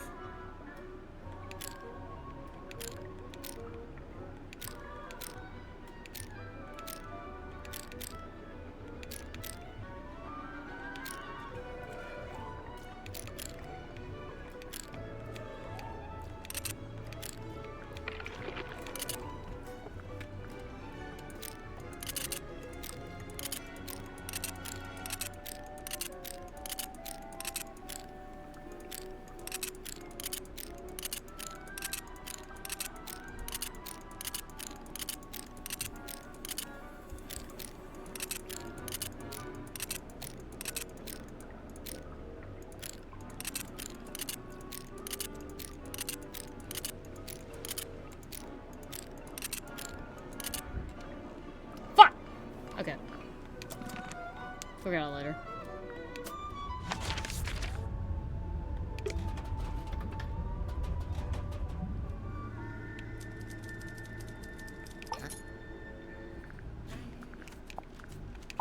Madam Tadpole. Simultaneously the most laid back and most terrifying individual I've ever met. Terrifying? You don't feel it? To me, she gives off this indisputable, I will destroy you if I see fit to do so kind of energy. Maybe if you get on her bad side. Oh, I wouldn't dare. She'd crush me like a twig. She does look pretty tough. Who would you say is stronger? Madam Tadpole or Dirk Danson? Oh, Dirk's in good shape, but a lot of it's just for show. He's just gotta look good from camera. Meanwhile, swimming works out every muscle group. Did you know that? I did. Every I didn't. muscle group. I don't think Tadpole's about to fight anyone. She's so chilled out. For now, I worry about what'll happen when, if, you two name a culprit. You think she might, retaliate? If she does, I'm not gonna be the one to stand in her way. I don't understand what his deal is, but I already have a headache, so I'm just not gonna worry about it. What did he say he was? A dream doctor? Great. Good for him. He's researching spirit energy, I think. Lovely. More power to him. And he was the first person to join Mortuga's submarine, because they knew each other from before. Wonderful. I don't... Wait, really? Huh. Zephyr's not from Silkworm, though, is he? I don't think so. Interesting. Well, thanks a lot. Now I have yet another thing to think about. Have fun. You met Godric. What did you think? Personally, I like him. I found him a little irritating, the way he kept waving that cane around. He gave you the old welcome to Mr. Grip's Emporium treatment, eh? That's just what he's like at first. He'll settle down. Why does he do it? So, I have two theories on this. One, he's an introvert who falls back on his rehearsed persona when he gets nervous. Like when meeting someone for the first time. Right, exactly. What's your other theory? He assumes people will find the real him boring, not worth knowing. I don't think your two theories are mutually exclusive. They might both be right. So, what is the real Grip like, once you get to know him? I don't know. He's kind of like one of those savants, you know, kind of odd, but seriously gifted. In his case with cartography, I guess? Navigation. Moon's your lead suspect, I presume. No. Why would she be? Well, the timeline. She shows up, and bang, Mortuga murdered. Maybe it's just a coincidence. I'm just saying, nobody even knows why she's here. I'm not sure we know why you're here. I already told you, didn't I? Genuinely, I can't remember. Genuinely, I can't remember. Oh boy. Yes? Something you wanted to ask? Zephyr called this a hex bottle. We thought you might know what it is, since, you know. I wrote a book called Hex of the Helmsman. Well, yeah. Wow. Yeah, no, I've got nothing. Wow. Done. Next. What's this dime store trinket? It's called a fog ball. Is it now? It was in Zephyr's lab. And could be a priceless curiosity. Oh yeah? A priceless curiosity that takes double Batteries. batteries. Dr. Zephyr's got quite the imagination, doesn't he? Fascinating piece of ephemera, this. Do you recognize any of the objects? Yeah, the golden hand. I've seen it, and so have you. What? Where? In his hand. It's attached to Dr. Zephyr's left wrist. Zephyr's prosthetic hand is solid gold? Not quite. Says here it's made of an unknown material 90% similar to gold. Now, it also says it's able to touch ghosts, so best take it with a grain of salt. A treasure map? I was looking for something like this. Why? So I was really banking on Mortuga having some kind of exciting secret mission. Something that justified the whole submarine thing, you know? But he didn't? No. In fact, he was weirdly aimless. Like he didn't even want to be here. What's this? A little painting? It's a photo. A photo of a mermaid floating in a crystalline orb, held aloft by a muscular demon werewolf. Yeah? If you say so. You look like someone who might smoke. Grimor, don't say that. Hey, no, he's right. Look at me. Mariana Moon, on the other hand, doesn't touch the stuff, seeing as how her only pipe is actually a dictaphone. You already knew? Oh, you can literally hear the tape spinning when she's recording. It's not as subtle as she likes to think. Weird. Have you seen this before? Nope, never. And yet I feel like I recognize the handwriting. That belongs to Dirk, I think. Really? We found it in the bilge, floating in the water. Well, that explains the smell. What is it? I assumed it was a movie prop. You know, a sci-fi thing. Has Dirk ever done a movie like that? Not to my knowledge. But then, why? No idea. You'd better ask him, hadn't you? What's that? A book? I think so. Let's see. Nope, not a book. Why not? Listen. Books don't rattle. That is true. What? Do you know what this is? Well, it's a bottle, isn't it? Where did you find it? Madame Where Tadpole's did you room. find it? She likes to collect stuff she finds in the ocean. Does she now? What fun, what fun. Mr. Warman, do you know what this bottle is? Nope. No idea. Dude. Okay, let's see. The symbol on the top left, next to Governor's Manor, that's the fellow emblem. Oh, you knew that already? Kinda, but keep going. Oh, that's my father's emblem on the top right, the one next to Town Hall. D for dusk. Near dusk. Your dad was the mayor and you grew up in the town hall? Must have been nice. Yeah, sure. Hang on. Your dad is listed on the back here, on the family tree. And there's a line between him and Felicia Stonetop, see? It's a stretch to call this a family tree. More like a tree of speculative conjecture. No comment on the Freya picture. I feel like this sometimes. What do you mean? Cogs falling out, too many needles, all pointing in different directions. Oh. Well, maybe you're just partway through being fixed. Sometimes you gotta make a mess in order to tidy up, you know? You know what? That's rather eloquent. Bravo. Grimoire, did you hear? I said something eloquent. Oh, sorry. I wasn't listening. Grimoire, what the fuck?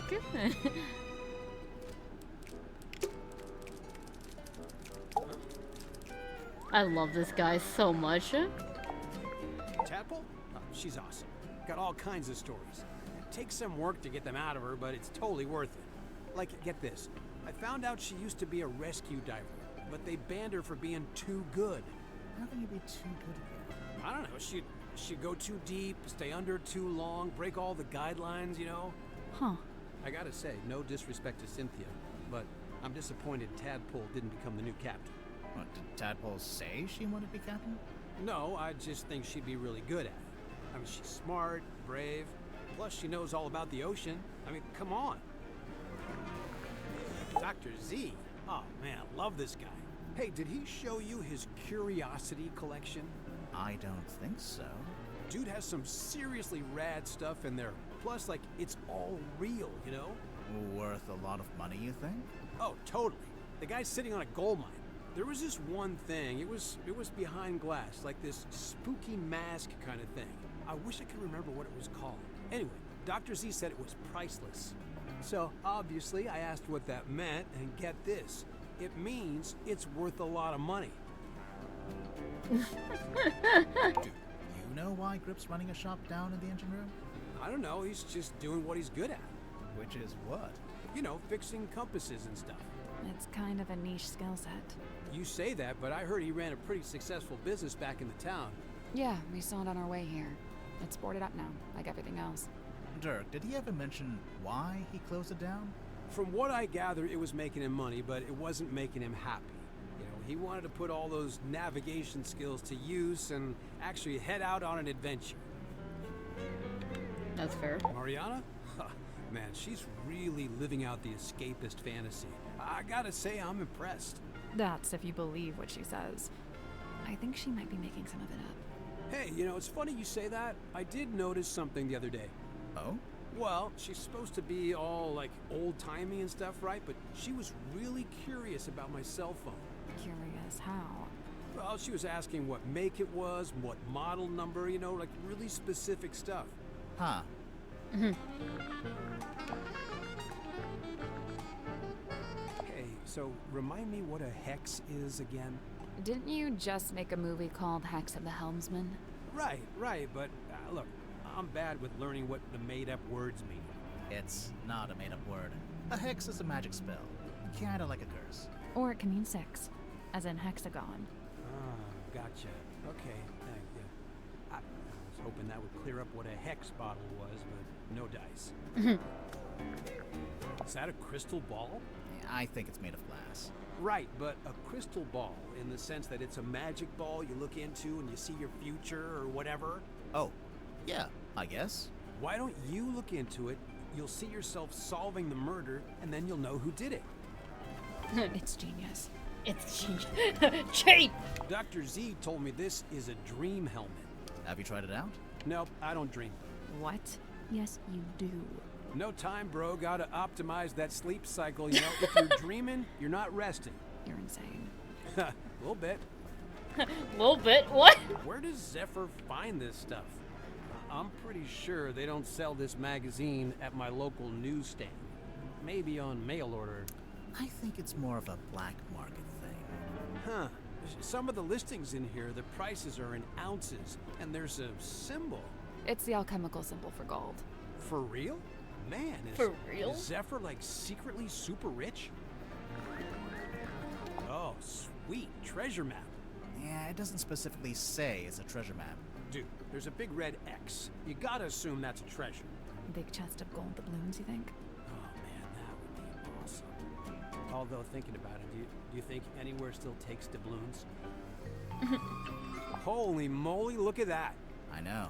That werewolf-looking guy is really... Is that Tadpole with long hair? Yeah, maybe. She never told me about that. It's a strong look. Mariana's pipe? Huh. I've never actually seen her smoke that thing. Maybe she ran out of pipe weed. Pipe weed. Listen to yourself. What? It's another word for tobacco. Honestly. My pipe weed. Hey, wow.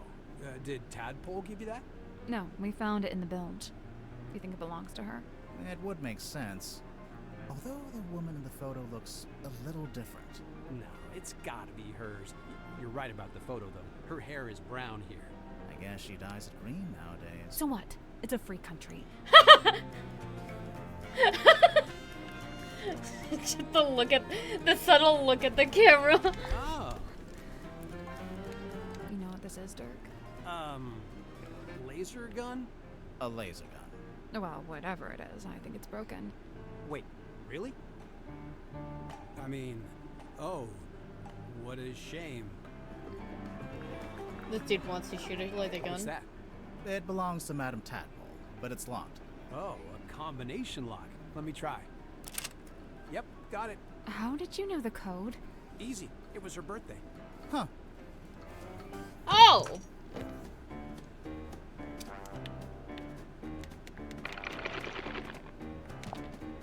Oh, I bet there's like an achievement for getting it by like guessing what the birthday is.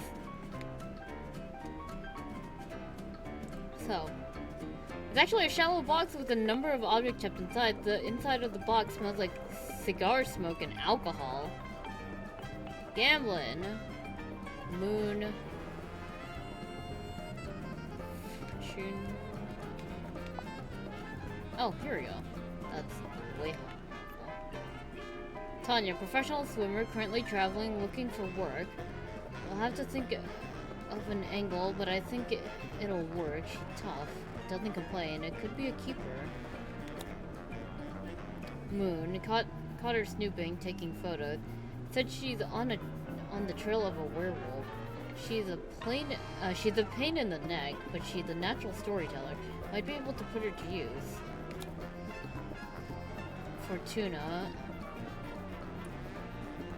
Cedar's seen better days, but still the best spot in town to set up.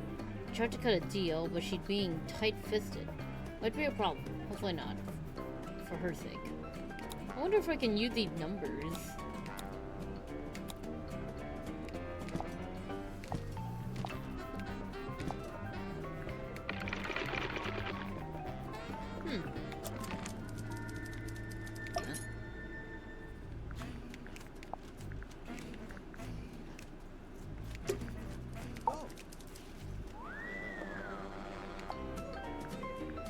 Yeah, no, I bet you could do that. That's my bottle. What? It really? Well, yeah, that's one of my non-alcoholic beers. Of course, someone's waxed up the top and put a whole bunch of green stuff on the bottom. Okay. It's a map of Silkworm? I don't know much about the town. You'd be better off asking someone else. Grip must have really steady hands working with all those small parts, huh? I could never.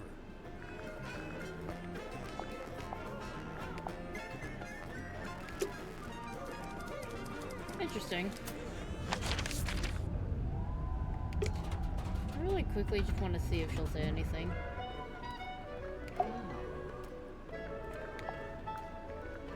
Hands off. It's mine. What's this symbol on the front? None of you are How do you get it open? You don't. You don't know the code? Oh, but you don't. Is it your phone number? Name of your childhood pet? Sally, it's a number. Oh, yeah. Yeah, I wonder if I could just guess that.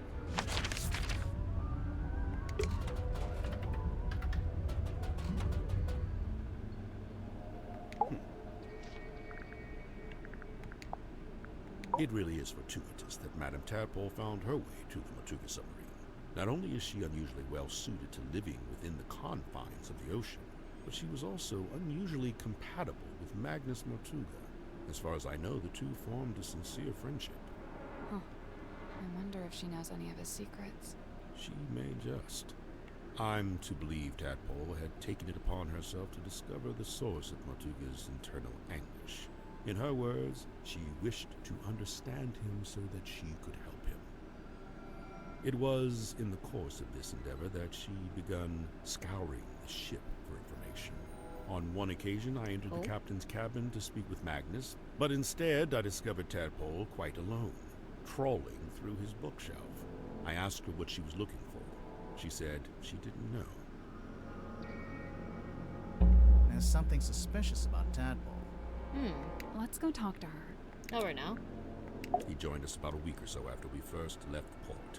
He caused problems almost immediately. Godric made some kind of official request, but Magnus had denied it.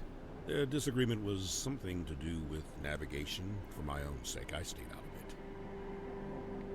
it. It is hypothesized that Miss Moon was embroiled in some form of deal with Magnus Mortuga. What kind of deal? What would she give him? Money? His heart beat not for money and things. What did it beat for? People. Kinship.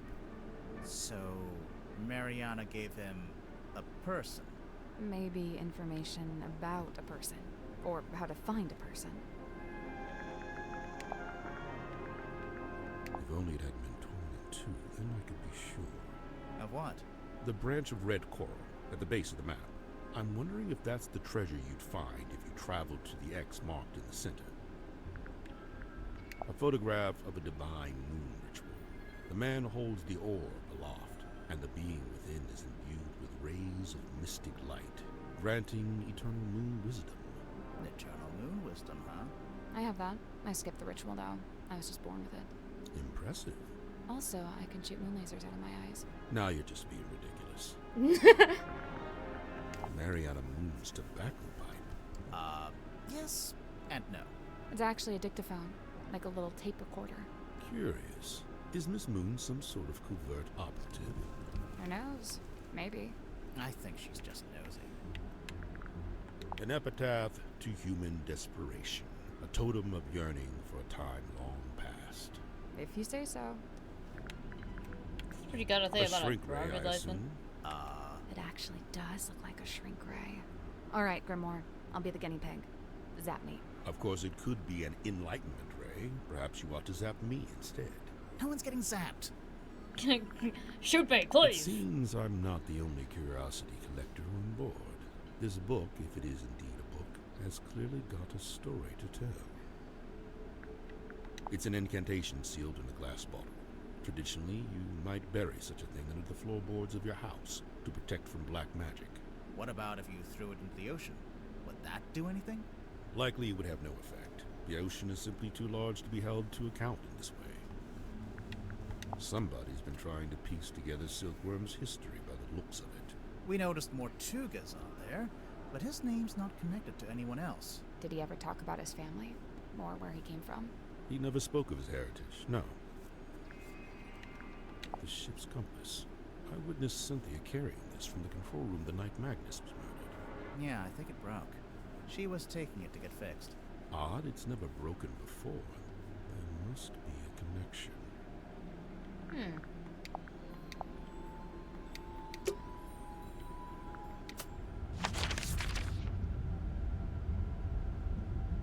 We can't go outside right now.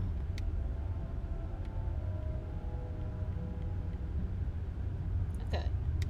Let's go back in here, and we are actually going to take a bit of a break. These fucking sweat marks. What the hell is going on here? Do I have like a pause menu or anything in here? I do. Autosave is on. Fuck! Yeah, I figured. Anyway, let's take a bit of a break. Because it has been like 4 and almost a half hours, and I need to use the bathroom and stretch my legs a little bit. So, I will be right back. And we will continue playing more Oh, I was just gonna say Detective Grimoire.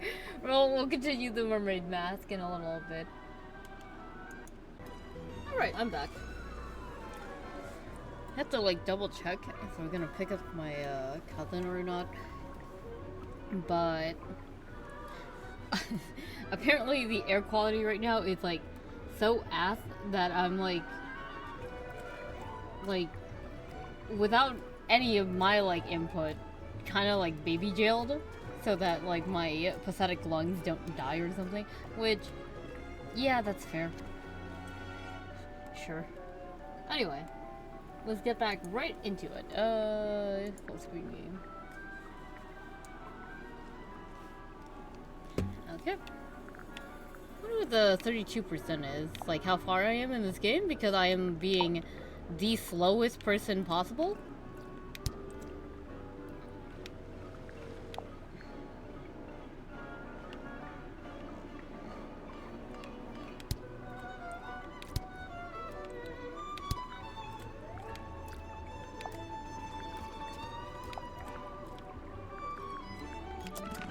Okay, it's not dark.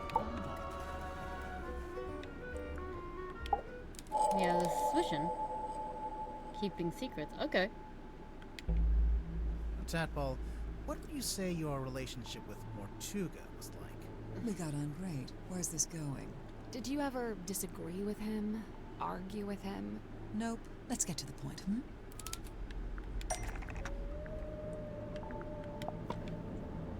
Yep. Give it up. Just let me take it. I'm sorry, Tanya. I cannot. But why'd you even need? I told you before. No, you haven't. All you ever told me is that you... I'd like to request that you return to your room. I have something I must attend to. Someone sneaking around recording me with a dictaphone? Seems like it. It may have been recorded without permission, but it's still a record of a conversation you had with Mortuga. It sounds like you're trying to get something from him. Some kind of object he was keeping from you? An object? Nope. So then what were you talking about? I don't want to tell you. You'll take it the wrong way. It's just, you were seen rummaging through Mortuga's bookcase. The one in this cabin. Someone sneaking around watching me rummage through bookcases? I thought maybe you were looking for this. Trying to get from his bookcase. Dude, I don't know. I haven't been there yet.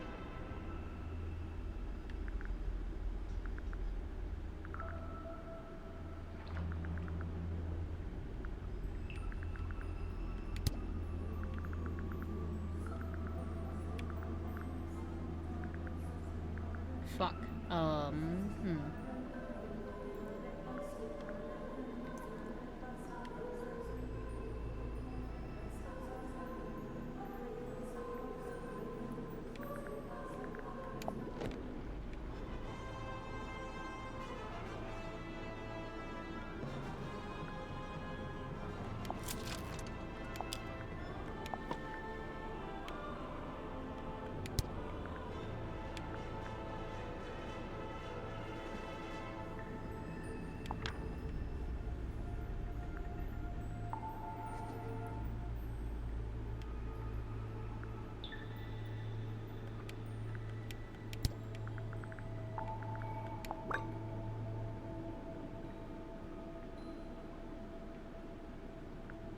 That's not it. How would I know? The fact that I have, like, something for it is already, like, bonkers confusing.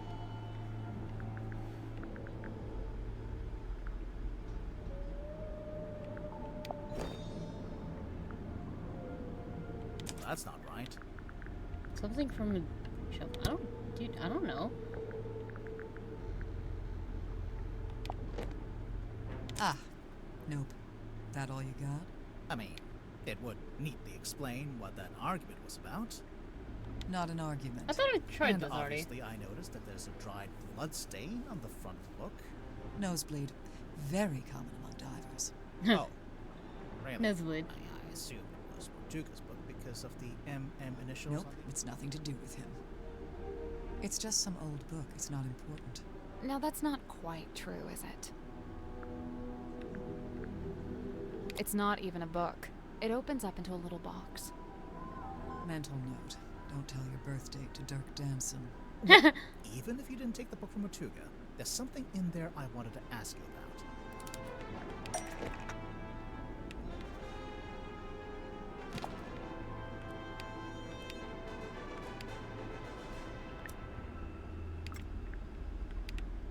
Do you know who this is? Sure, Tanya. Says it right there on the back.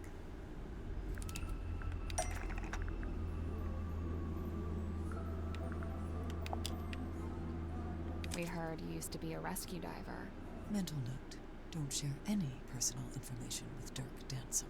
Hey, they spelled your name wrong. It says Tapdole. Oh, unless... Yeah, that's my real surname. Tadpole begun as a stage name, but now I just wear it as my name. Right, sorry. Makes sense. A stage name, huh? So the book contains photos of these three women, one of whom we've established is you, Tadpole, since it has your old name written on the back. What of it?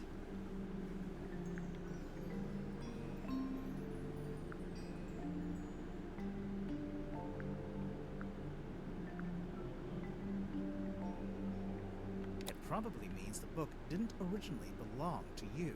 Right. Why would you have a record of yourself? I told you, it's nothing to do with Mortuga. So who does it belong to? Nobody. We need a clue to compare with the pocketbook. Something to suggest who the original owner was.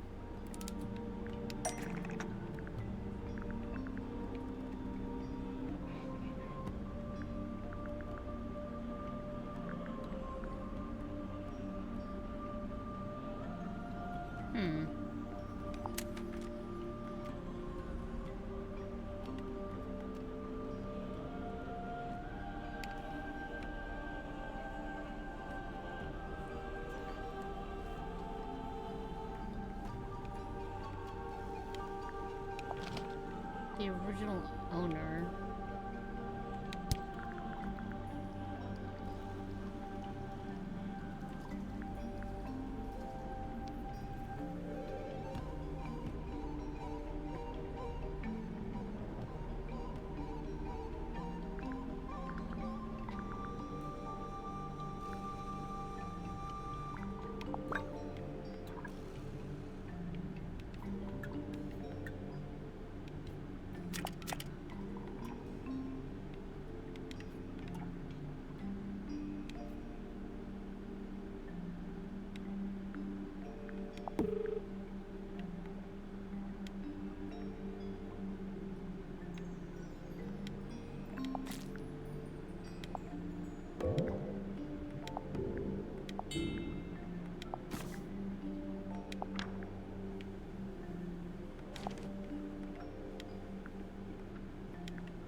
I didn't know that the thing is on the back of this.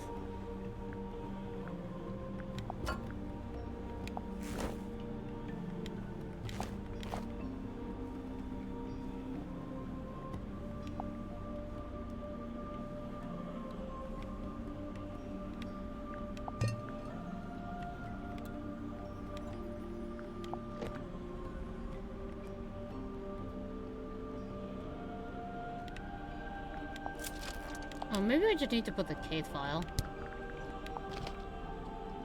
That's not right. Well, okay. Understood.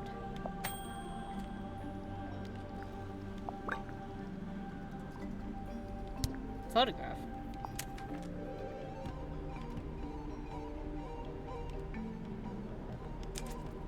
This?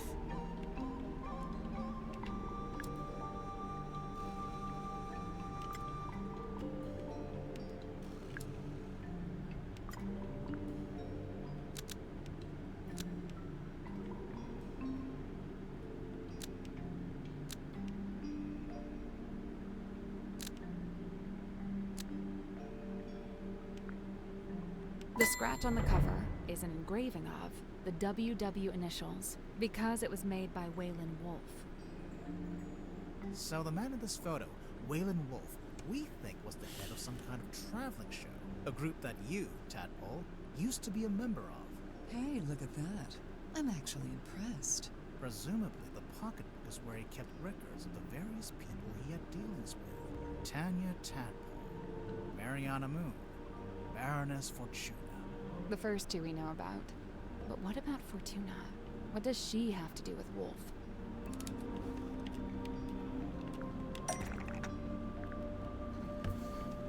The poster.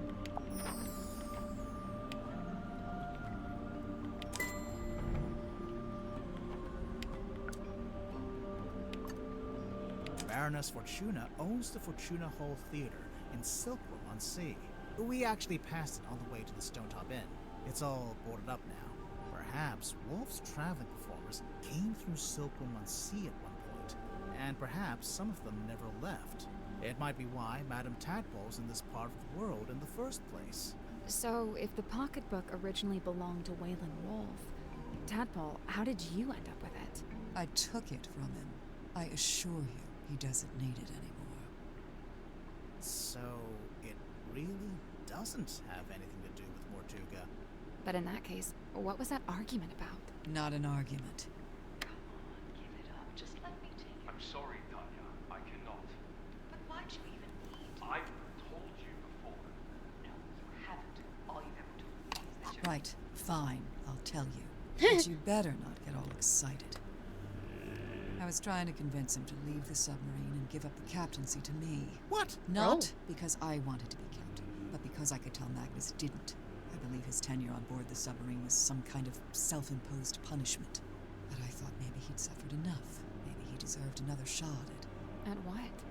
at whatever it is he actually wanted.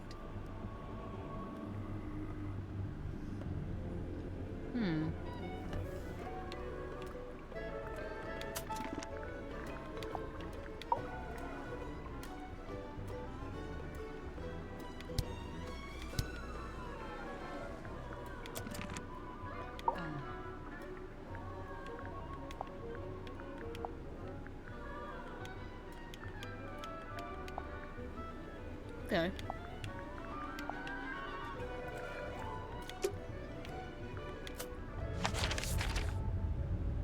Well, let's go in here. Eyeballs. I cleaned the couch. What? If we Sally. hadn't, I brought my tooth. Hello? Who solved the crime? I'm doing it. Did you talk to Sim yet? Sim? Sim! Symmetry! Where is she? She'll be in the room near the illusion theater. The child's room? The one with that weird painting? We checked in there. Yeah, no, there's no weird painting in that room. Just a weird girl. Tell her to knock it off and start taking this seriously. I knew it. Who solved the We're crime? Did doing you talk Sim. to Sim? Where is she? She'll be The in the child. room. Checked Yeah, tell her to I knock. knew it. This fucking gremlin in the window. Okay, well, let's do this Locked. first. Actually, no. Let's make sure we talk to everyone first.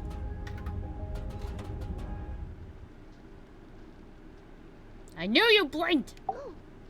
Alas, I am outwitted. My paltry facade undone. I mean, yeah, I could see you blinking. We could hear you breathing a little bit too. Sorry. Bound are we by limitation of the flesh. You're Symmetry, is that right? Symmetry Silk Moth, illusionist. And you? Are you not detectives both, in service to the captain? Pretty much, yeah. And should thou find me guilty, what punishment awaits? We don't really plan that far ahead, to be honest. Will we find you guilty? My heart is burdened heavy, true, but not from murderer's guilt. Okay, glad to hear it. Technically, she just said she isn't feeling guilty. She didn't say she wasn't guilty. So you're an illusionist. What kind of tricks do you do? My magic act is theatre-born and played upon a stage. Oh, like with big props? Smoke and mirrors kind of stuff? Smoke and mirror, crate and cage, doors and doubles both. How long have you been doing it? Since approximate 12. I'm now approximate 18. Approximate? My sum of years I cannot say. Time have kept no count. Oh, okay. Do you only do big stage magic? You don't, by any chance, do any close-up stuff? Grimoire, she's not here to perform for you. Cast thine eyes upon this card. On its back an image clear, a duck or rabbit's form. Think hard and choose with steady mind, and I'll predict the course of fate. A duck. Okay, I'm thinking about it. That's the trick. Sorry, but this is like the most basic optical illusion. There'll be a drawing that looks like a duck or a rabbit, depending on how you interpret it. What does it say? That's the trick. Sorry, but this is like the most basic optical illusion. There will be a drawing. Okay, I get it. Very good. Well done. Wait, that's so fucking funny. It's a whole ass sentence. Is this your bedroom? My chamber is shared with Cynthia Fair. Take a left down the hall. Oh, so this room is, what exactly? My place of toil. What are you toiling on? Many a thing, all a manner of things. Keeping busy, huh? I must remain of some use, lest I should become useless. What would happen then? Surely I'll be tossed into the sea, where I will promptly perish. Uh... Thereupon, my listless form becomes a meal for a passing sea turtle. Symmetry. But oh, the turtle finds me scant sustenance, and he too will perish, and we'll both be dead forever and ever. Symmetry! Scene opens. Submarine interior. Symmetry lies awake in bed. We're really doing it like this. She is restless, wrought with guilt. Guilt about what? A sudden movement of the submarine wakes Cynthia. Cynthia, noticing Symmetry. Oh, you were already awake. What is wrong? The two young women briefly talk to one another. Not gonna give us that bit? Cynthia, getting up. Oh, I must go and inspect the control room. Exit Cynthia. Symmetry lays in bed a little longer. Symmetry, getting up. Oh, I must return to the Illusion Theatre. I cannot bear it. Return? The Illusion Theatre. The door is already open. Symmetry sees Captain Mortuga laying dead on the ground. She screams. She also sees like a large fucking face Steven passing Universe by the window. character. What? A face outside the submarine. Enter Dansum and Worman. Dansum. Oh, my dude, this is crazy. My dude. Worman says nothing. Dog, Enter this is Madame batshit Tadpole. crazy. In her wake, Mr. Grip, Cynthia, and Mariana. And after a short while, Dr. Zephyr. Madame Tadpole taking charge. Oh, which one of you is the murderer? Tell me now so that ye may be punished appropriately. I'm sure that's exactly what she said. Exit Cynthia and Symmetry. Cynthia, visibly nervous. Oh, but who will become captain now? Symmetry, pondering. Oh, do you think Mortuga wrote a will? Not a bad question. The two young women attempt to enter the captain's cabin, but the door is locked. They decide to visit the control room instead. Cynthia is now moving with urgency, and Symmetry is lagging behind. Cynthia emerges from the control room. She is holding several sheets of paper and the captain's logbook. Cynthia goes down the ladder. Symmetry follows behind. Outside Worman's bunk room. Symmetry, noticing a piece of paper on the ground. Oh, surely this was dropped by Worman, as it is from his typewriter. I shall return it to whence it came. She places the paper back into the typewriter. Symmetry returns to her bedroom. Scene ends. Scene ends. What the fuck? Likened to the orchard oak, sturdy, stout, and towering tall, but bears she a quietsome grace, like a windless night on sail-still sea. I ponder, could some such thing be mine to know? I don't see why not. Maybe I should cut my hair short and dye it green. Maybe that'll do it. What's that? Madam Tadpole, number 5. The Still Waters. Huh? Tranquility. Likened to the orchard oak, bears she. I ponder. I don't see why not. Maybe I should cut What's my... that? Madam Tadpole, number... Tranquility. I guess that's just sticky. An actor or a mage in guise who sways men's souls with artful feigned truth. You, think Dirk might be swaying our souls? Oh, this is in fact not cash money. Fret not, as dwell he in this deep sea womb, his strength's divorced from skyward source. Skyward source? The sun, I'm guessing. How do you know he likes the sun so much? Alone he's oft espied, atop our ship, and stood enrobed in warmer light. Dirk goes up on deck a lot, huh? By himself. To use his phone. Dirk Dansom, number 8. The Shiny Penny.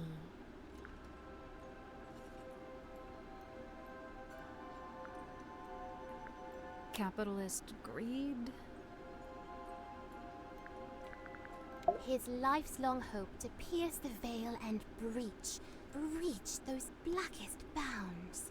Solitary once, no more, for help is found in frightened form of fair and freckled face.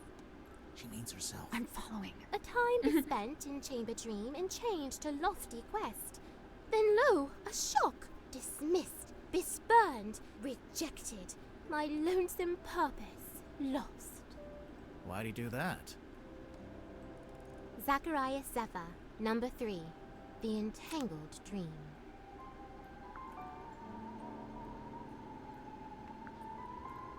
Overambition? I don't know if I'm getting these right. He'd dreamt our ship some boisterous boat, where tensions flowed and tempers boil. Alas, upon inspection showed, our home fell plenty short. Still he yearned for storm to swell, for keel to list, for sail to sway. He was waiting for something to happen. Something did happen. The captain was murdered. And crime dark scene, but consequently came the freshest focus for his ever ponderous gaze. James Werman, number 7. The Empty Inkwell.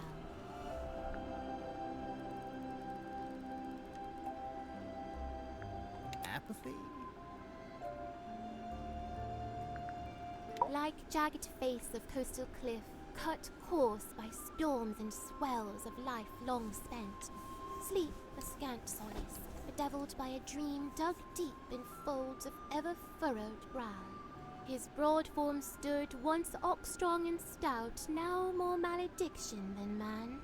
Doomed to dwell down in the dark, the once light of a life once lived, now too luminous to look upon. Magnus Mortuga, number 1. The Turning Wheel.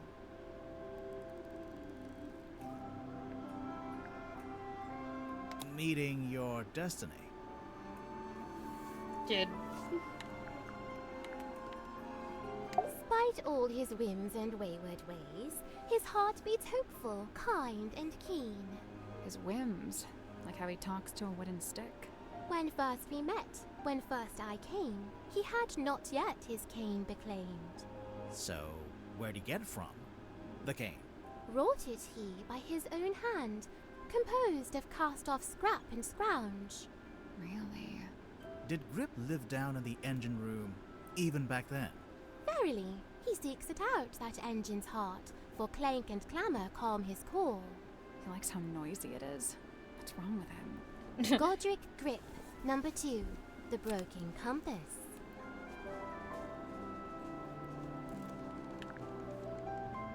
Feeling lost or trapped?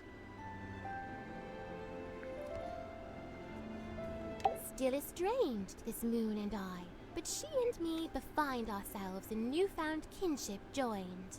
What kind of kinship would that be? The kinship of wearing a big yellow locket around your neck. Ah. We may need to workshop the name. Mariana's moon necklace? That's a locket? Must be. I've seen her open it up and peer concernedly at its internals. Huh. Mariana Moon, number 9, the half-hidden moon.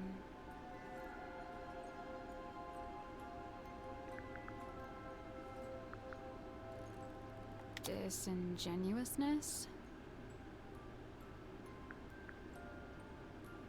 You look kind of pale. Are you getting enough to eat? Alas, by flesh and frame and bone and blood I set but little store. Yeah, that's what I thought. So what do you set store by? Oh, like, what are my interests? Yeah. Enwrapped, enthralled, of cloth-in dolls, of effigies, of twins. Okay, sure. Of glass and gleam, of mirrored eyes, of phantoms falsely cast. Fine. Mirrors, okay. Oh! Of what, if aught, doth lay beyond this fleeting form of flesh? Huh. Symmetry Silk Moth, number 4, the unblinking eye.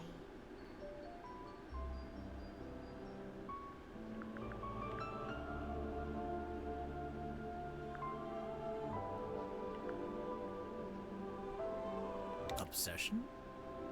Dude, I don't know.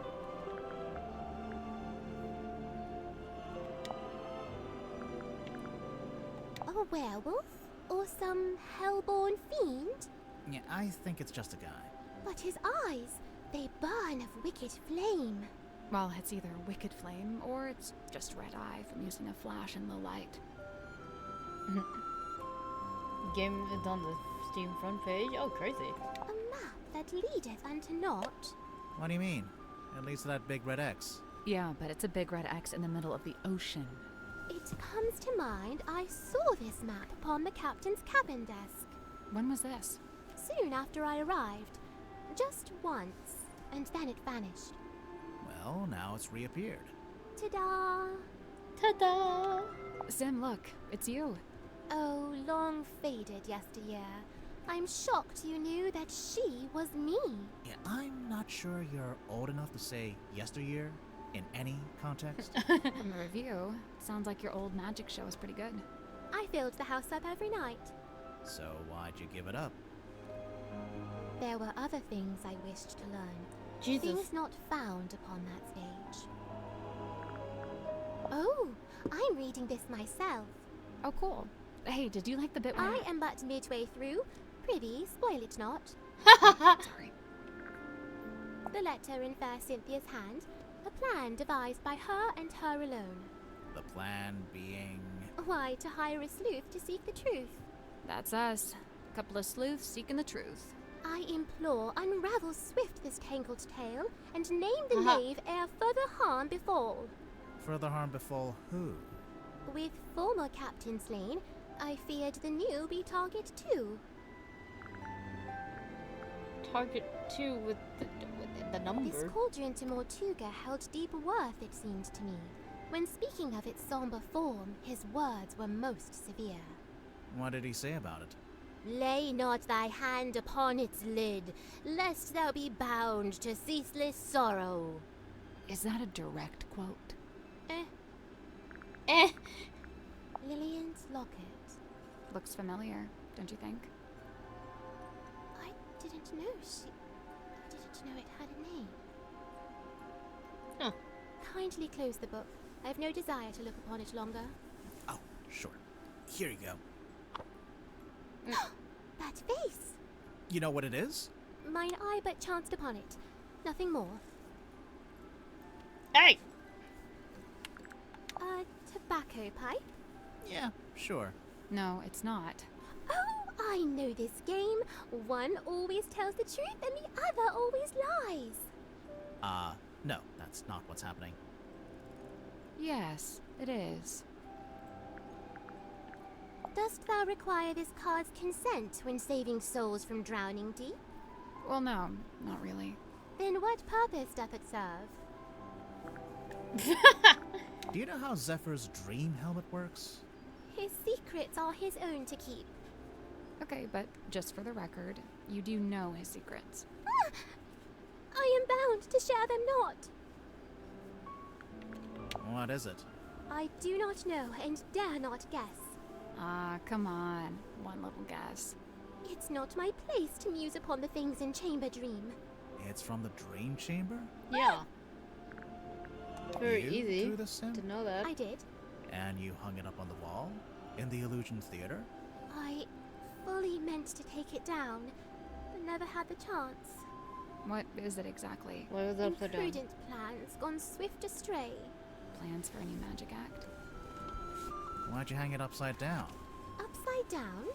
Yeah, I thought maybe it was part of some kind of trick or an illusion. I didn't hang it upside down. I hung it right side up. Really? With the fucking submarine upside down? Oh, my fog ball. Your fog ball? As carved and crafted. You made it? What for? Well, thou mayst use it to speak with Gregory. Sorry, Gregory? We never met a Gregory. You wouldn't have. He lives inside the ball. Oh. And he's my uncle. Oh. And he's dead. Oh. Oh. And fictitious. Oh. A gun! It's not a gun. What is it? We don't really know. It's a gun. The unknown! Oh, the unknown! A book adorned by bloody stain? Might be. Might not. It might not be a book. No, no. I meant the blood stain. Hey, Sim. Do you know anything about this? Speak it soft. Okay? Do you know anything about this? Nay. You know anything about that? Nay! What's this? How should I know? It was hung up on the wall in the Illusion Theater. So? So, we thought maybe you were the stargazing girl. I am Symmetry Silk Moth. Yeah, I know. I'm not contesting that. Never mind. The fucking dead ass stare. Why Jesus. would someone bring along a bottled form of sun? Sunlight's good for you. Vitamin D, I guess. What does it do? All kinds of stuff. if you don't get enough, it makes you sad. You know how people tend to be happier in summer and sadder in winter? Silkworm sun is scantily seen, even in a summer sky. I swear, sometimes she just gets lucky with the alliteration. An effigy of Dansome Dirk? Or doth it bear the form of former falling captain? Technically, neither. What would you say that is? Sealed within the glassy tomb? Yeah. A mistake? A regret? I thought it was a piece of paper. Shows what I know. Against all odds, I've been inscribed upon this family tree, bound only by the bloodline of my matron's former kin. Your matron? That's Fortuna Fellow. No longer tied to fellow names, she styles herself as Baroness. Whatever that's supposed to mean. So look, you've got two half-brothers. Kinda. Only in the faintest terms, but there they are, Flint and Felix. We've actually met Felix. Would you believe that? No. Oh. No. Well, we did. No. Employed it be to speak with unseeable souls? Assuming you can get signal. Who'd have thought that Dansome Dirk, of all our kin, is playing host to Hidden Ghost? I find it hard to look away.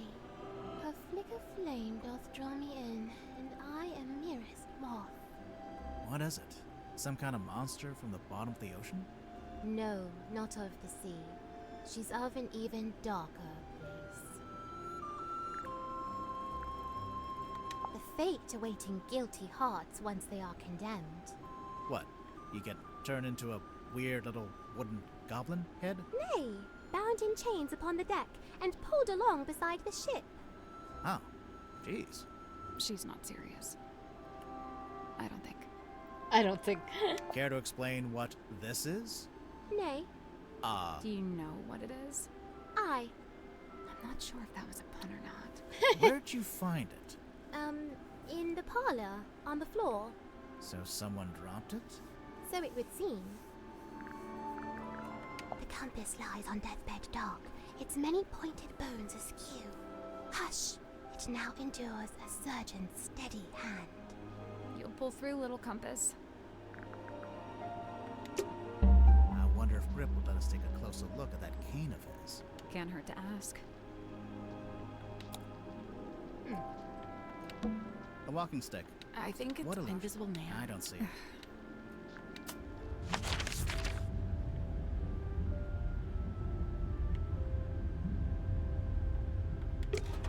Sure, we'll look at him right now. We're gonna try doing everything before we actually go into captain's quarters. You wish to converse with Cornelius? He'll be thrilled. A wooden cane used by Goldrick Grip. The bandage around the middle. I'm just curious. Why is that part so quiet?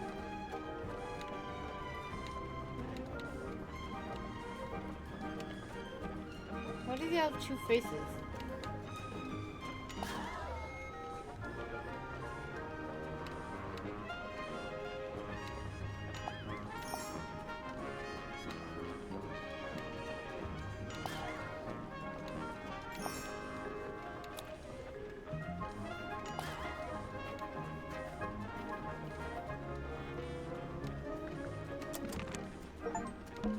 A giant cog. Maybe grimoire. Bandage, okay. If I ever get stuck in a How giant cog. rude.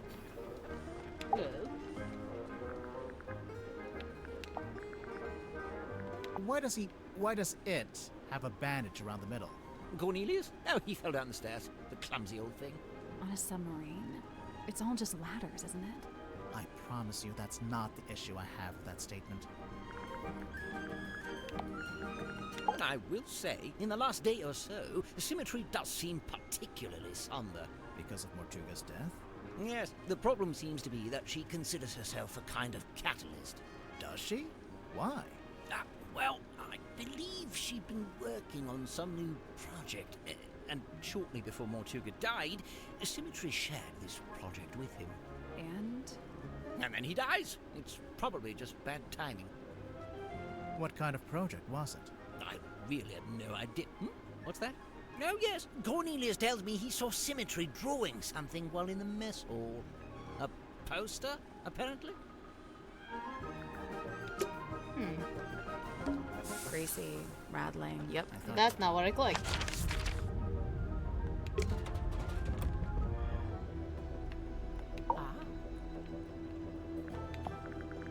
The bandages in the center smell of fearful sweat. The wood itself, it's mahogany, but it smells of salty ocean air.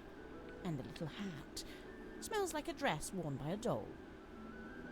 Dress worn by a doll. Lovely. Oh my god, I thought my game froze for a second.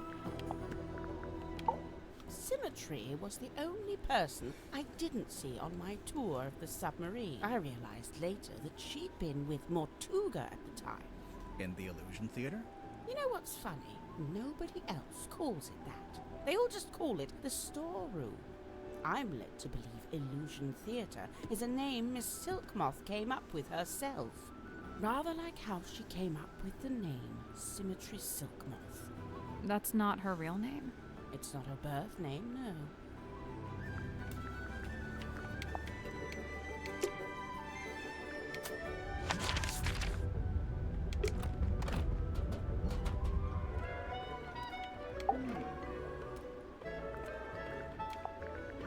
If you watch him closely, Grip holds this tighter whenever he gets sad or nervous, and only lets go of it when he's totally at ease. Sounds like you've really been staring at him. Yeah, well, you watching someone's involuntary movements. Okay, do me. You're tired, achy. You only got an hour of sleep on a hard surface. Wow, I feel so seen. Sim's quite delicate. She's got some real self-worth issues. She's kinda eerie. Mm-hmm. And she's got this 1,000-yard stare, like a rabbit in the headlights. She's got a unique way of speaking, too. Yeah, I'm still not sure how much of it is sincere and how much is residual from her time performing on stage. I have heard her talking more normally, though, when she's with Cynthia. What about Sim's parents? Orphan. As far as I know, she was homeless for a while, until the system picked her up and she got moved into the theater. So, she's never had any kind of normal life. Nope. That 1,000-yard stare's starting to make a little more sense now, huh? Well.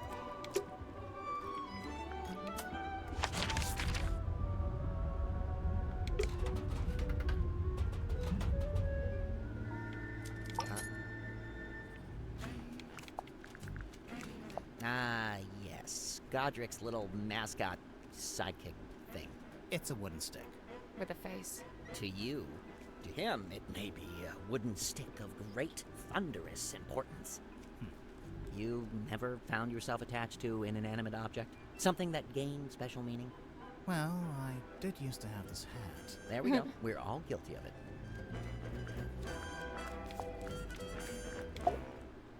Sim tells me she's halfway through reading. Is she enjoying it? Hold on. No idea. She was just asking what research I'd done into hexes and curses, and was rather disappointed when I told her I just made it up. I guess Sim's into that kind of stuff. I thought she was supposed to be an illusionist. Oh yeah, she was asking about that too. What do you mean? She wanted to know what I liked about her old magic show, the one she had in the theater. You saw her old show. Yeah, it was pretty good. And from what I gather, she's been developing a new act and wanted some feedback, to get some direction. I know what it's like to make a follow-up to something people liked. It can be daunting.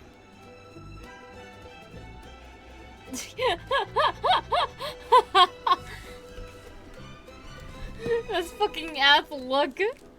This dude constantly looks at us. A bed. It's neat as a pin. I don't get it. What's not to get? It's a cane with a face. Okay, so for real, Grip's actually like super smart. Really? See, this is my point. He hides it. Why? Why bother with the cane, the whole persona? Said the actor. What do you know about Sim? Well, she left the theater she used to work at to come onto the submarine, Then for a while, she worked with Dr. Zephyr in his lab. But not anymore. Nope, she's working on something by herself now, in that room that looks like an old-timey kid's bedroom. Do you know what it is she's working on? Not exactly, but get this. One time I looked into that room, and there were 2 of them. What? 2 symmetry silk moths.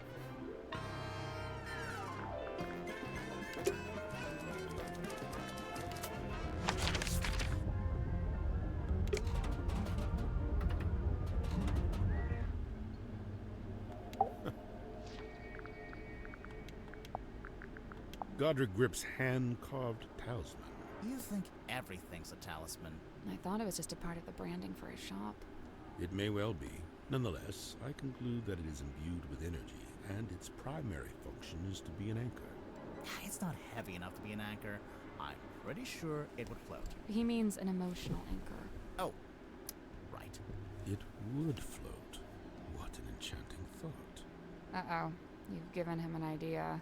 It may transpire that the true meaning of the king is found in its unsinkability. So it's a reminder not to sink, not to drown. Like some kind of life preserver? I first learned about symmetry from a newspaper article detailing her residency at the Fortuna Hall Theater.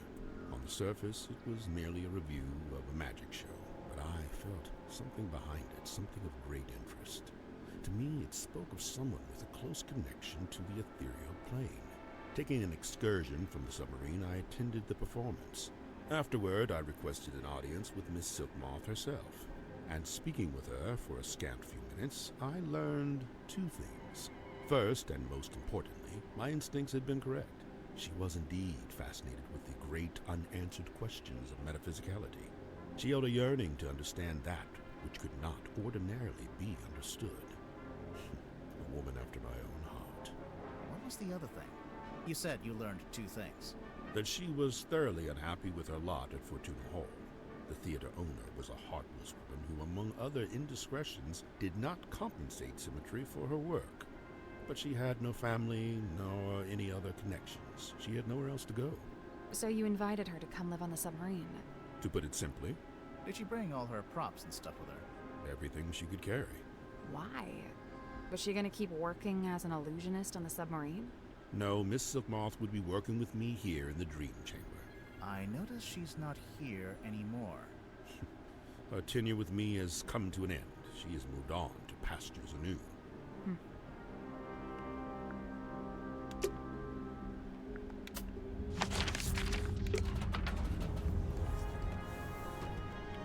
The captain, get out of there. You spoke with Sim? Yeah. And? I'm not about to declare her innocent right here, right now, if that's what you were hoping for. Aw, come on. Do it. Do it. We haven't even spoken to all the suspects yet. Oh, which ones are you missing? Points. You. Open the door, Cynthia. This is the and first. It's the ladder leading back up to the floor. Looks like she unlocked the door. Finally. Phew.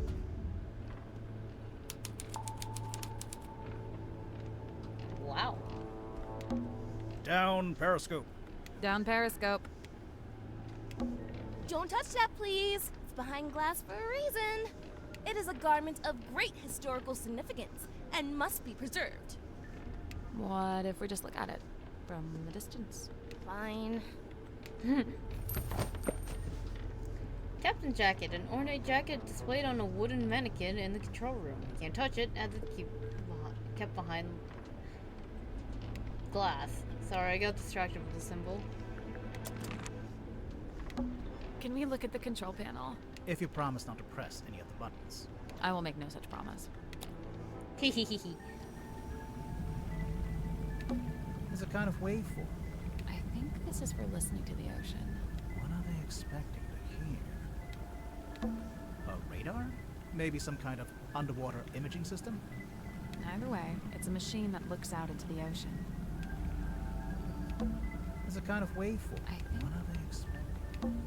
Looks like something's missing here. Something with 3 small holes. Bowling ball? Coconut? Coconut? It's an electrical switchboard. Something's bound to happen if we mess around. If we carefully and sensibly interact with this precision equipment. Not a whole lot of actual controls. Yeah, it's mostly a bunch of measurements and readings. It's a lever. Oh. A sheet of glossy paper came out. I think this is how they print out stuff they see with the radar machine. So, is there anything on it? Did it see anything? No, nothing. A sheet of glossy paper. No. It's a lever. A little card came out. It's got a bunch of numbers printed on it. Oh, I guess it shows the daily readings for the depth, the speedometer, and the heading. I wonder why you'd need that. Insurance purposes, maybe?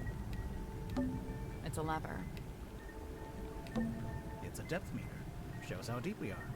Grimoire, if you had a depth meter, it would say 0. Ooh, wow. Proud of that one? I think this one's a... We're not going very fast. Good. I think this one's a speedometer. We're not going very fast. Good. It's an electrical switchboard. Something's bound to happen if we mess around. If we carefully and sensibly interact with this precision equipment. Swap the 6 colored plugged into the correct shapes. Okay.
Okay.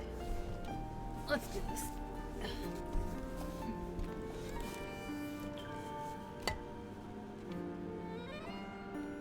I like my hand gets smaller if I use my mouse.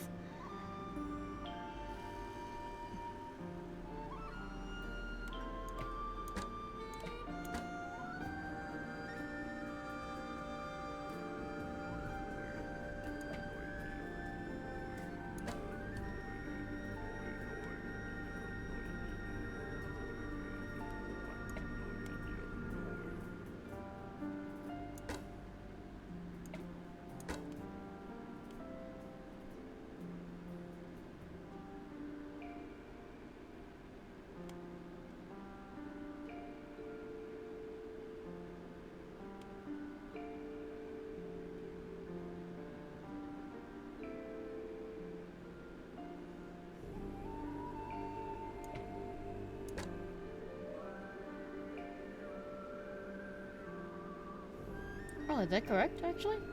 There we go. Oh. Nice. Something unlocked. The hatch opened. Oh. It's a ring-bound book. Captain's log. An old ring-bound logbook. It was locked in the hatch in the control panel.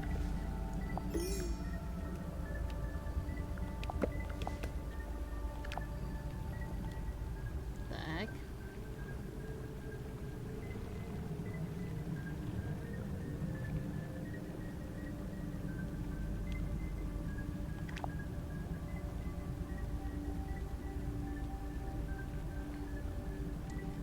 See, Captain Mortuga found dead, details unknown, crew is tumultuous, captaincy from assumed net command. James Dusk arrives on the submarine, a man named Dirk Dansom.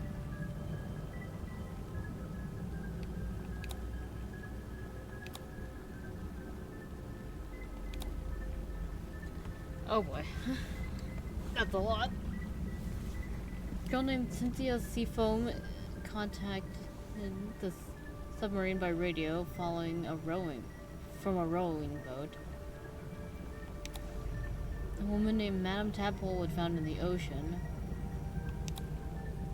Zephyr invites a girl named Symmetry Silkmoth onto the submarine.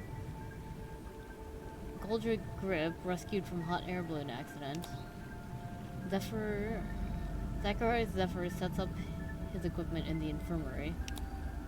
Final preparation before we take the submarine out for the first time.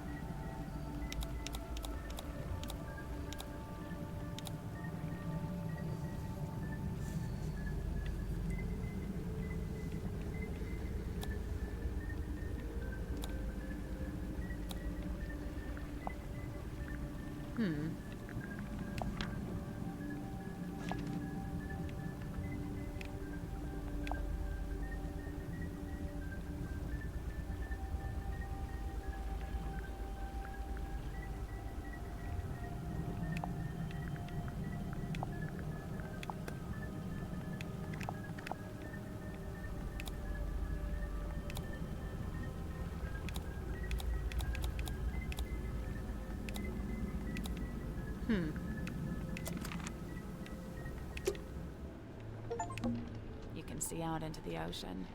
Full boats delivered on the submarine's control panel. Anything out there? Uh-huh. What is it? Whole lot of water. Oh, the ship's wheel. Don't touch it. I won't. That was not convincing. Oh. Ship wheel found in the control room. Whee! Two more items. There's even an arts and crafts table. It's a normal table. Currently being used for arts and crafts. Oh. Strange blueprint found in the control room, and the title reads The Tortuga Submarine.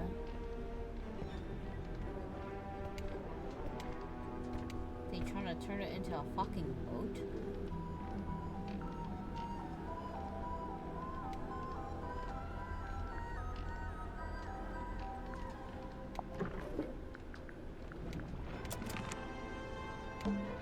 There's even an arts It's, currently being used for arts and crafts.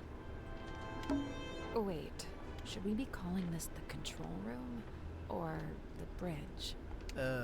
What's the difference? Well, you know, it's, What's that? And that's the difference. Really now? You can see out it. What is it? Whole lot of water.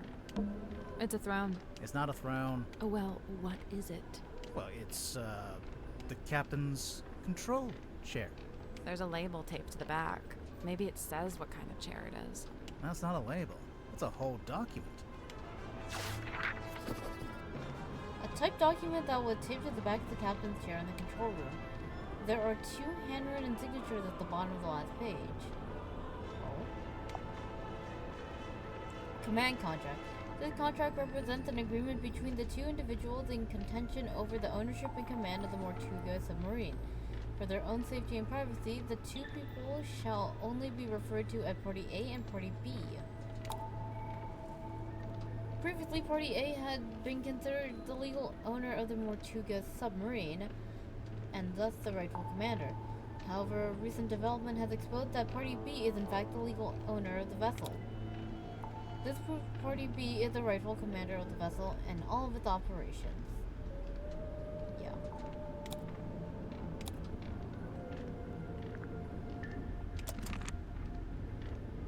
That all the evidence now? Yeah. Unless there's another line. It's a throne. It's not a well, well, it's the captain. there's a That's not a label. It's a whole document. There's a whole raised dais here. What's that symbol in the middle of the floor? No, it's an S. There's a whole raised dais. What's no, it's an S. There's a whole raised. What's that? No, it's an S. There's a whole. What's no, that? it's an S. Oh wait, should we? What's that? You can see out Anything it. out there? What is it? Whole lot of water. Hey, so thanks for finally letting us in. You know, I have to say that really was pretty unhelpful. It is I, Cynthia Seafoam, fearless captain of the Tortuga submarine. Hi, I'm Sally. Aha! Then you must be Detective Grimoire. Correct? Yes? The world's greatest detective, here on my submarine. The world's... No, I'm not the world's greatest. Just a detective. She was probably talking about me. Now I assume you've come to make your official report. Let's hear it. I'm a busy woman, you know. Slow down there, Miss Seafoam. We just came in here to question you since you're one of the suspects. But I hired you!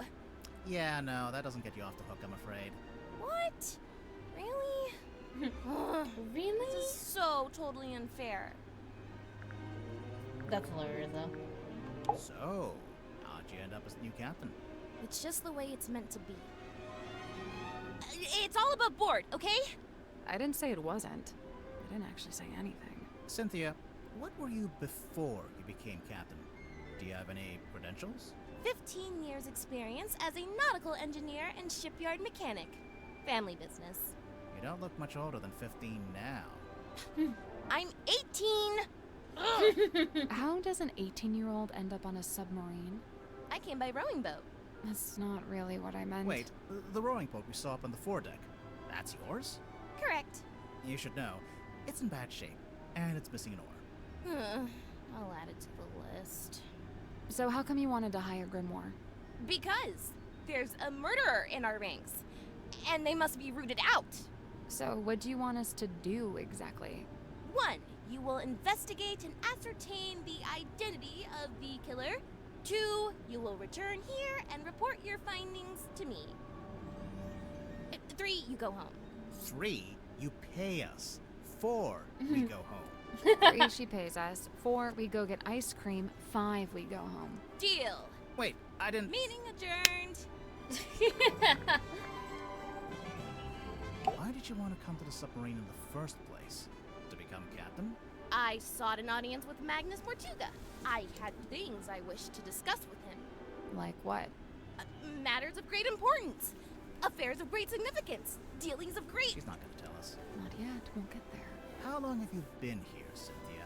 I arrived a few weeks before Mr. Mormon and Mr. Danson. I'm assuming you don't live here in the control room. Where do you sleep? Oh, well, Mortuga put me in the bunk room at the bow end of the ship. I share a room with Sim. If you arrived before Dirk and Worman, the other bunk room would have still been empty.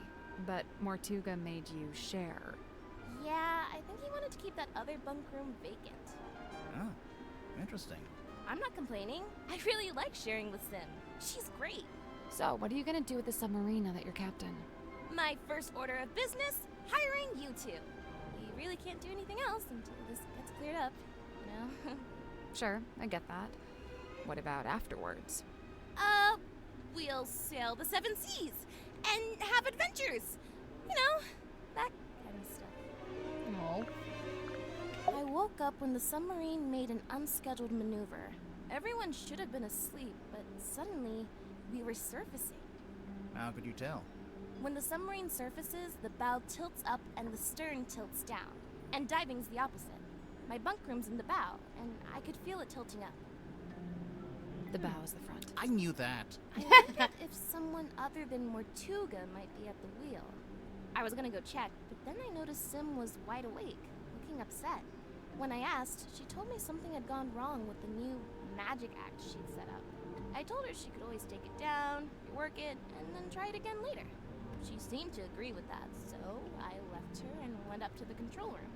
The control room was empty, but I could see we had actually surfaced, so I went up onto the foredeck to check. There wasn't anybody out there either. I had this weird feeling and really didn't want to go back to bed, so I went back to the control room. I took a closer look at the control panel to see if I could work out why we might have surfaced. Suddenly, the readings all started to go haywire. The ship's compass, the needle, it was malfunctioning. So I pulled it out of its socket. Yeah, I figured it would need to be taken for repairs. So I left the control room but bumped into Dr. Zephyr in the parlor. He was carrying a little empty bottle made of green glass. I don't know why. I didn't ask. I went down the 2 ladders and towards the engine room, since I wanted Mr. Grip to take a look at the ship's compass. But then Madame Tadpole appeared and called out to me. She wanted me to bring Grip and everyone else and meet her outside the storage room upstairs. I went into the engine room and gave Mr. Grip the compass. I told him the needle would need replacing. Did he agree to fix it for you? Yeah, of course. He even said he had a bunch of replacement needles he could try out. Anyway, then we went to the cargo hold to fetch Mariana Moon, and the 3 of us went up to the storeroom like Tadpole had asked. We went down the corridor. The others were gathered outside the little room at the end. I looked through the crowd and saw Captain Mortuga laying on his back, dead. Everyone was trying to work out what had happened. Someone mentioned that Sim was the last person who'd seen Mortuga alive. I didn't like where the conversation was heading, so I took Sim and left. And yeah, that's about it. You went straight back to your room? No, I went back up to the control room first. For what reason? I was wondering if Mortuga had left any instructions or any paperwork. I wanted to read the captain's log too. Something tells me that's not the whole story. That's the whole statement, I swear. If you have any other specific questions, I'll, field them separately.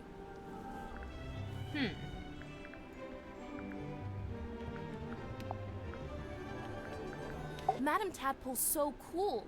She's super strong and she can swim super fast. I bet. She knows all about the different kinds of fish. Wow.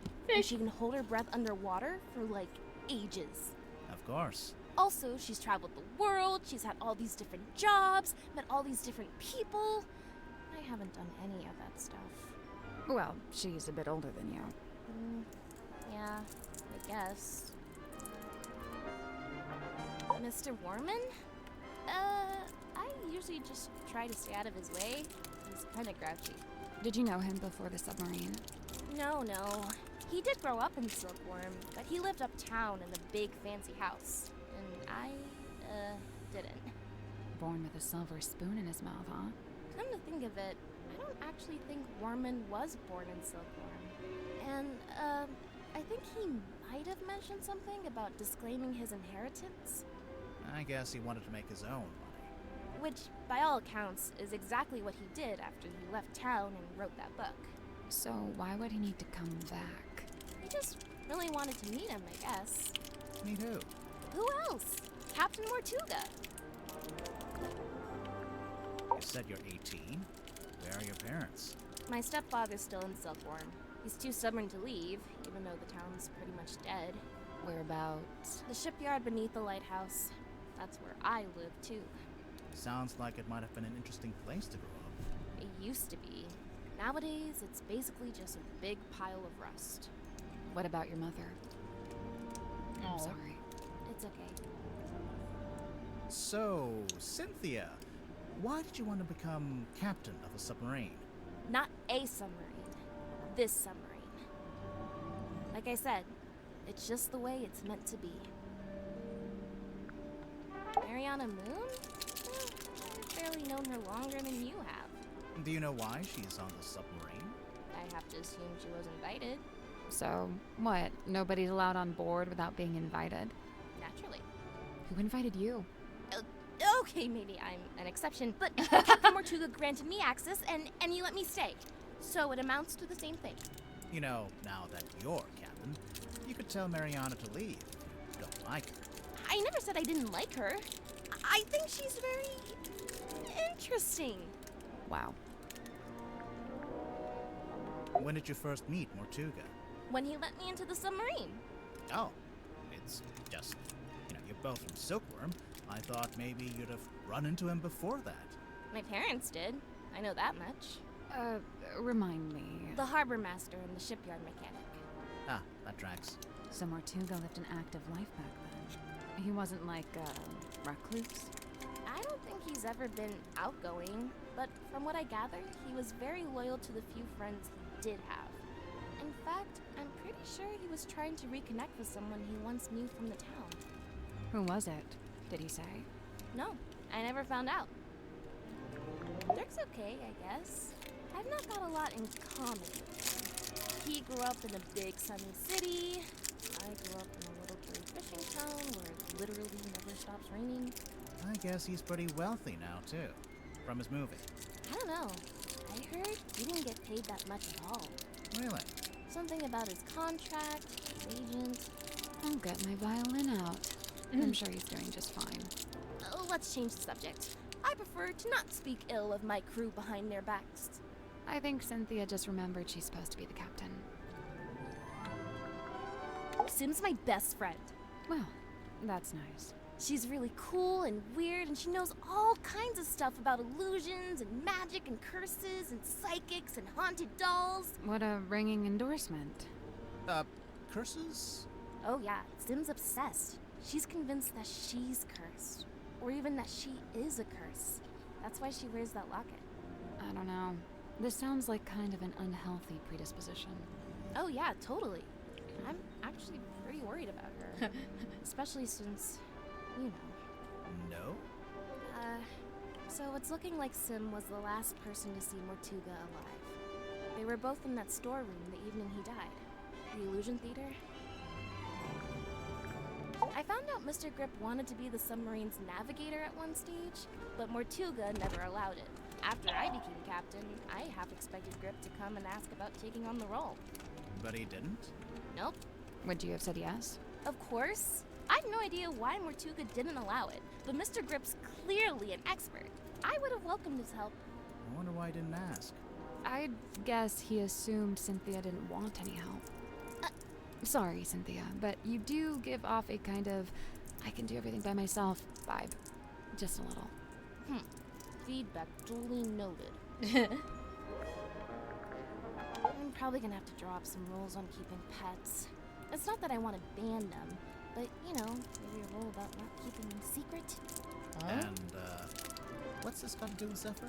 Oh, I'm pretty sure he's keeping an animal in there, in his dream chamber. But you've not actually seen it. No, I heard him talking to it, though, a few times.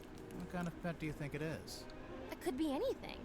Dr. Zephyr's into some pretty weird stuff, and he's got, like, black market connections. Sim was telling me about it. Black market? Oh, wait, She told me not to tell anyone else. Forget I said that. Sure thing. I can see you writing it down.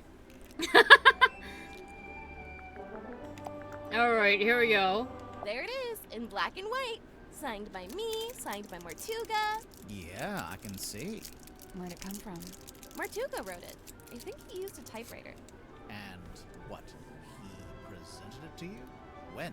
Well, no, because he died. So. But we've both signed it, so yep, it's binding. Any further questions? Yeah. How did you... No? Great, let's move on. Dog. It's a work in progress, okay? What are you trying to do, exactly? I'm trying to get a handle on the exact form of the submarine. Is that difficult? Given its messy history, yes it is. How come there's two different wheels? The big wooden ones for steering left and right. The smaller ones for diving and surfacing. Speaking of, what does the S stand for? Seafoam. Yeah, figured. Oh, you found the captain's log. Sure did. How does it work? So, at the end of every day, you're supposed to print out one of these little cards with readings from the submarine's movements in the last 24 hours.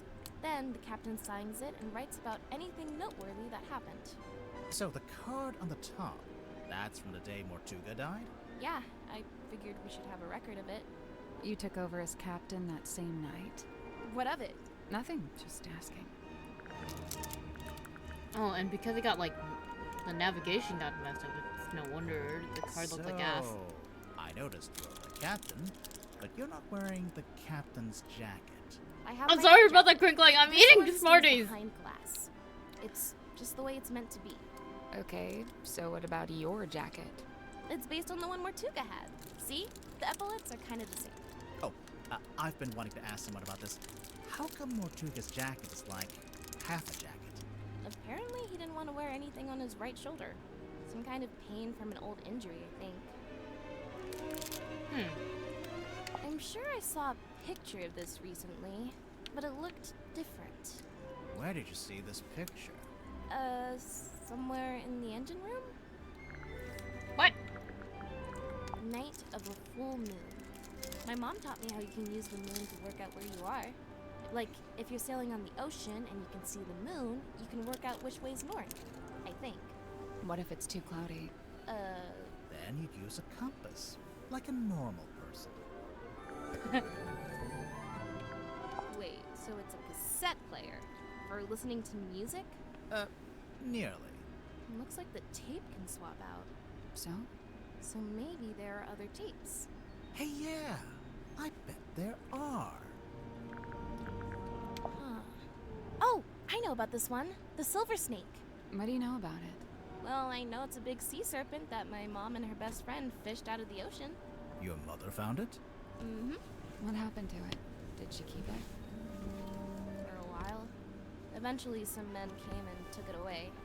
Where is it now? I don't know. Dead, probably.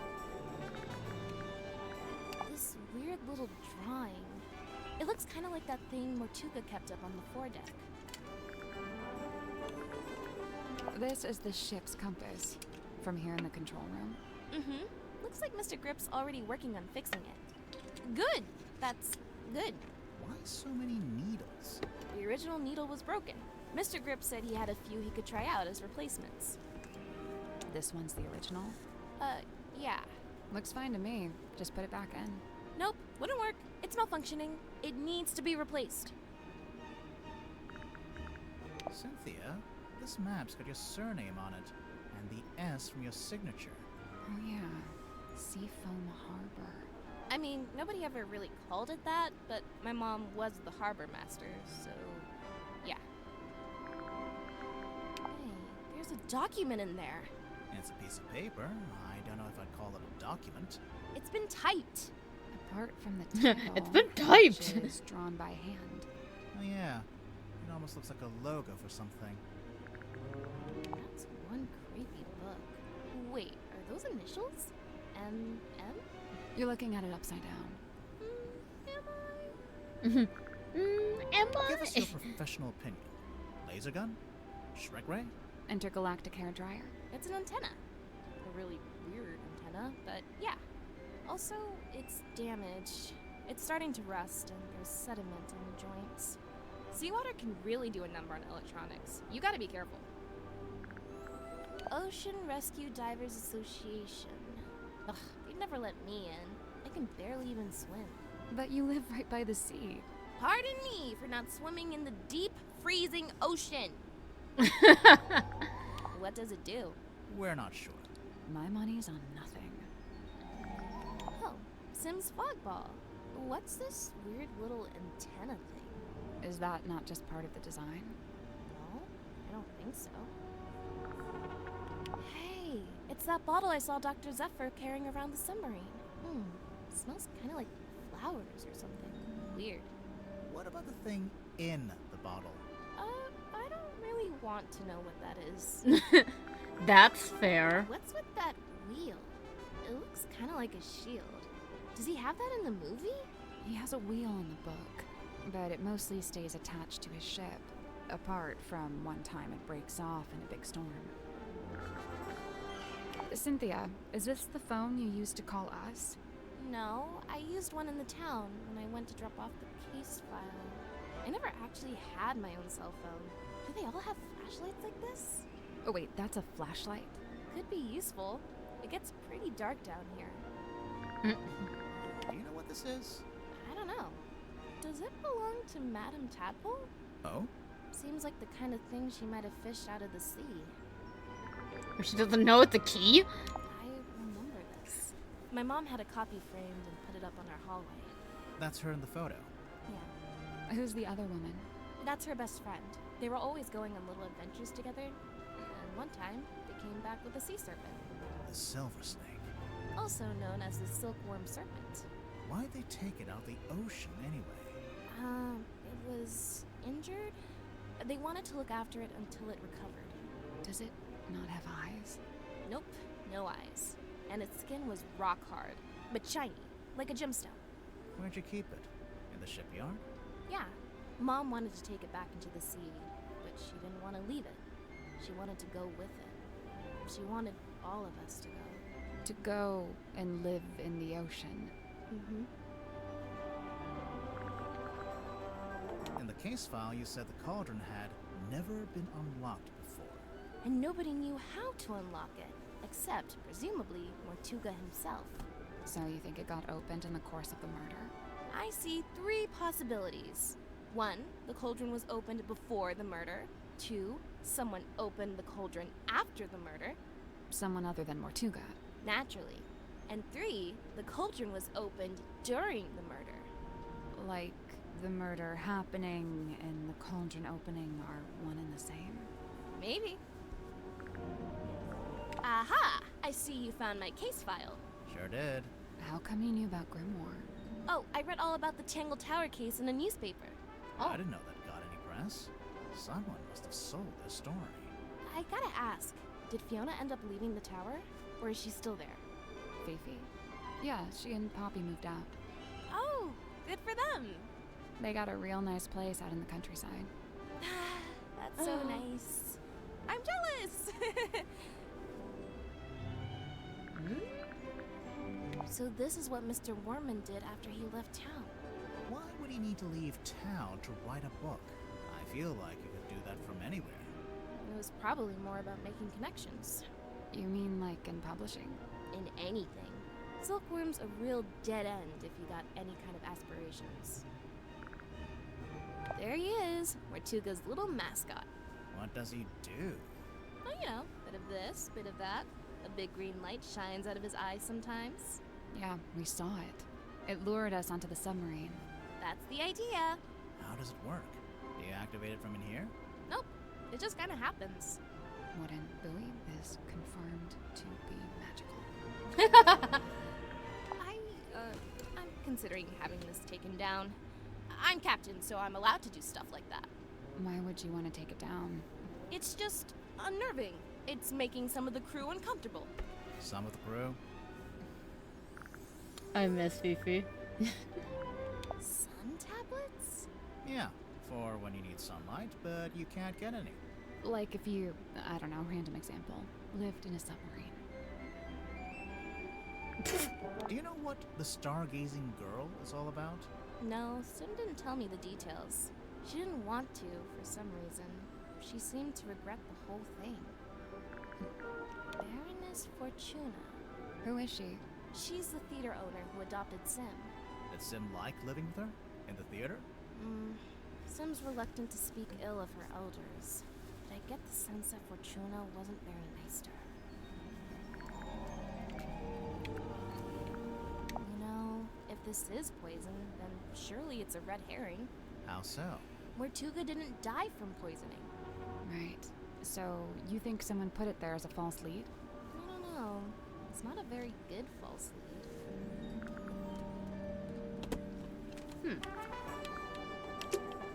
I wonder if Sim would let us take a closer look at that locket of hers. Can't hurt to ask.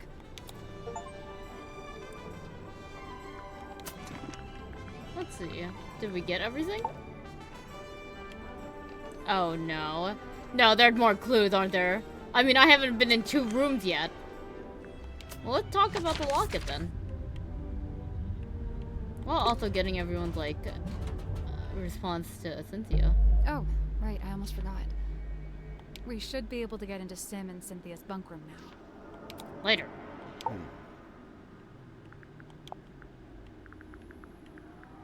It's a fine garment, is it not? Has it been in the control room the whole time? From the moment I first entered the submarine. But it doesn't belong to Mortuga. It does not. Magnus was fairly averse to record keeping. He can't have been that against it if he bothered to write in the captain's log. However, standard protocol would be for the captain to keep a record of every single day, whereas Magnus only filed a handful of these log cards in his entire tenure. Has the wheel always looked like that? Like what? With one side broken off and replaced with a different material. It's never been my job to steer the ship, so I've never really taken any notice. You know, Magnus never liked the name Mortuga Submarine. Surely he was the one who chose that name. I believe it was something that just happened. He didn't have a willing hand in it. All told, Magnus was rather dismissive of the notion that the submarine should bear his moniker. But it was his submarine. He was dismissive of that notion, too. Yeah, well, I mean, it's also, like, bad luck. Or something to, like, rename a ship. It rather seems that Cynthia is using the contract as a talisman. A talisman? Like, as protection? I did notice she taped it to the back of the chair in the control room, so it's like you can't go in there unless you acknowledge it. Correct. The contract is a shield behind which Cynthia hides. It is no mark against Cynthia's character. She is a sharp young woman and capable engineer. But I was wholly surprised to learn that she had become captain. Did she never say she wanted to be captain? On the contrary, I was aware she'd held such aspirations initially. But I was under the impression that her campaign had ended in failure. Meaning? That Miss Seafoam had made her ambitions known to Magnus, but he had shut them down.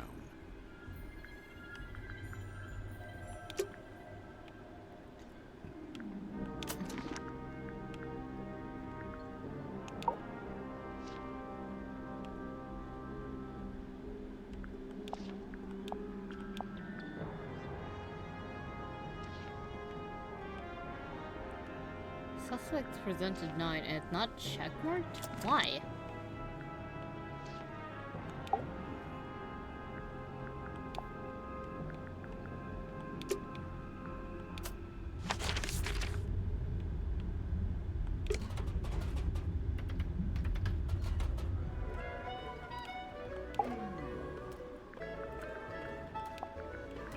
Little Cynthia.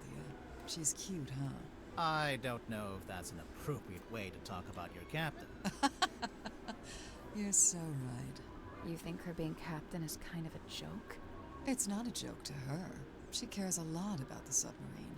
I just don't think it's doing her any good to care that much. It's just a hunk of metal after all. And wood. Some of it is made out of wood, I noticed. Did Mortuga want Cynthia to succeed him as captain? Did he ever mention it? No, I'd say he probably felt the same way I do about it. Which is? That she's too young and too bright to be living down here in the dark.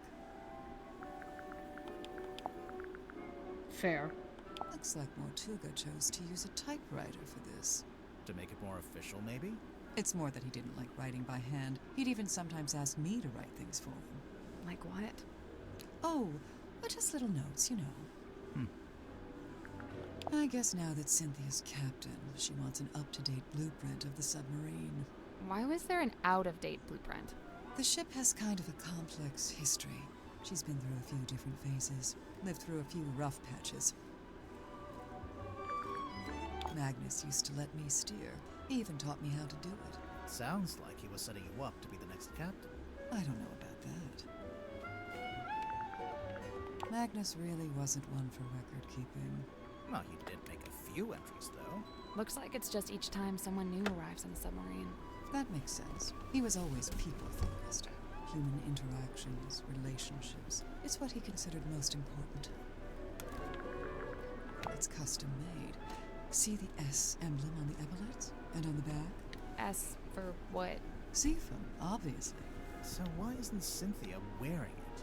I guess she'd rather keep it preserved.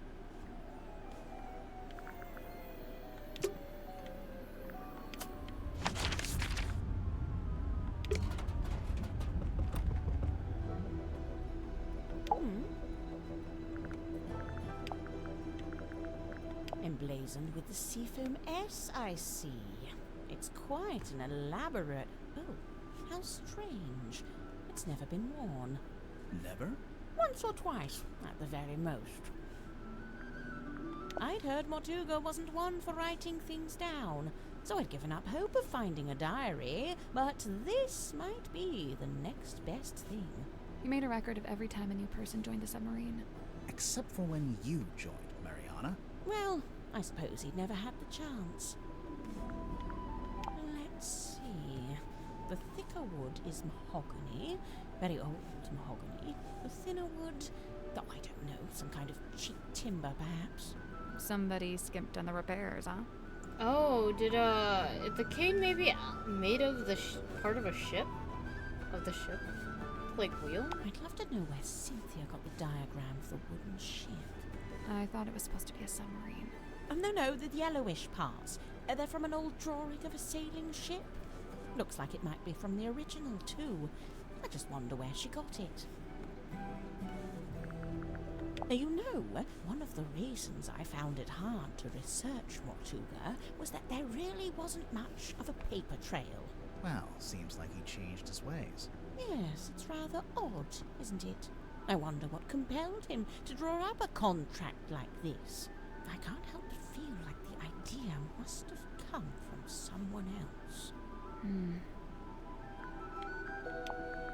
Cynthia Seafoam, the daughter of Harbour Master Sylvia Seafoam, and the stepdaughter of Donovan Drummond, the shipyard owner. That's a pretty solid nautical heritage.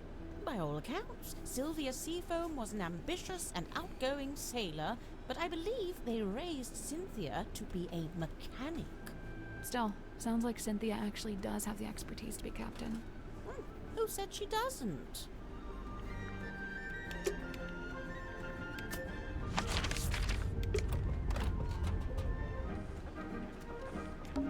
Grip. Yeah. Will you be getting out of the basket? No. Wait, oh my god, the basket's a thing? Basket of a hot air balloon was hanging in the center of the engine room. Mr. Gribbs, buy, sell, repair. Here at Mr. Gribbs, we chart the unchartable, plot the unplottable, and measure the immeasurable. With the right contraption in your pocket, even the great unknown may be quantified and calculated. Open 10 a.m. to 6 p.m., Monday to Saturday. Mr. Grip's balloon basket. Damn it, I skipped through the text.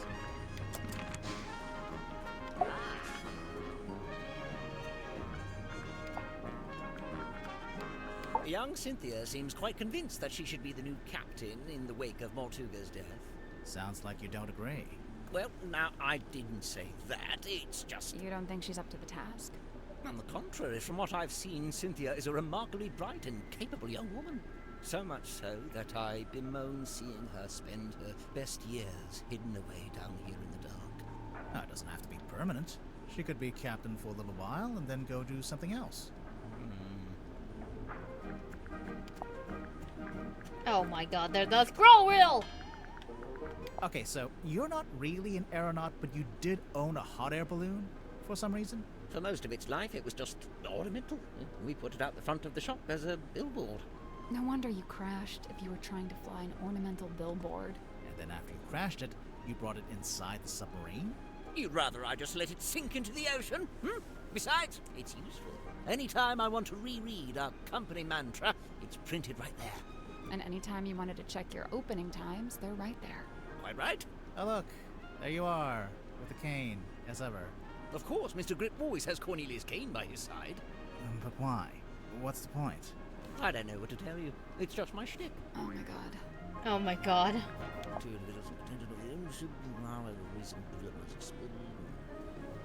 No, I don't like it. No, what's wrong with it? The wording. It's too vague. It could be about anything. But if it's not about Cynthia and Mortuga, what would it be about? I couldn't say. But I stand by it. There's a chance Cynthia's got the wrong end of the stick. She oughtn't be captain after all. Oh, sorry, Cornelius. He doesn't like it when I say wrong end of the stick. Oh. What's the deal with this blueprint? It's kind of a mess. They say Mortuga bought an incomplete submarine and then paid for it to be completed. So it only makes sense that the blueprint's as ramshackle as the ship itself. Where'd he buy it from? How'd he pay for it? One, the shipyard, I imagine. And two, I have no idea. He'd never seemed to have any money. Do you know how the wheel got damaged? It looks in working order to me. No, look. Some of the spokes are different. It looks like they broke off and got replaced. You're quite right. Although it's not exactly at odds with the ship as a whole, is it? Meaning? Look around you. She's a ramshackle old thing. Sturdy, yes, even handsome in places, but undeniably a patchwork of sorts.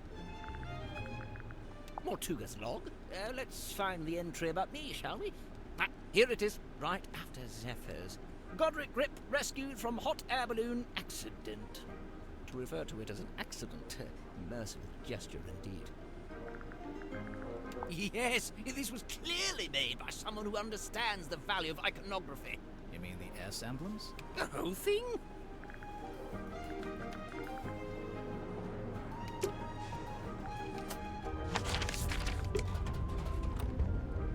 Alright, now I have to do this. Ah. I'm getting mahogany embedded with sea salt.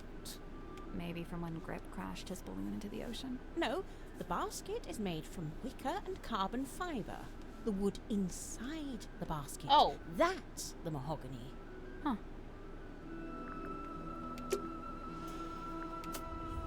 Ain't no way, dude. Come on. When did you go into the control room? Grip's got his brand figured out, huh? Kind of an 18th century vaudeville aeronaut vibe? Even just the choice to use the word emporium.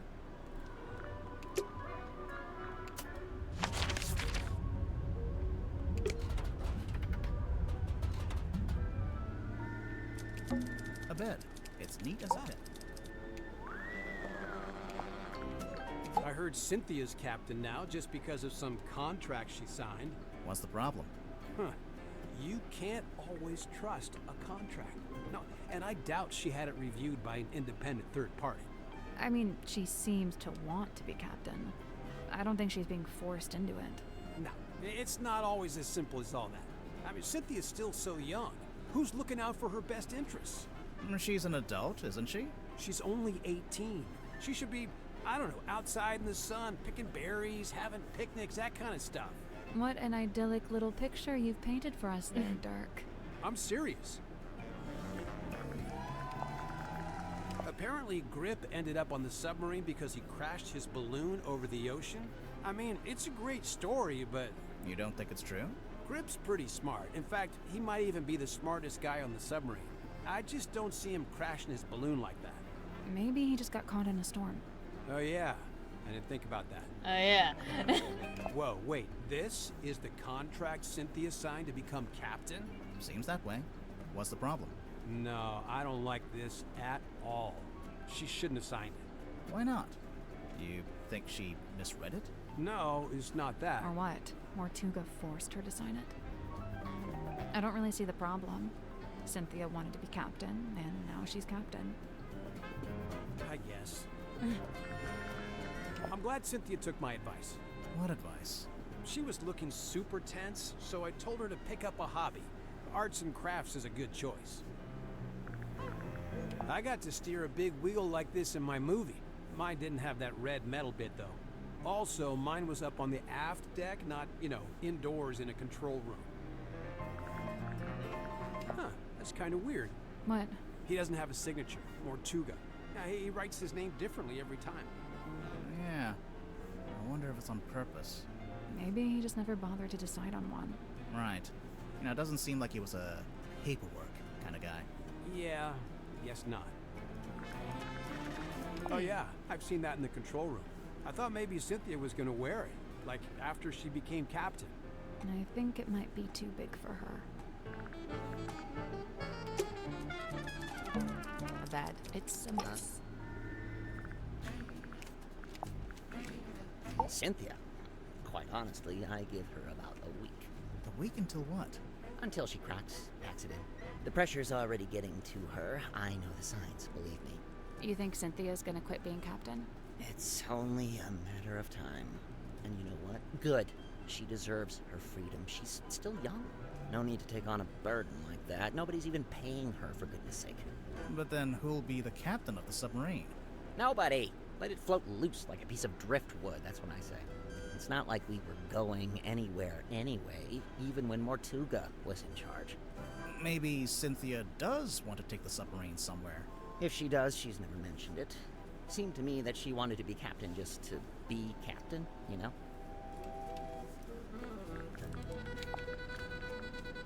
Chart the unchartable, plot the unplottable, and measure the unmeasurable. Nice tagline. I think it's a little much. For a shop that sells compasses? It's not about the compasses. The thing he's really selling is wanderlust. Wonder what? The desire to explore the world and experience the unknown. Ding! Points for Sally. So, I noticed Mortuga's contract has been typed. Yeah, he clearly used my typewriter to make it. Did you give him permission? No. So, how did he know how to use it? It's a typewriter. Mortuga might have been, outdoorsy, but he wasn't an idiot. We used to keep records like this in the town hall. The blue parts from an original blueprint of a submarine, and the yellowish parts are from a technical drawing of a ship. Still a blueprint of sorts, but a bit older. Where did Cynthia get them from? I don't know. Maybe she took them from Mortuga's desk. I noticed the wheel is thematically consistent with the submarine at large. How so? Well, it's cobbled together from other component parts. Parts that were, by themselves, broken or otherwise disused. Huh. The machine that spits these out must be broken. I'm sure Cynthia's intending to fix it, although she might... Why do you say it's broken? On the latest card, the readings toward the end are all messed up. It looks like a misaligned printer head. Bane of my existence, those things. It's gaudy, sure, but when I first saw it, I thought, good! Mortuga will be a man of melodrama and romance. Just what I'm looking for. But nope, he never wore it, never even looked at it.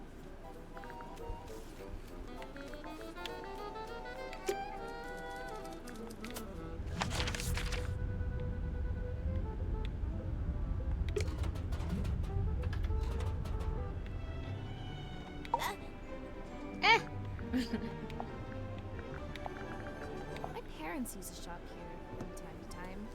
They'd complain that Mr. Grip would charge them full price, even though they were locals. Grip's not one to give out discounts, huh?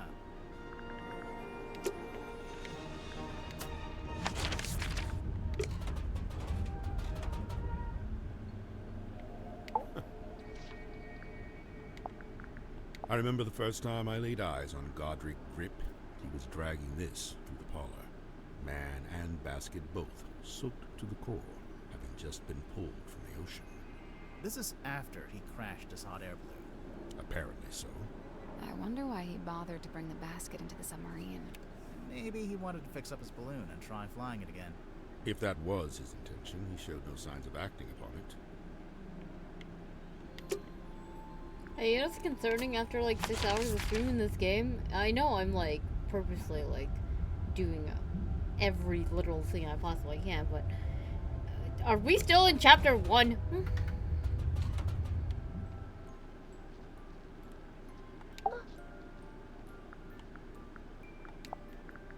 Fair Cynthia, O truest friend, my steadfast fealties won.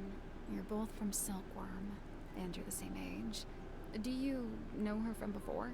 Though kindred bred neath sullen skies, now we met out with this sunken silver shell. You really never ran into each other in the town? She is bloomed from deepest silken soil, whilst I, mere wandering weed by a wild wind blown. Ah, of course. Make a friend, and then she ends up as the new captain. Must have been, you know, a nice, unexpected bonus. 'Twas no sudden thing. Full well she plotted thus her course of fate, to helm this vessel next by rightful claim, for she, in law and title, holds its name. Is that so? Cynthia Seafoam, number 6, the Leaden Crown.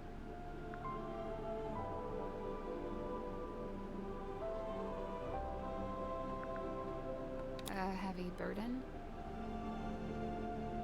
Am I supposed to be getting these right or something?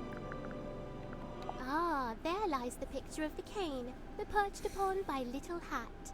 I used to be perched upon by little hat. 'Tis quaint indeed. But wait, is it of a one with that in current Godric's grasp?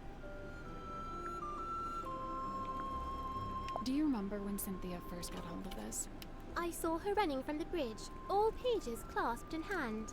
Why was she taking it? In a hurried hurry haste, she was bedchamber bound.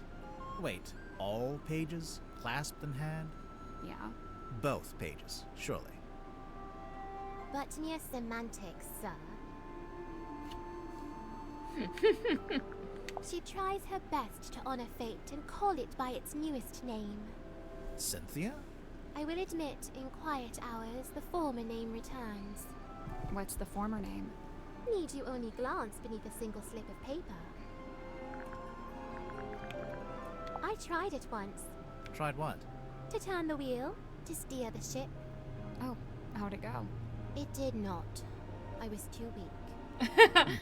It did not. The numbers spoken by the ship, they falter, flailing weird and wild, as if she seeks to speak, yet lacks the tongue to voice her troubled thought. Both she and I hath mothers lost, and both a token keep. Unlike you, though, Cynthia's not wearing hers. Cynthia's already got a cool jacket. One that actually fits her, too. And stitched it I, at her request, with mine own hand. Really? When did she make this request? Some long while ago. Before the murder, huh?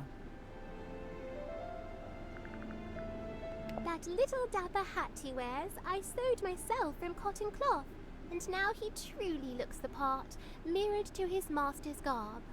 The cane didn't always have a hat? Nay, was not what would be carved, a simple stick with face adorned. And you thought he should have a hat just because Grip wears one? No, I saw a picture of it. At least I think I did. Okay. Sim, could we take a closer look at your locket? I suppose so. Please be careful. Golden locket, a heavy golden locket that Symmetry wears around her neck. Heavy? You really think we should open it? I don't know. Maybe. It's up to you.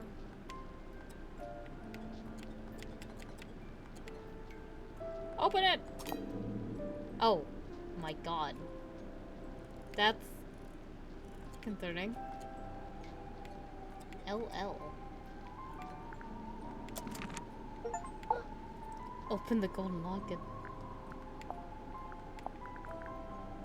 'Twas my mother's own, or so I'm told. You don't know for sure? I was too young. I don't remember. I dearly hope to ask her and know the truth at last. Do you think you ever will? Oh. The question that bestirs my soul. Oh my god. How are we doing with this? 34, and that's not all the. Oh my god.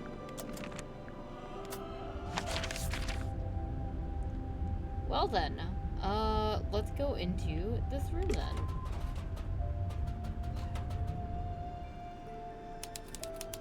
Bunker room. It's an origami bird. The movement of the submarine makes it look like it's blowing in the wind. It's Sim and Cynthia's bunk room. It's pretty cozy. It's Sim's bed. How can you tell? It just has her energy. Instant photos. The kind you have to shake. That's a myth, actually. You shouldn't shake them. It damages them. Well, that's my life turned upside down. It's Sim and Cynthia's bunk room. It's pretty cozy. It's Sim and Cynthia's. It's pretty cozy. It's a magazine. Hey, this is pretty recent. What the hell? Movie magazine. A movie magazine found in Symmetry and Cynthia's bedroom. Oh, hey. Magazine falls open onto an interview with the actors from an upcoming movie.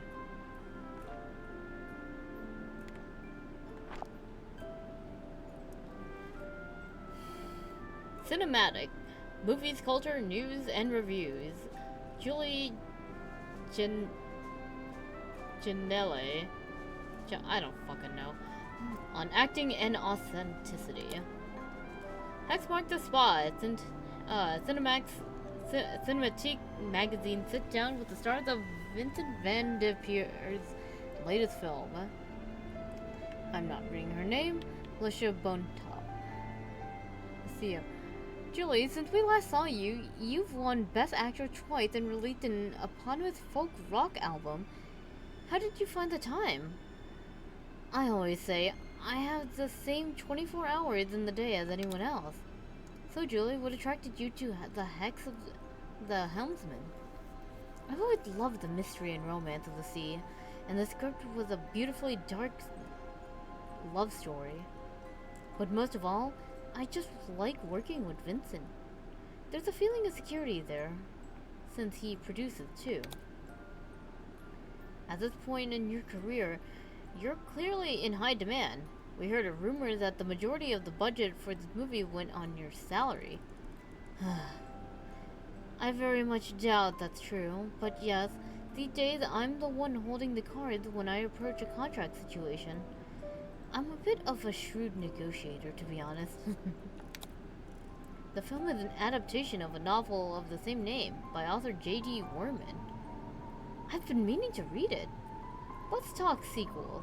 Well, you should mention the novel. There's only one, isn't there? For now, anyway. But we heard you and Dirk both signed multi-picture deal. Yeah, we did. I know Vincent is keen to make as many of these as he can. So you'll keep playing Belicia Bonetop? Sure, unless the writer kills her off. Dirk Jameson, Marcus Mordoom. Dirk, how did you get the shape of the role? No, well, the production paid for a personal trainer, and I'm not allowed to eat bread. Hexa Helmsman is out this weekend. Check out next issue for full review. Hexa Helmsman. Wit and Whimsy Pictures presents a Vincent Van de Peer production starring Julie John whatever as Belicia, introducing Dirk Dansom as Marcus, based on a book from Kristen Kale, original novel written by J.D. Worman, screenplay by Kristen Kale, directed by Vincent Van de Peer. That is a lot of reading. Janelle. I don't know. Fuck it, I can't. Read through the magazine. Oh, cool. A board game. Want to play? We don't know the rules. You don't normally let that stop you. It's Sim and Cynthia's bunk room. It's pretty cozy. Old books. Mostly fairy tales for young children. They've been stacked up into a little tower. Look at that little wooden house. Aww. Looks like it'd be a nice place to live.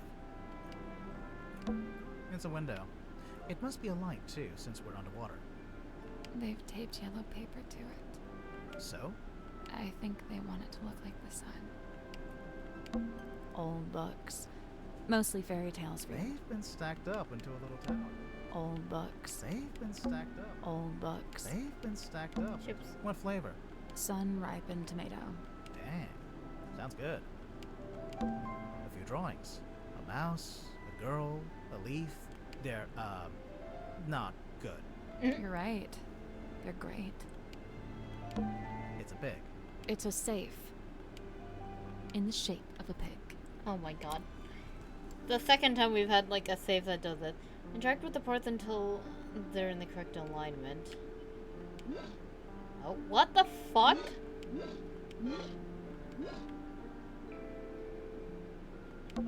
These ones aren't buttons. It's just some kind of display. Oh.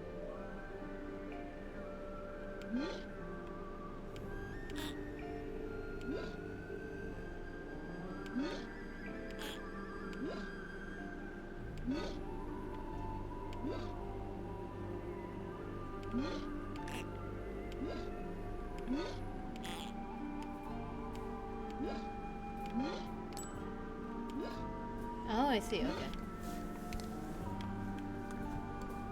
So, let's get the outer part first. So we got...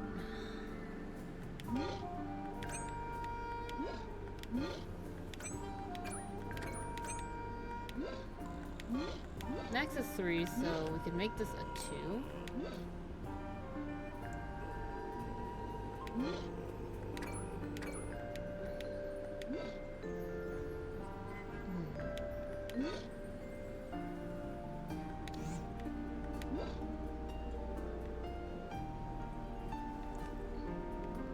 This has to be...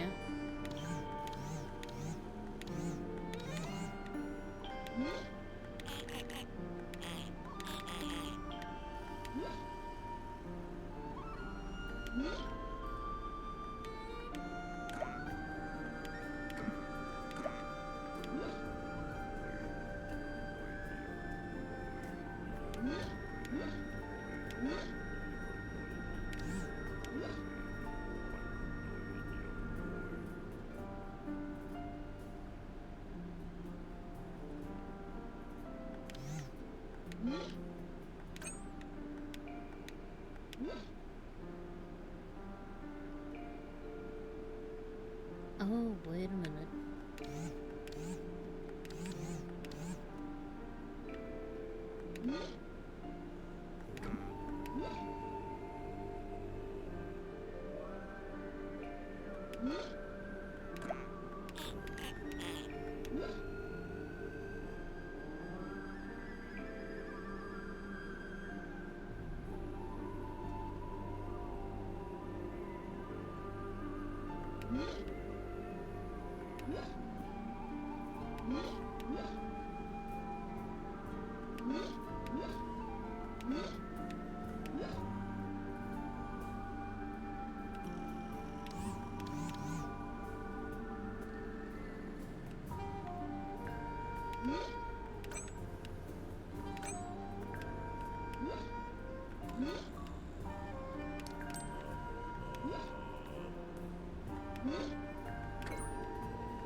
That's good, right?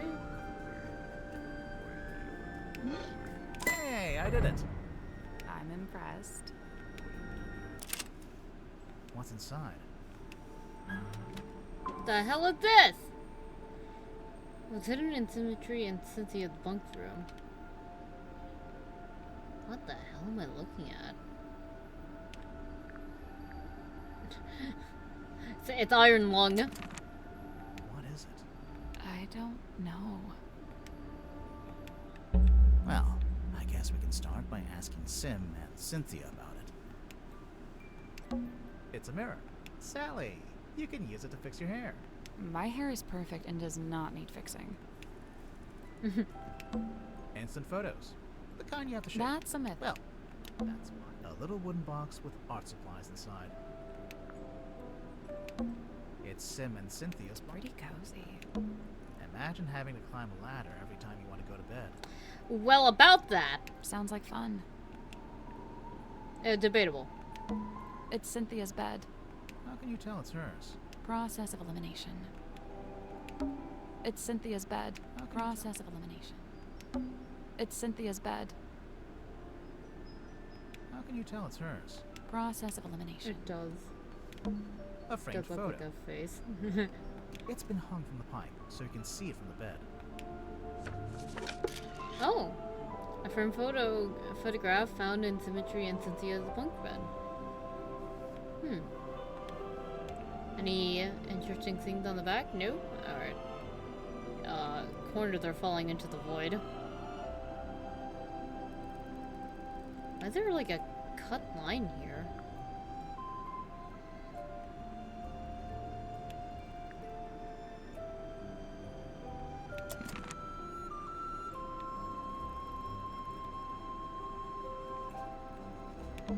Old books. They've been stacked up.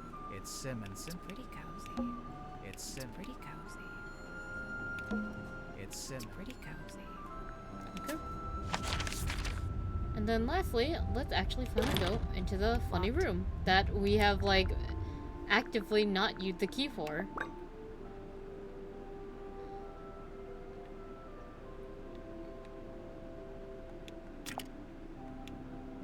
That's the one.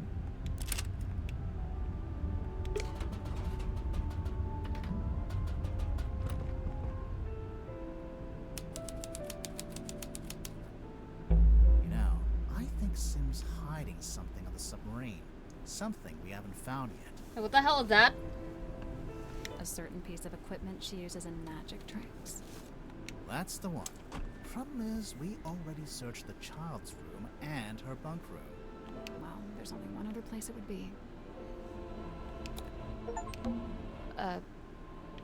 Is that a bell? I think so. Why is it hanging over the desk? A heavy iron bell hanging over Mortuga's desk in the captain's cabin. It's got a gear. And a bit? What is that?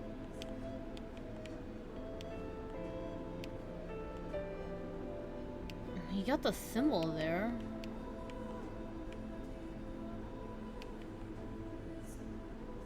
Creature. Egg. Something rises from the egg, and then it crawls out. And it goes to the water?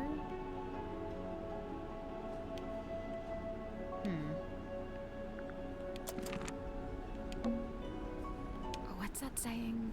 If walls had eyes? Something like that. It's a painting. It's beautiful. Probably haunted, but beautiful. A framed painting of a woman found in the captain's cabin. There was a metal plaque on the base of the frame with the words "her" engraved onto it. Oh. And Mother finally let me have the map. Much of it anyway. The important bits are still there. Problem. I spent all last night trying to decipher the actual coordinates. Couldn't do it. Magnus couldn't do it either, but he said we could pay someone to do it for us. So I put him in charge of that while I make preparations for the ship. On the ship. I need to. Wanted to turn around and go back to Silkworm empty-handed? Never.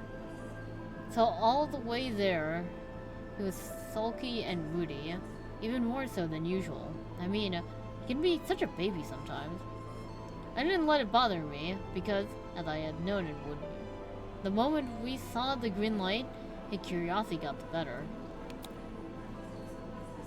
Hauled it up, took forever. It's super heavy, and I really didn't want any of it to get damaged. Once it's on the deck, Magnus put his arms around it to turn the things. He can just about reach, but I told him not to do it like that. Might not be safe, since we don't know exactly what'll happen. So I said we could do it together, one each. That worked just fine, but what the fuck is this cut off? Oh my god. So, who is it? Grimoire. Let's make sure to ask everyone about this. Everyone. Yeah, I'm curious to see what kind of responses we get. It's an old birdcage. Minus the bird. So this was Mortuga's cabin.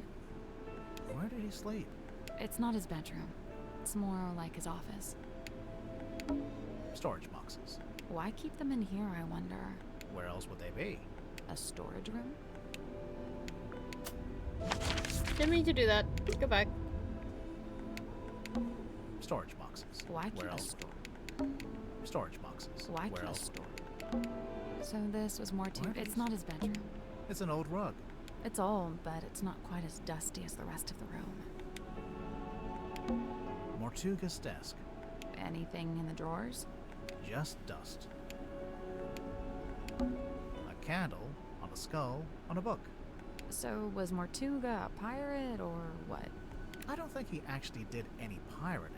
I'd say he was pirate adjacent. Why the desk, like, pointing this way, I wonder? That's one impressive chair. Fit for a captain. Nice window. It looks directly out the back of the ship. The ship? Yeah, you know, the submarine. It's a ship in a bottle. Really? What ship is it? Oh. A wooden model ship in the glass bottle. It was on Mortuga's desk in the captain's cabin. What? Who the hell is like being like launched on the side? Also, hey, what is that? There's a pipette? To fill it with the liquid?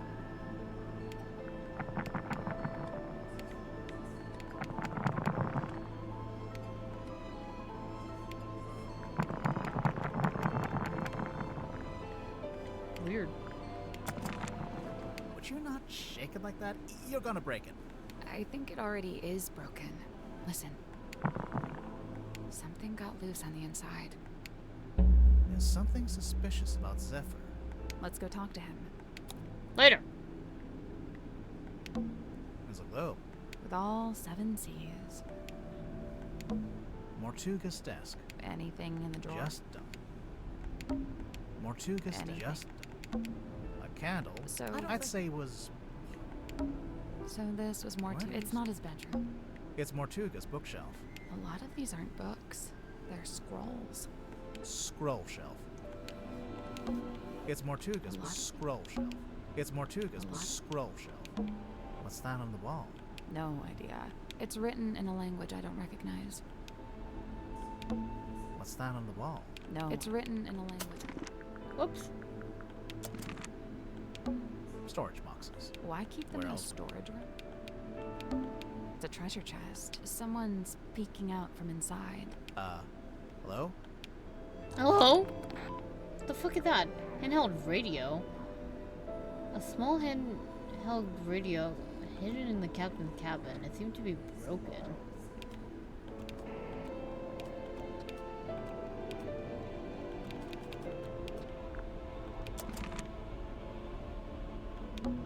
treasure chest. Someone's peeking out from inside. Hello?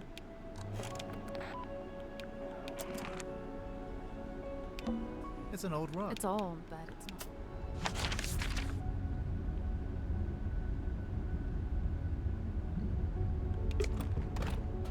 Alright, let's go down the line.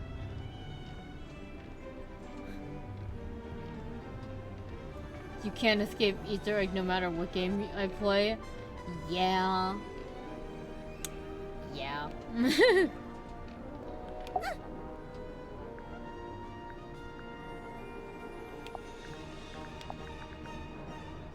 Cynthia, this radio looks kinda like you. Aw, you really think so? Why did you take that as a compliment? Does it belong to you? Of course, I brought it with me. That's how I first contacted the submarine from the outside. You used the radio to contact Mortuga, and you asked him to let you into the submarine? Yep. Oh, wait, so there's a receiver in the control room? No. Well, kinda. So, you know what, never mind. I know this ship. I used to look out my bedroom window and see it sitting in the harbor. Does it have a name? Something... Selena? Precious Selena? I remember one time I went into Mortuga's cabin and he was standing in front of this painting, and he had his hand held up to it, like he was touching it. Maybe it got knocked and he was straightening it. No, he wasn't touching the frame, he was touching the painting itself. Okay, well, he is within his right to do that. I don't know. Might be worth a second look. Oh my god. What do you know about this bell? That's no bell. It's got a fluted drive tip. A what? For a fluted socket with 6 flutes. Oh, yeah. I agree completely. That's your mom? Yeah, she was the harbor master. That's a pretty fancy jacket for a harbor master. Looks more like a naval officer. Yeah, well, she had a lot of big ideas. She was super ambitious, always making plans. My dad could barely keep up. That's your dad on the right? Yeah, stepdad, but yeah. Are you too close? Not really. We kind of drifted apart after a while.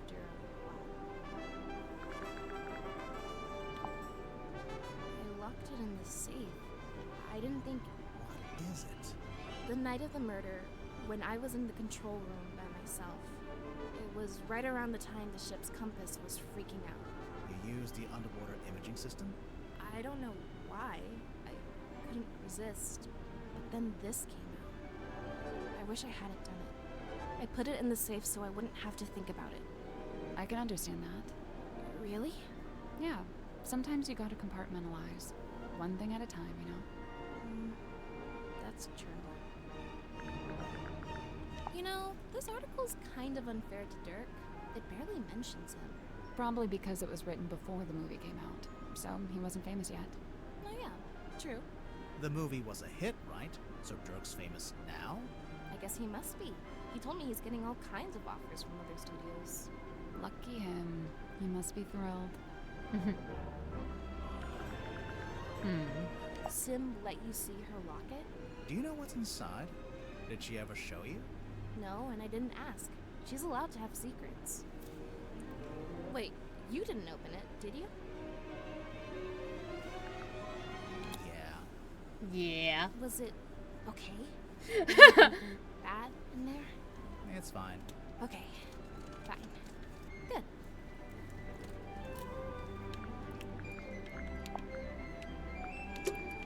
Let's go look at that painting again. No!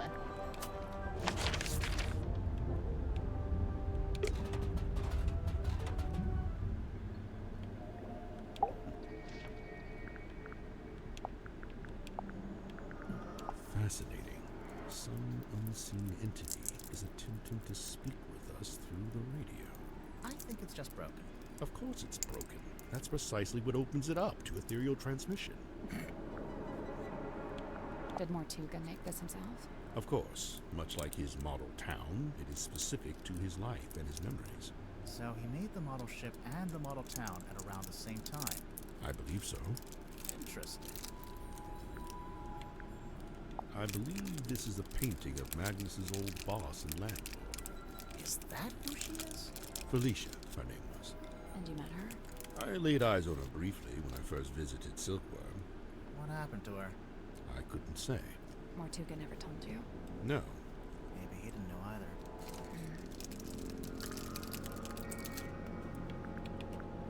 Magnus and I installed this in the captain's cabin shortly after we left the port for the first time. It is exceptionally heavy. Did Mortuga tell you why he wanted a big iron bell hanging over his desk? He merely said it was an object of great importance and that he'd like to keep it close by. Do you have any idea what it is? He referred to it as a bell, detective. Yeah, just going by the shape. But it doesn't ring, so we're not sure. You may be more correct than you know. Personally, I believe it is a bell. Not in the musical sense, but rather a diving bell, which is to say it's designed to be lowered to the ocean floor. With a person inside? I doubt it. It's not really big enough. Oh, probably connect to the cauldron. This seems to be a personal item of Cynthia's. As such, it is not my place to make a comment. The face from the ether. It must be. What's that? Tell me, where did you find this? It was locked in a safe. Was it now? Would you mind if I took it off your hands?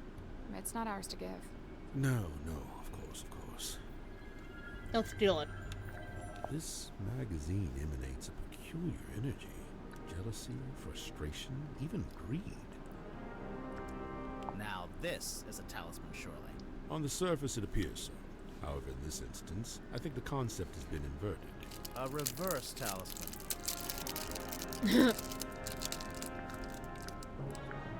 Alright. What are you hiding? Let's start this bitch. Oh. Zephyr, can you tell us more about the work you do as a dream doctor? I'm looking for specifics here. I've told you all I think you could understand.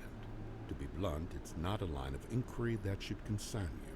That is to say, my experiments have no connection with the murder. You say that, but we found something at the crime scene that we think belongs to you.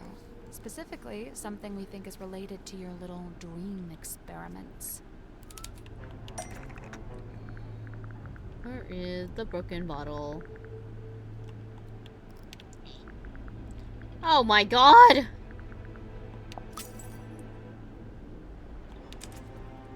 That has nothing to do with my research. What makes you so sure it even belongs to me? The smell. According to Mariana Moon, the liquid from the bottle is seawater mixed with 3 particular herbs. Mariana Moon's sense of smell knows no bounds, but I fail to see how this information connects it to me.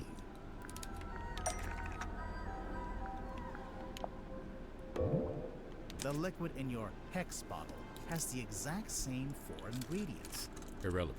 The X bottle isn't anything to do with my dream experiments either. So what is it? What's in the bottle?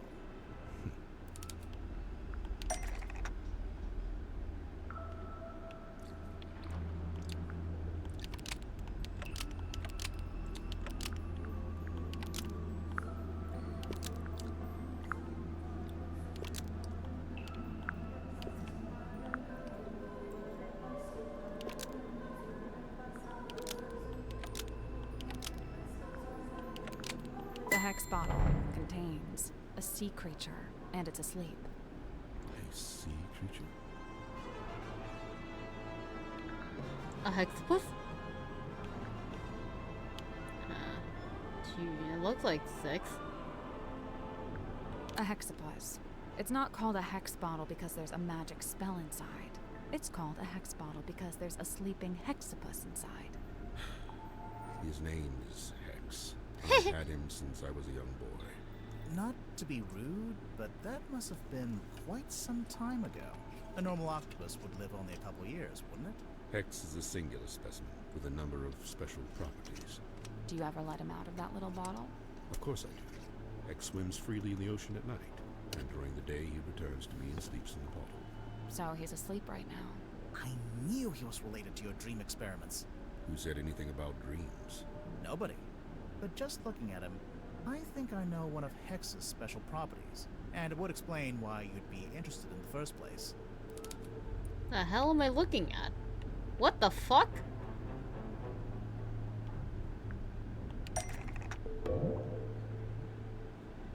Not sure what the hex model is.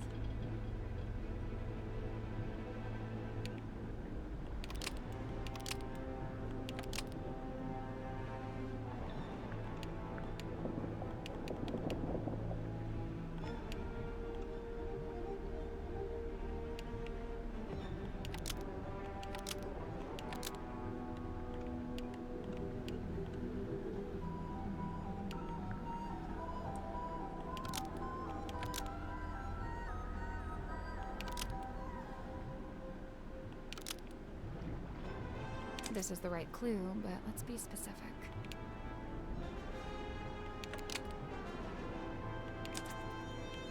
Pure subconscious projection, unmarred by the insecurities of the waking mind. That's pretty cool. I can see why you became a dream scientist. So the hex bottle was the original, and then you made the dream helmet more recently. They are two distinct objects. There is no such connection. No.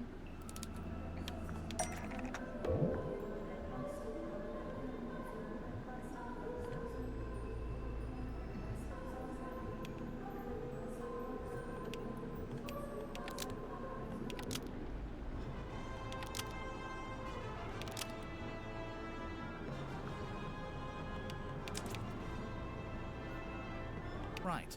The dream helmet's clearly just a scaled-up version of the hex bottle, specifically scaled up to human size.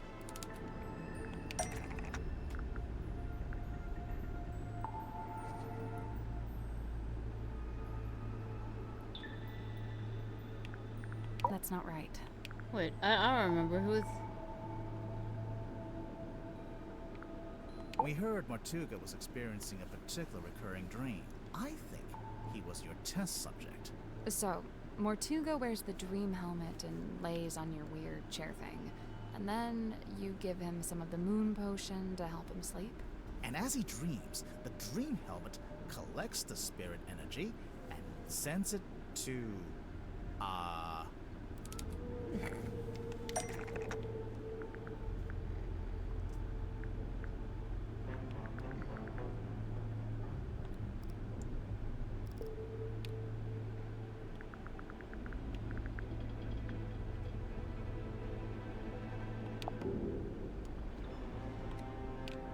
I'd imagine the fog ball.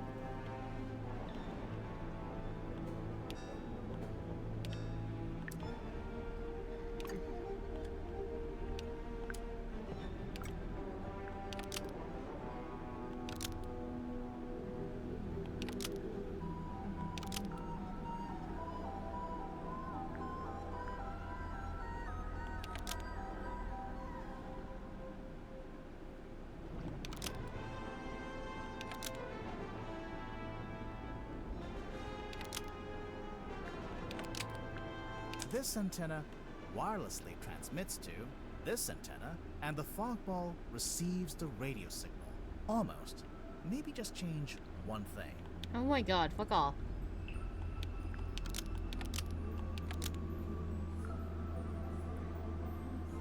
This antenna Do we really have to wirelessly say this? transmits to this antenna, and the fog ball receives the dream energy. Do not think I cannot hear your mocking tone. It may surprise you to learn that I have indeed had some success in this area. I did once successfully filter something into the fog ball, and I witnessed a face inside the glass, however briefly. A face? No doubt the visage of someone from beyond the veil. You sure it's not Gregory? I have been unable to consistently replicate it. Did you make a record of it? I thought I did, but I can't remember where. Dude.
There it is. Irrefutable evidence. Sorry to burst your bubble, Zephyr, but,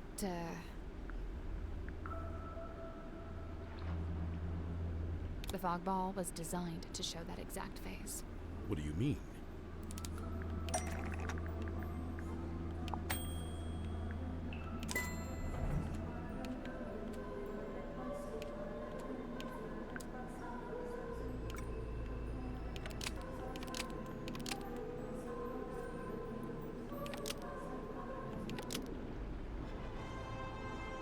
What's the connection? What causes the face to appear?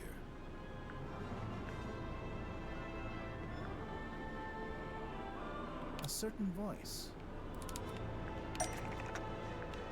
A fog ball is designed to show the face when it hears Sim's voice. That's how the original trick worked anyway. See how in the photograph she's talking to it through the telephone? I demand that we test this theory. Send for symmetry at once. Wait, we don't have to.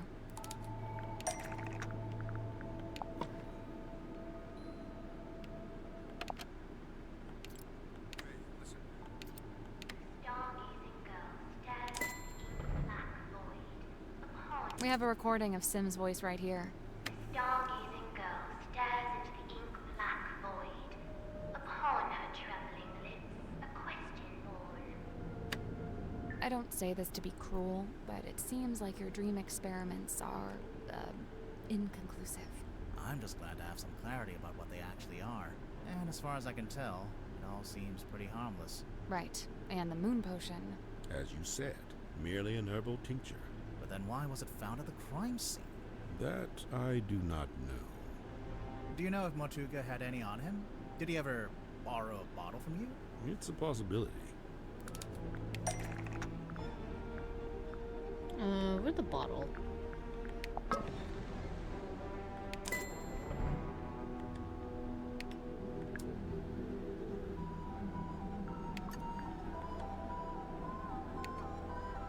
If Mortuga had the dropper, I'm assuming he had the rest of the moon vial somewhere nearby. Curious. Where exactly did you find this?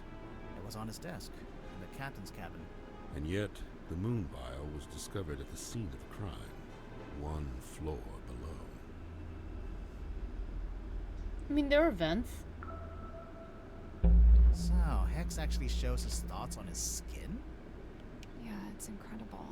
Hey, what if we got him to think about something else?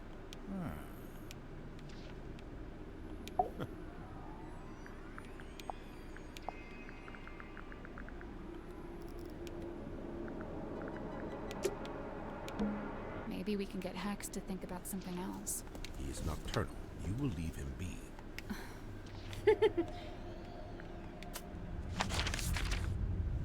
Okay. So we took care of that. Let's talk to these two.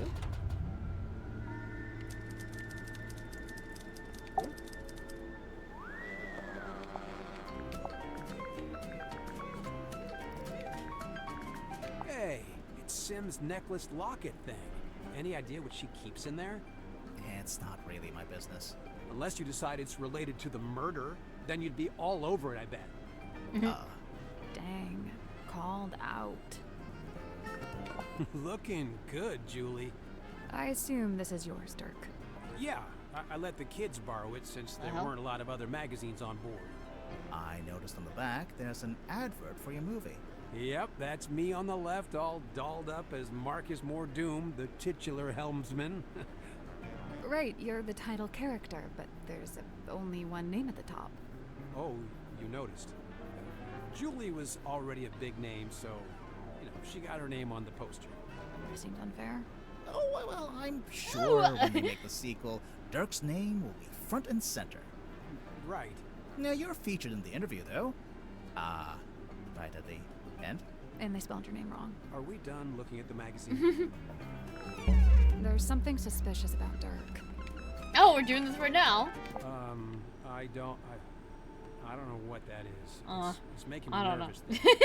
Can we talk about something else? I fucking love how quick that is. Is that Cynthia's mom? Yeah, I think so. That jacket is something else. It could do with a bit of aging, though. What do you mean? Well, it's pristine, but stuff like that doesn't look so hot when it's brand new. On our movie, we had a guy who roughed up all the outfits, made them look lived in, you know? So this photo is the first time Cynthia's mom wore that jacket? What does it do? I thought it was a bell. Only it doesn't actually ring, so not really a bell, but... No, I think it's some kind of mechanism. The part sticking out of the bottom looks a bit like a screwdriver, don't you think? What a babe. I mean, yeah. This Mortuga's Yeah. girlfriend or something? I don't think so. Of course he'd land a girl like this, of course. I don't know. Wasn't he kind of a gloomy loner? Yeah, chicks eat that up, man. Hey, is that the Queen Serena? Is that what the ship's called? No, that's the name of the ship in the novel. And in Dirk's movie, too. I'm guessing. A radio? What's the range on that thing? No idea. I'm pretty sure it's broken anyway. It might get a better signal up in the control room, or up on deck. Down here you get nothing. The walls are way too thick. And also you're in water. Alright, bro.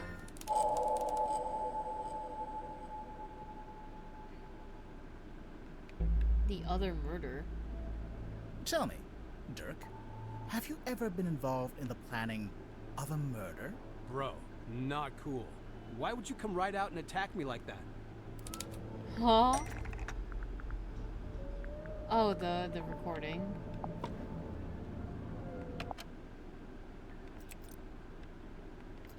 Hey, listen, why don't we just kill him? That helps both of us. Hey, listen, why don't we just kill him? That helps both of us. If he dies, we're both free, right?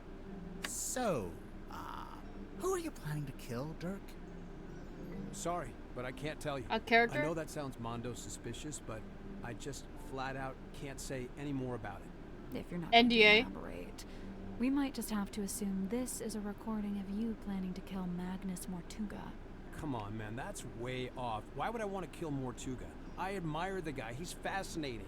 I came to the submarine to meet him, not murder him. Hang on. I thought you only came to the submarine because you were tagging along with Worman. I mean, yeah, it was Worman who wanted to come to Silkworm and, you know, find the submarine, but I figured if I came with him, I could meet this real guy, the real Mortuga, you know, for research. Oh, wait. I'm falling behind. Dirk, why would you want to research Mortuga? Let's see,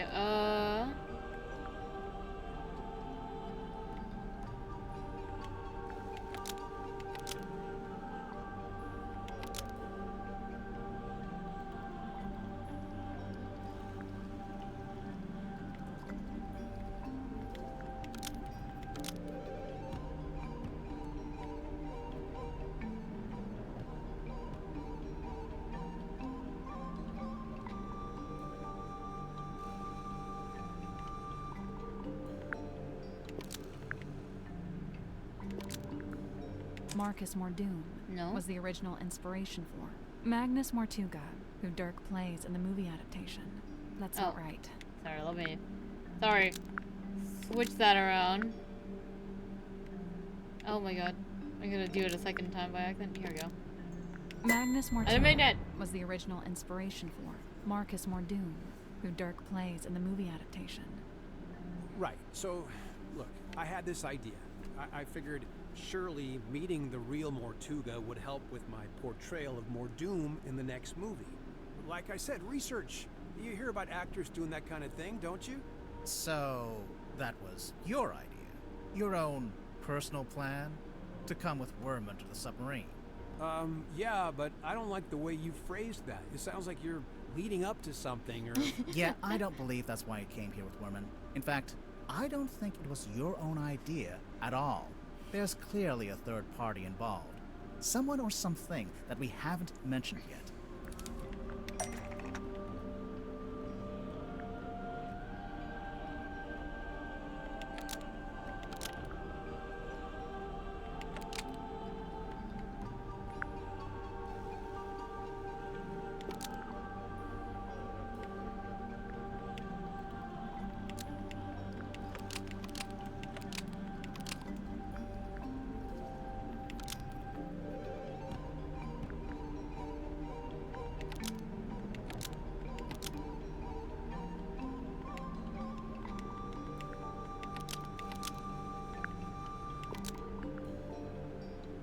The movie producer asked Dirk to spy on J.D. Worman to cheer them up. Almost. Maybe just change one thing. The movie producer asked Dirk to spy on J.D. Worman and report back. It seems like you're basically here as an informant for the Wit and Whimsy production company. You know, those guys who pay your salary. Spy on Worman? No way, you got it all wrong. Besides, how am I supposed to report back to Wit and Whimsy? They're hundreds of miles away, and we're floating out here in the middle of the ocean. Your fucking cell phone, dog. This is your cell phone, right? Yeah, but it doesn't get any signal out here, not even standing on deck. It's quickly running out of battery, too. No battery and no signal. What if I said you had a way around both of those problems? Huh?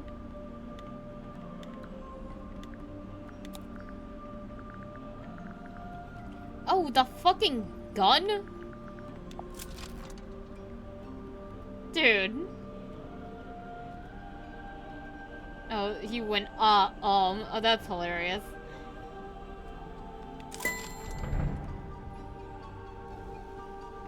Crazy. I think this weird ray gun looking thing is actually a custom antenna for your phone. I'd imagine it doubles as a battery charger too. Pretty convenient. Bro, I don't know what you're basing this on. I mean, look, you plugged it in, but the battery still isn't charging, and I'm still not getting any network signal.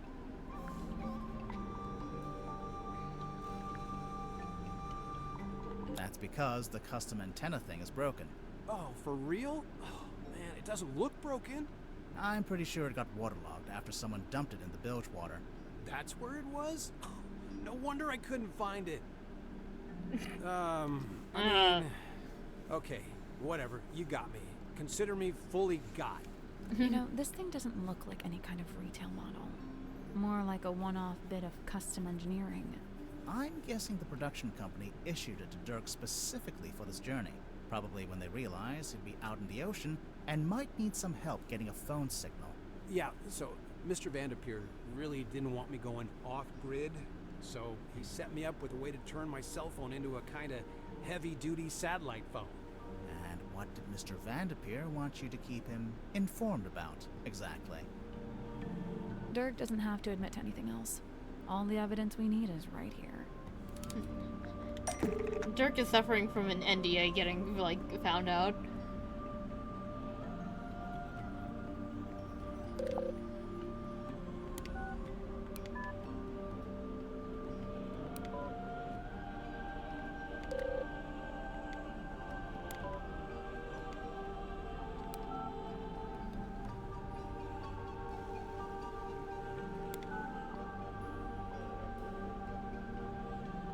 There's a handful of outgoing messages from you to Vincent Vanderpeer.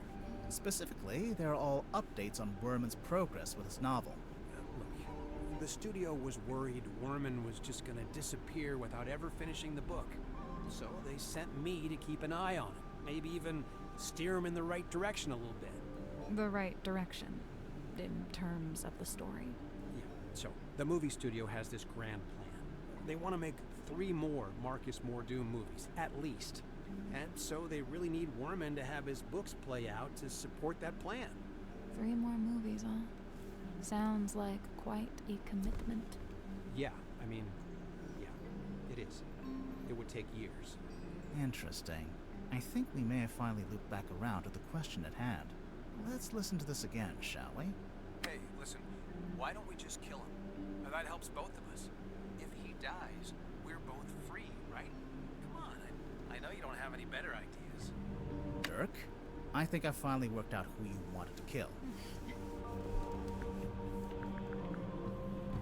Marcus Mordoom, the fictional character. The person you're talking to in the recording must be Worman. You're suggesting he should kill off the Mordoom character in his next book. Hey, come on, dude. Do you deny it? Why would I want to kill off Mordoom? That's my character, my job.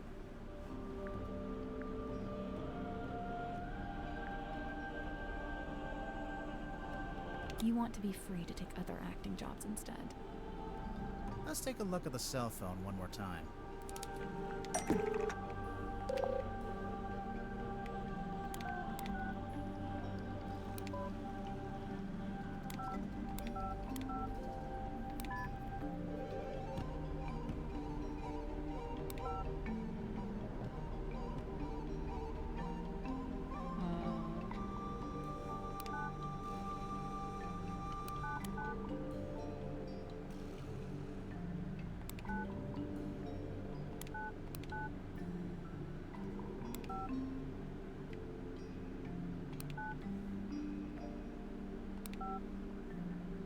There's an email in here offering you a big role in an upcoming movie, and another email from your agent reminding you that you're not free to take it, and won't be for several years.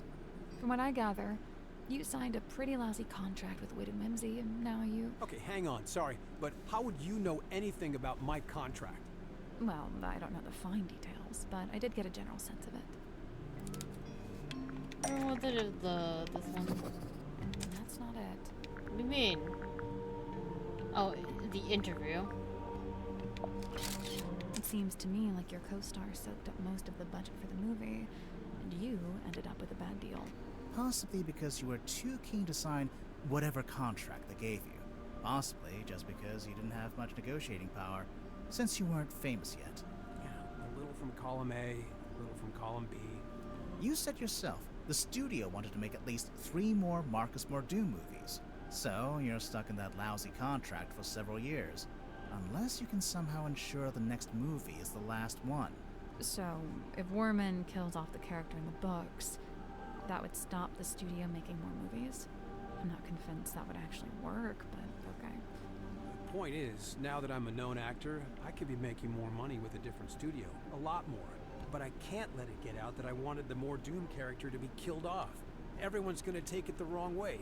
They'll call me greedy and ungrateful.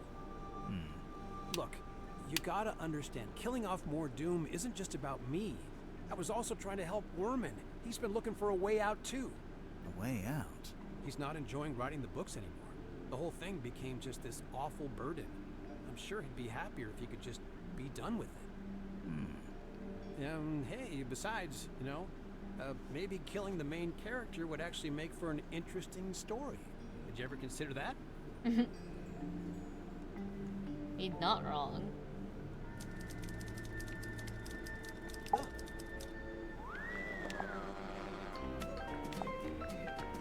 I mean, that's taken care of. That's easy.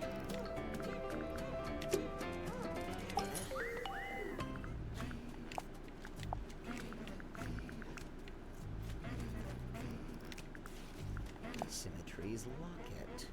A mystical heirloom from her tragically departed mother, no doubt. Did she tell you that? Oh no, complete guess. But that's just how these things go, isn't it? I'm making assumptions. So, these are the 2 main characters in the movie? The helmsman, Marcus Mordoom, and his captain, Belicia Bonetop. Ostensibly, yes. You're not happy with how they look, compared to your book? They made Marcus too handsome and too bulky. Sure, he'd have muscle, but at the same time, he's supposed to be wiry, fibrous, like an old piece of rope. Meanwhile, Belicia's supposed to be more ethereal, like she might evaporate if you try to reach out and touch her. Oh, well, you can't have everything. And for some reason, they gave them both necklaces when it's Belicia's necklace that the story hinges on. If your story hinges on a specific necklace, then make it the only necklace in the story. This is basic stuff, people. Look, buddy, I got enough going on, all right? I don't think I have the capacity to worry about this. That man on the right, that's Don Drummond, the shipyard mechanic. You know him? I interviewed him once, working on a piece for the newspaper. Or I tried to. He was a tough nut to crack. He looks kind of grouchy. Well, he was a lighthouse keeper. Comes with the territory, I guess. I want to know what this is. It's got to be something. We're not sure either. Did you see the carvings around the outside? It's a little story in 4 parts. There's an egg, then it hatches, then there's a baby, then it goes into the water. Into the ocean, I think. I'm not sure it's a baby either. I couldn't believe it when I saw this in Mortuga's cabin. Had you seen it before? Yeah, this painting used to be in my house. What? In my father's study. It hung there for at least a year. Why? Where'd he get it from? I believe he bought it from the town's governor, a man named Fellow. So how'd Mortuga end up with it? I couldn't say. Fellow. Charming, isn't it? Is it based on a real ship? I'd assume so. Mortuga did work as a sailor of sorts back before the submarine. He had his own ship? Oh no, it was a stone-top ship he worked lived on. The same people that own the inn. It looks like the little Mortuga standing by the wheel, so that'd make him the helmsman. Yeah, that's right. It's broken. Or possessed by an evil spirit. One of the two.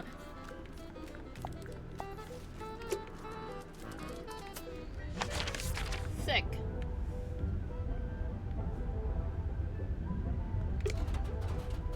What if we talk to her yet? I think we're going like down the line left to right.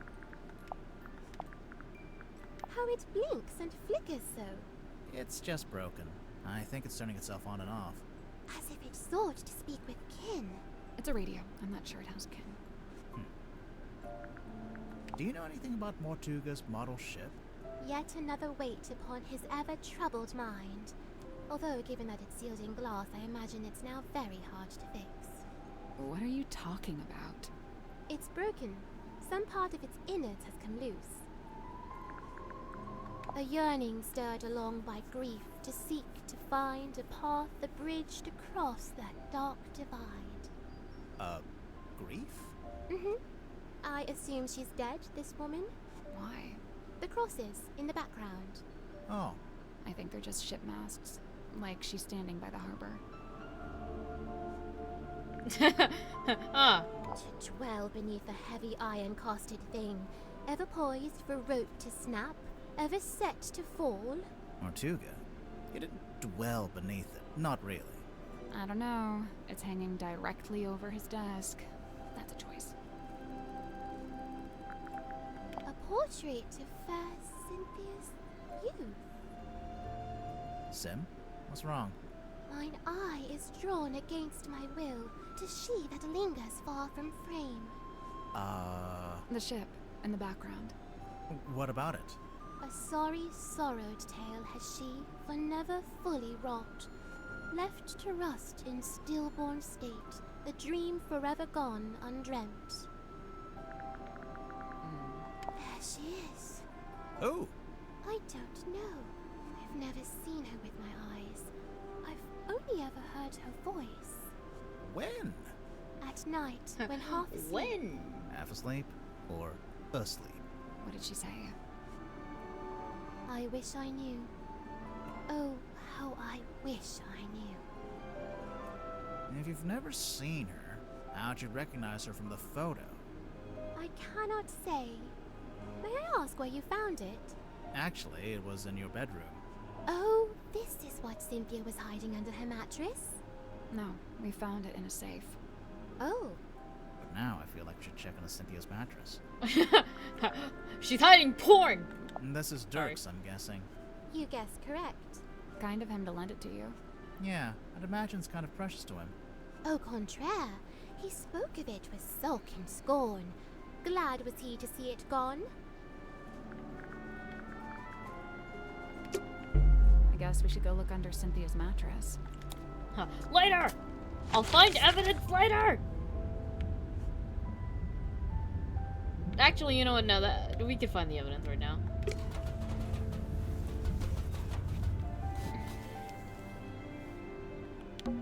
I hate to pry, but... What's this? An old document that was hidden under Cynthia's bed. It's a deed of ownership that's been signed by many different people. What the fuck? This document, originally handwritten by Solomon Stonestop, may be presented as proof to one's ownership of the property in Silkworm on Sea known as Stonetop Inn. The following individual is now registered as the Stonetop Inn certified proprietor and landowner: Selena Stonetop, Felicia Stonetop, Magnus Mortuga, and now it's oh, the stepdad? Oh. Dear Magnus, I've come to see you before I leave, but you're asleep. I don't want to wake you up, as I know you need to recover after what happened. The mark she left on your shoulder hasn't faded, so I think it might be permanent. Luckily, I think it does look quite heroic. I'm leaving my cabin keys with you as well, so I can always keep an eye on you. But no, you won't actually need to use it. Nobody will. I'm having the Dear Celine decommissioned. It's over at the Drummond shipyard and they're going to take it apart. I told Don he could strip it for parts if he wanted.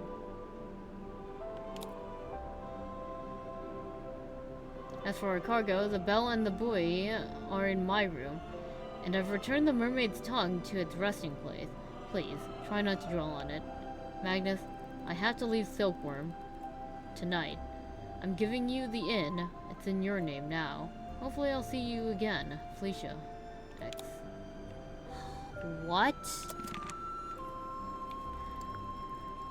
Is there anything It under sounds bad. your bed? It just has her energy.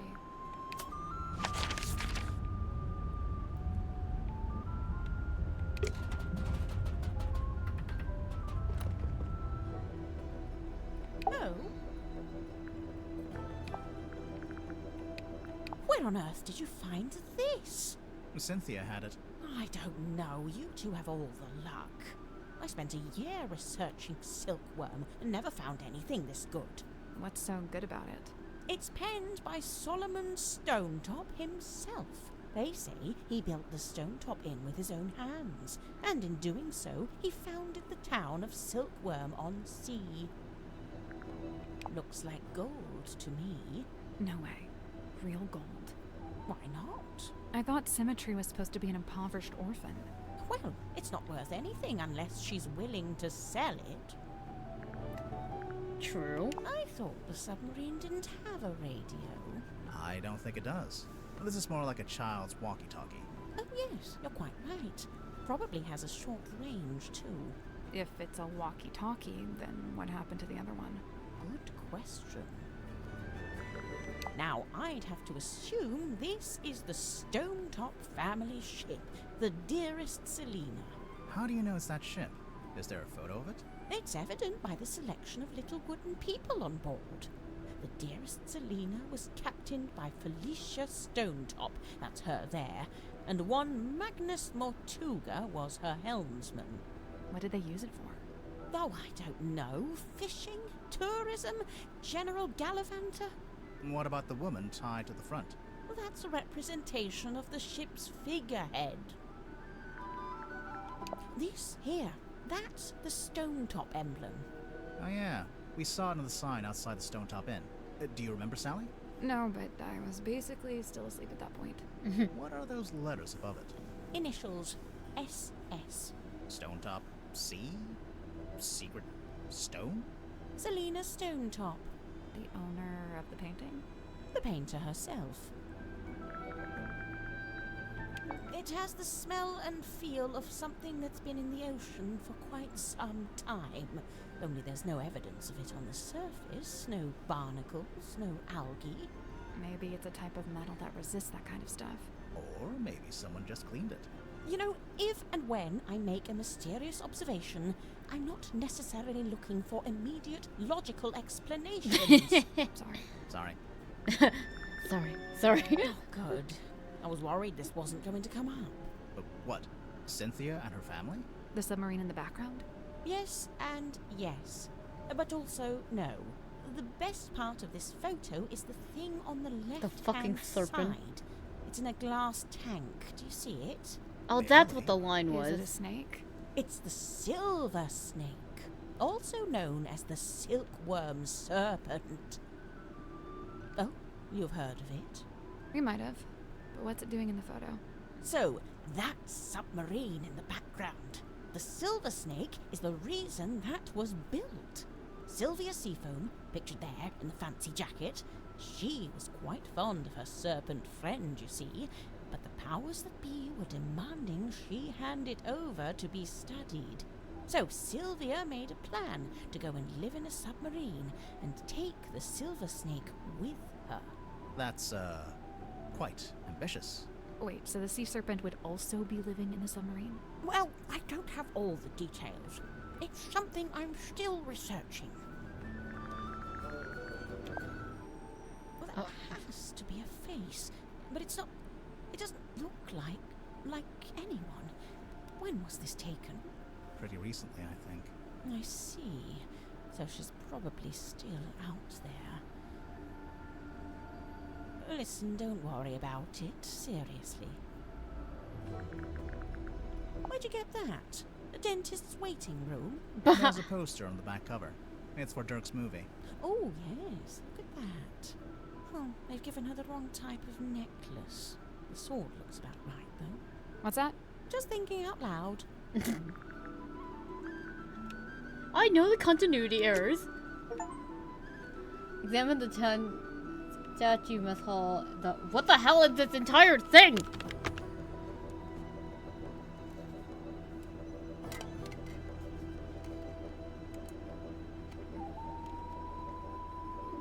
And the family. Jesus Christ.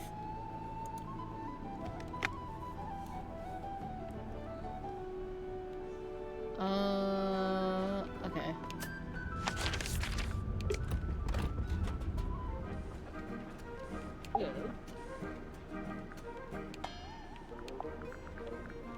Bingo! Lillian's locket in the flesh. And Lillian is... who? By all accounts, some kind of sorceress. How come you know about this? Well, it's a brass trinket, and thus it's often placed within the jurisdiction of my expertise. Rip, what do you know about this document?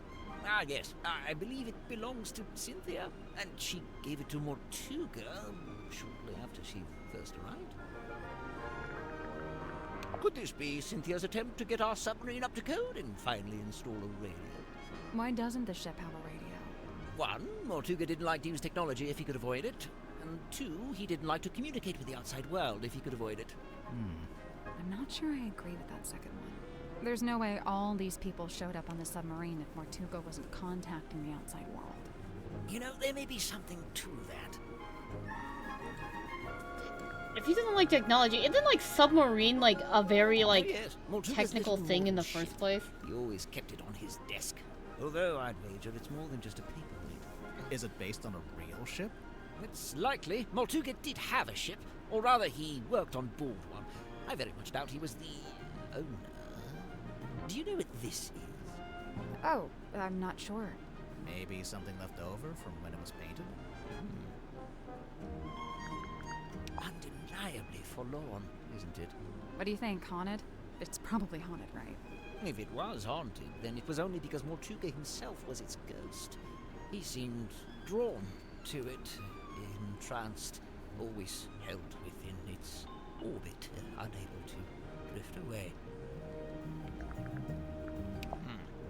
I'm guessing you never dealt with anything like this in your shop. No, it's too big for one, and it's not exactly navigation related. What's wrong? I don't suppose you know what this is? This little part sticking up the back? No, I barely noticed it, to be honest. I did. Tell me! Oh, yes, I remember hearing about this. A submarine constructed by the harbour master and the shipyard mechanic, who I believe was her husband. Where'd you hear about it? Just gossip from around town. Goodness me. What's it a photo of? Well, it's a face. I suppose we can agree on that. Doesn't look like any face I've ever seen.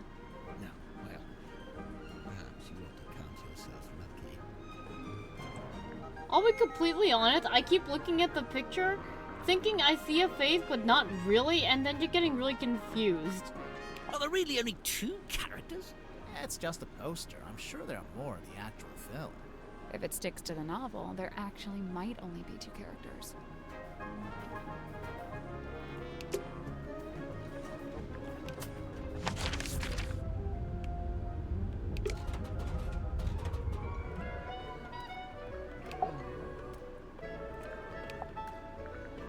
I'm surprised Sim let you see it. She's normally pretty guarded about it. Do you know why she wears it all the time? It's some kind of family heirloom, I think. The Stone Top Inn. That's where Magnus lived, back before the submarine. He lived in the inn, but he wasn't part of the Stone Top family, surely. No, I don't think he had any family in the town. It's a radio, dressed up like a little doll. Do you know who it's supposed to be? Is it not Cynthia? I think so. I'm It could've pretty been sure Mom. Magnus carved this himself. No idea how he got it into the bottle, though. Trick of the trade, I guess. I know one way you could get it out of the bottle. That's a last resort. You know, I think this painting is the answer. To what? Everything. Magnus Mortuga. What he was doing, what he was thinking. Even, maybe, how and why he died. I swear, there's always a painting with a secret in it. Oh, this thing weighs a ton. Reckon you could pick it up? You're pretty strong, right? I could maybe get my arms around it, just about. What about Mortuga? Probably, but he had real big arms, like me. But for anyone else, it'd be a two-person job. How are we showing this to some of these people? Like, it jokingly feels like we are lugging it around like Ace Attorney sometimes, and it's just like, how? Yeah, I think so. There it is, on the left-hand side, in the big tank of water. What is it? Some kind of sea creature? I think it's the reason they built the submarine. They built a submarine to house a sea creature. Mm-hmm. I don't understand. Where would it live? Wouldn't it need to be in water? Yeah, there's a special area of the submarine that can fill up with seawater. Where? You're standing on top of it right this second. Yeah. Tadpole, is this a photo of you? Why'd you say that? It's an underwater photo, and it kind of looks like a woman's face. I just thought... All mysterious underwater women look alike, is that it? No, I... I'm kidding. For the record, I don't think it looks like you. Right, it doesn't. In fact, it doesn't look like anyone. I genuinely cannot see where the face is. I don't know if my pattern recognition is now disappearing. Yeah, see? This is what I'm talking about. Dirk looks way better like that. The beard, the long hair, the outfit. You like the rugged pirate look, huh? I can't help it if I have a type. Talk to all suspects about the her painting in the underwater photo. Cool. That was the first, like, gold achievement. Did we get any other new evidence to show these guys? I forgot. Yeah, we got the inn The Stone detail. Top Inn's been in the town a long time. Did you ever go in? It was a little bawdry for my tastes, but that's sailors for you. My father was a frequent patron, though. He had a thing for the innkeeper. Did you ever see Mortuga in there? It's possible, but I don't remember it. He probably looked different back then, anyway. The deeds seem to say that Don Drummond was the most recent owner. I noticed. It's hard to imagine the Stone Tops selling the inn. It's been their family home for generations. Well, I don't think there are any stone tops left. We were in the inn earlier today. It's been abandoned, just like everything else. A bed. It's neat as a pin. I love looking at this guy. He's so cute. That is one old document. I'd be surprised if it hasn't expired by now. Expired? Yeah, things like this normally have an agreed upon... Oh, no, there's no date. Huh. I guess it runs in perpetuity. What about if you ripped it in half? Ha! You know what? I found that doesn't actually do jack. No, I know. It works in the movies, but in real life, voiding a contract is a more complex procedure. Well, that's no fun. My guy looks stupid, and yet he has learned, like, everything about contracts. This dude is furious.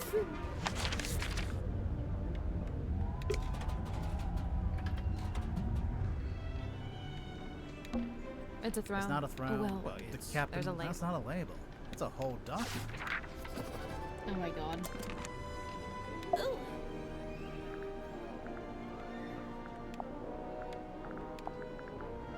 You found it, huh? We did indeed. Indeed.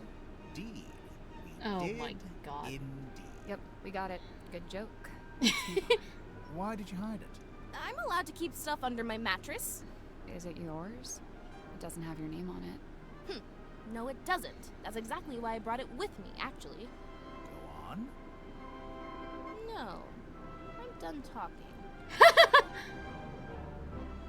Indeed. Oh, shut up. God. Holy fucking shit, dude.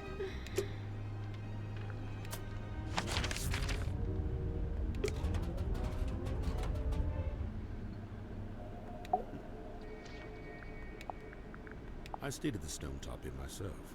Back then, it was under the care of a woman named Felicia, but it seems to have passed on to Magnus sometime later. I find this strange, for he was not a member of the Stone Top family.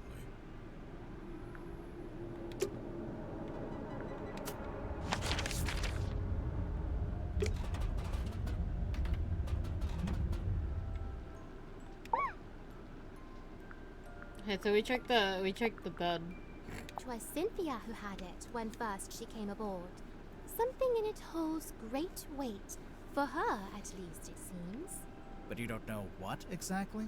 With certain mind I cannot say.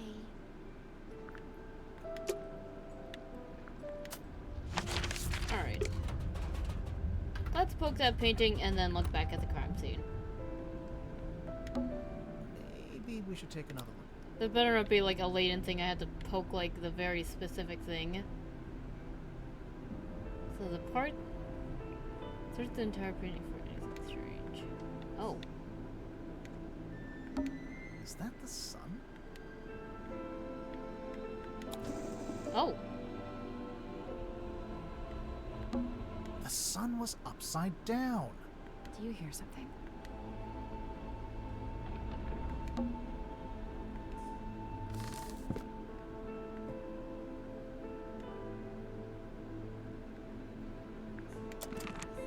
I'm sorry, I was a little too fast on that shit.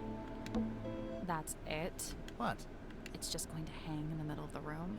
You can reach it, can't you? Yeah, but... Then I don't see the problem.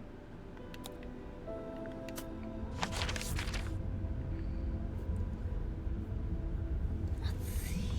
Do I want to go up in there yet? Or do I want to quickly go to the crime scene? No, I'm gonna go up there.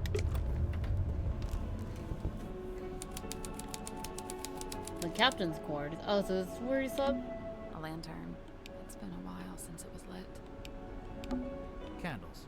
They're caked in dust. It's an umbrella. It's falling apart. It looks ancient. It's an old jacket. It's made of tarpaulin, or something similar. For going out in the rain. There's an old curtain hanging up here.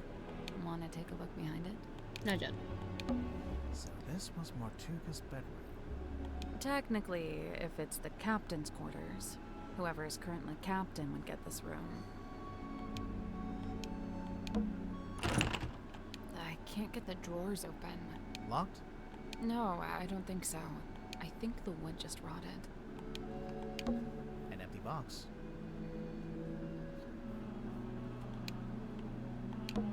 It's a barrel. A barrel of fun? No. A barrel of laughs? No. It's a barrel of seriousness. A little window. It's all wood. It's all made of wood. Yeah. I don't think we're in the submarine anymore. It's a dressing table. Go on. Say it. Like a woman would have in her bedroom? Mm-hmm. So this was Martuga. So this was It's a dressing table. Like cushions. What is that? It's a model town. Oh? A handmade model town found in the captain's quarters. In a drawer? Or a drawer just to have the water stick out? What? Hey, who is sitting out here? Hey, there's a panel at the front. And it slides out. I guess that's the ocean. You can put the little model boats on it. Huh.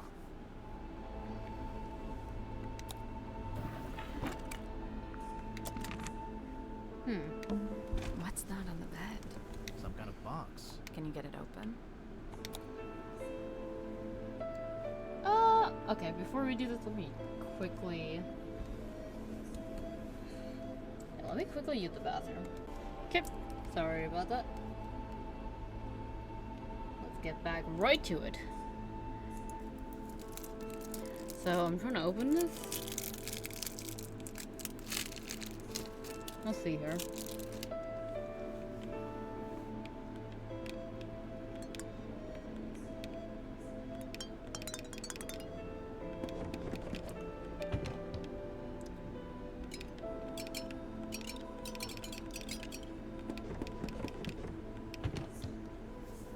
The fuck?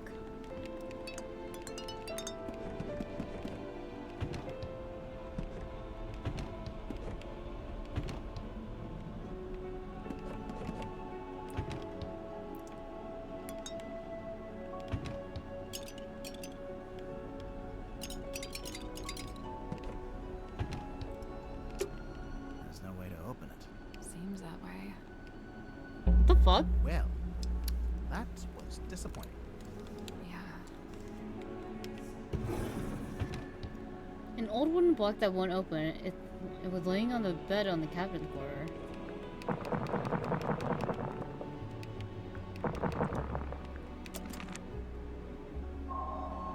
What? Oh, what? Box that would not open. Oh my god. You know, this game. Alright, here's a little confession.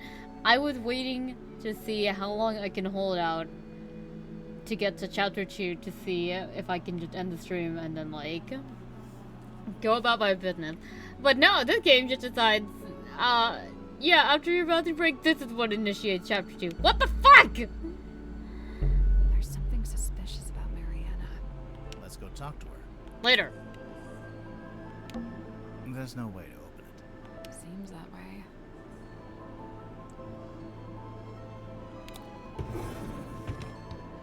Oh, it's to call the black box. Okay. Hey, there's a panel. I guess that's Huh. Oh. Swap the positions of the sails, tap on the boats to rotate them. 2.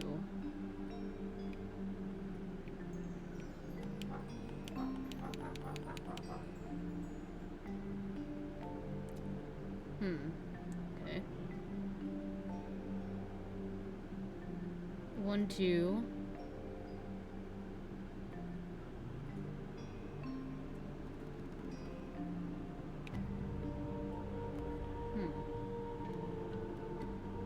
I'll swap the position of the sails. Oh, that one.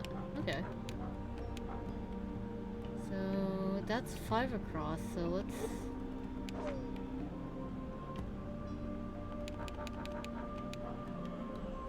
Two blocks, 3 blocks.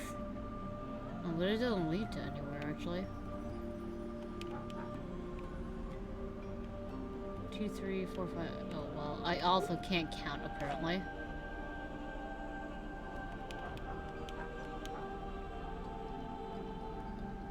Actually, wait. Does anything touch that?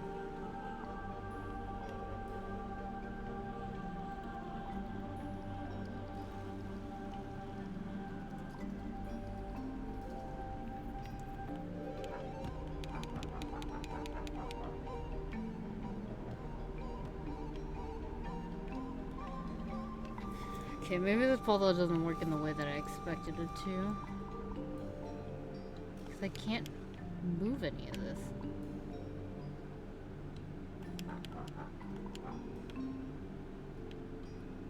One, 2, 3, 4, 5. This is 7 away.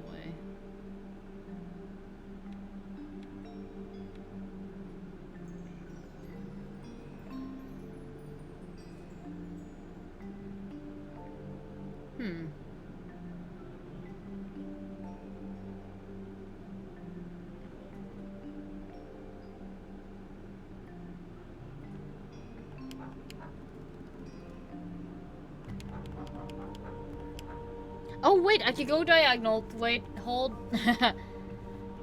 I'm thinking too linear. So what's in the diagonal path of this one? Okay.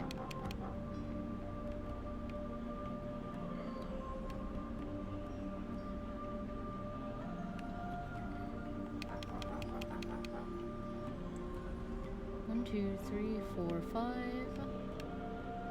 This is probably the 7.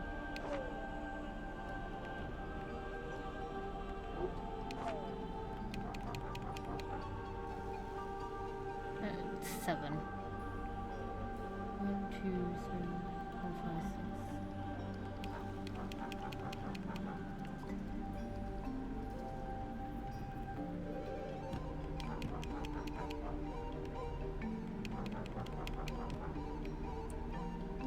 So 3, 2,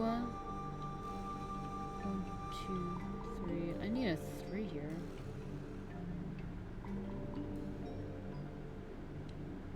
Something else, I guess.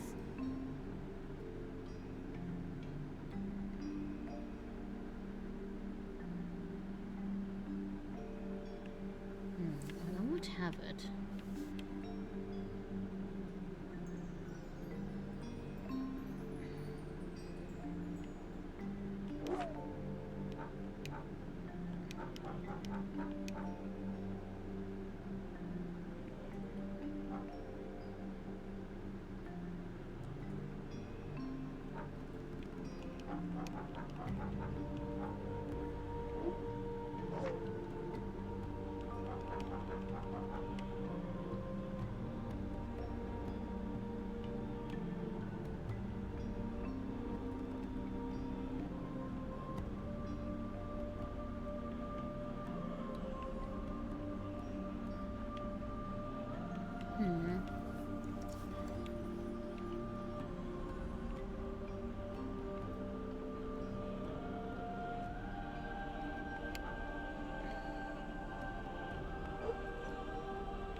No, that doesn't work either.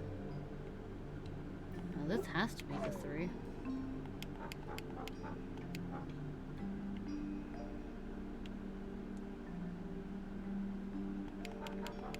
But we can't go in that direction.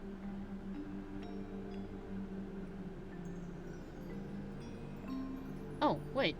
This it? There we go. Nice. Nice. The little lighthouse. It opened up. And there's something in there. Alright, a handmade model of the town found in the captain's quarters.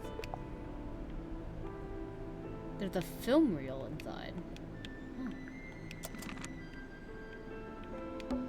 There's an old curtain hanging up here. Wanna take a look behind it? Most of the room is made of wood, but this door is made of thick metal. Peek. Caution. Pressure seal. I mean, that's a good thing, right? Yeah. The submarine must be pressurized on the inside to offset the external water pressure. And what would happen if it had the wrong pressure? The door would burst open. Well, I imagine the glass would break at least. I can see an old wooden deck. It looks a bit like a pirate ship. Yeah, I bet.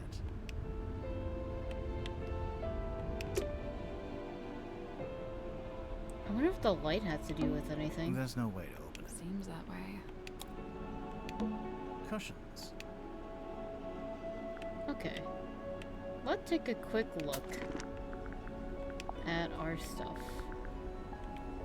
We're missing like 4 other things.